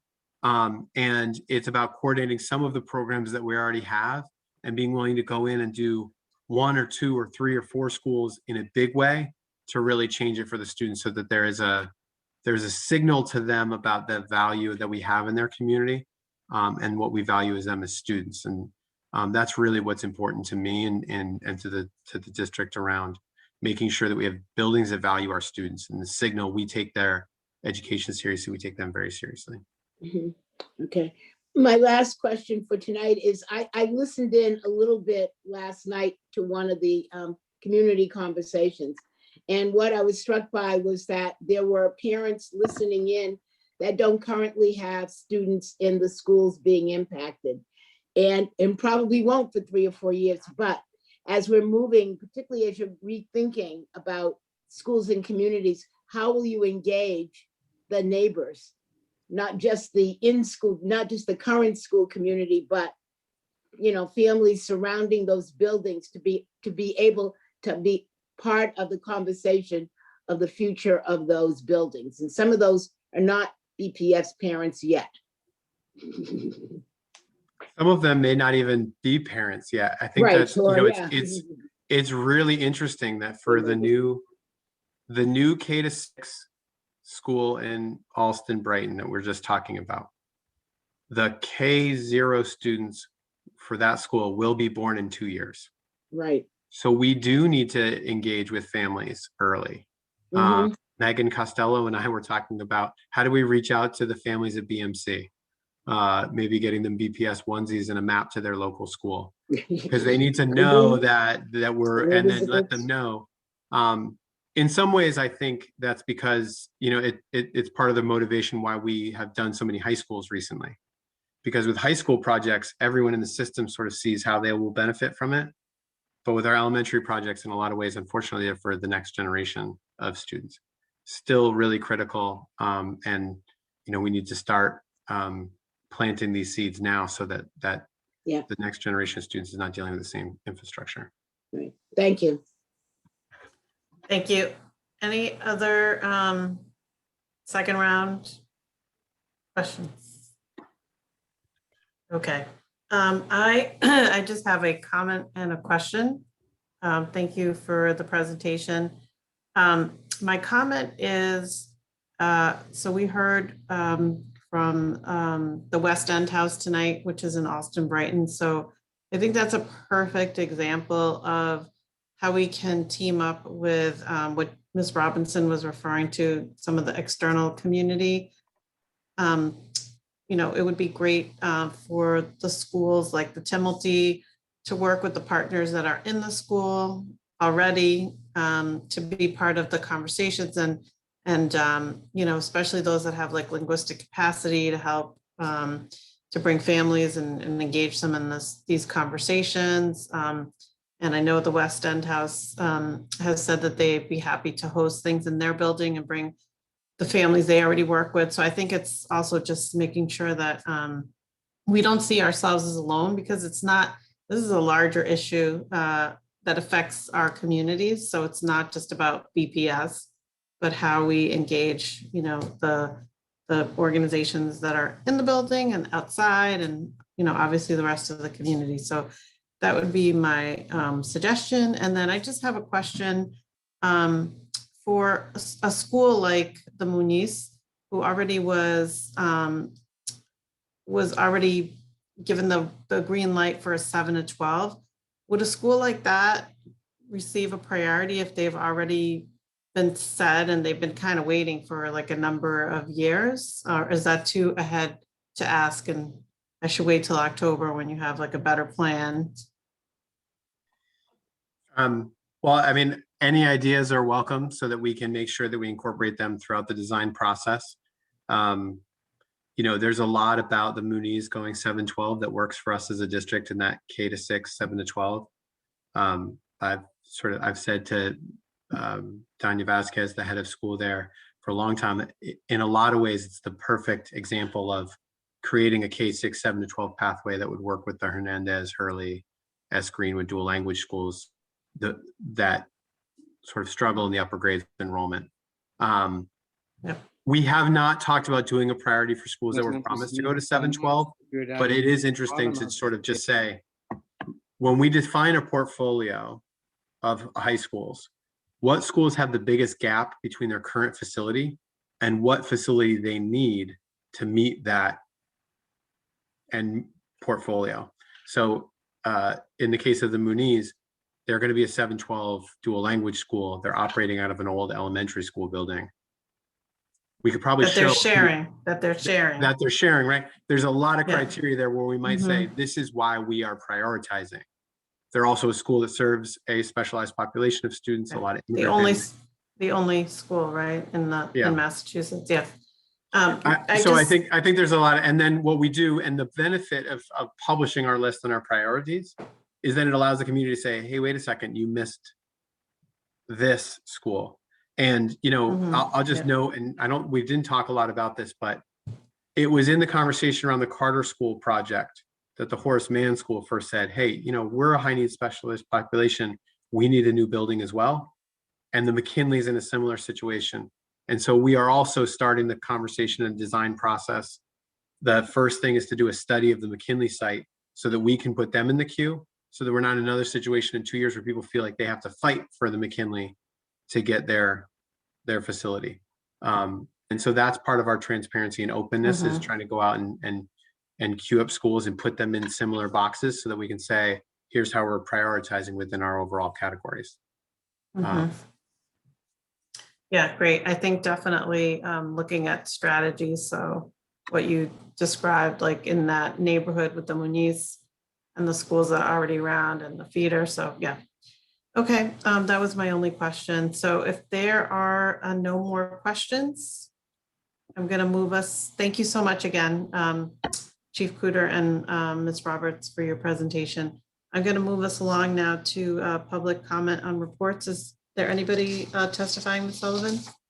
Yes, Madam Chair, we have one speaker for public comment on reports, Charlie Kim.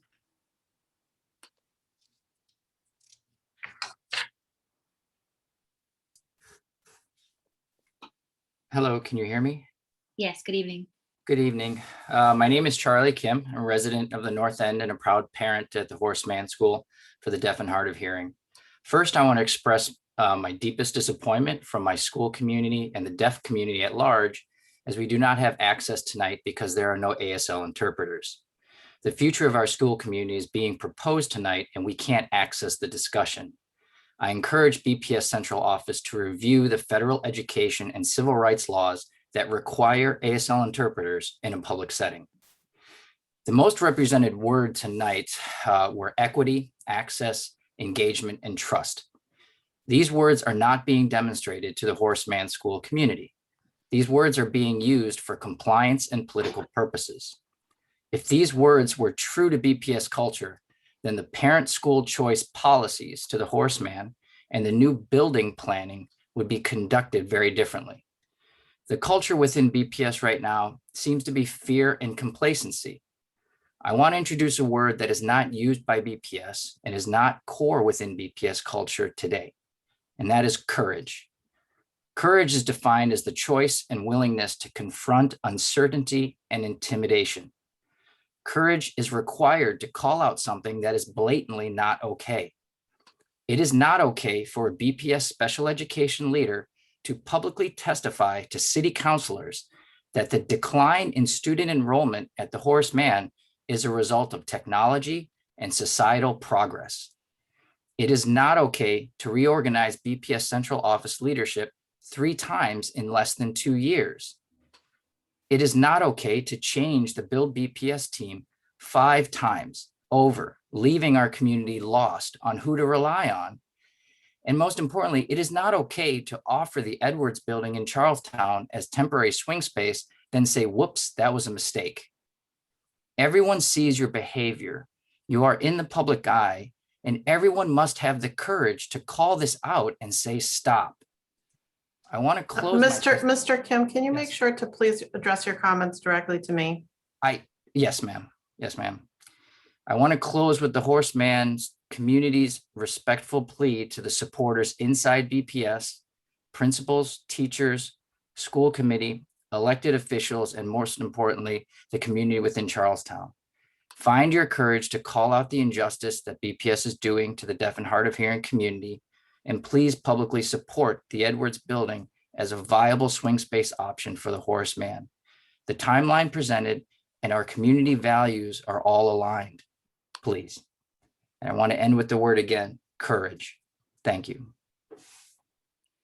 Thank you, Mr. Kim.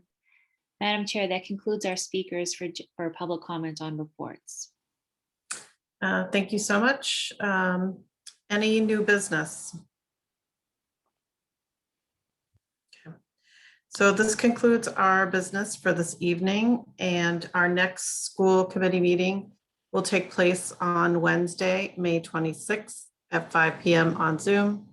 And if there is nothing further, I'd like to entertain a motion to adjourn. So moved. Thank you, Ms. Robinson. Is there a second? Second. Thank you, Vice Chair. Is there any discussion or objection to the motion? Ms. Sullivan, can you please call the roll? Dr. Coleman, Mr. DeArujo, Yes. Dr. Rivera, Yes. Ms. Robinson, Yes. Mr. Tran, Yes, good night. Mr. O'Neill, Yes. Ms. Oliver Davila. Yes. It's unanimous. Thank you. Great. Thank you. Have a good night, everybody.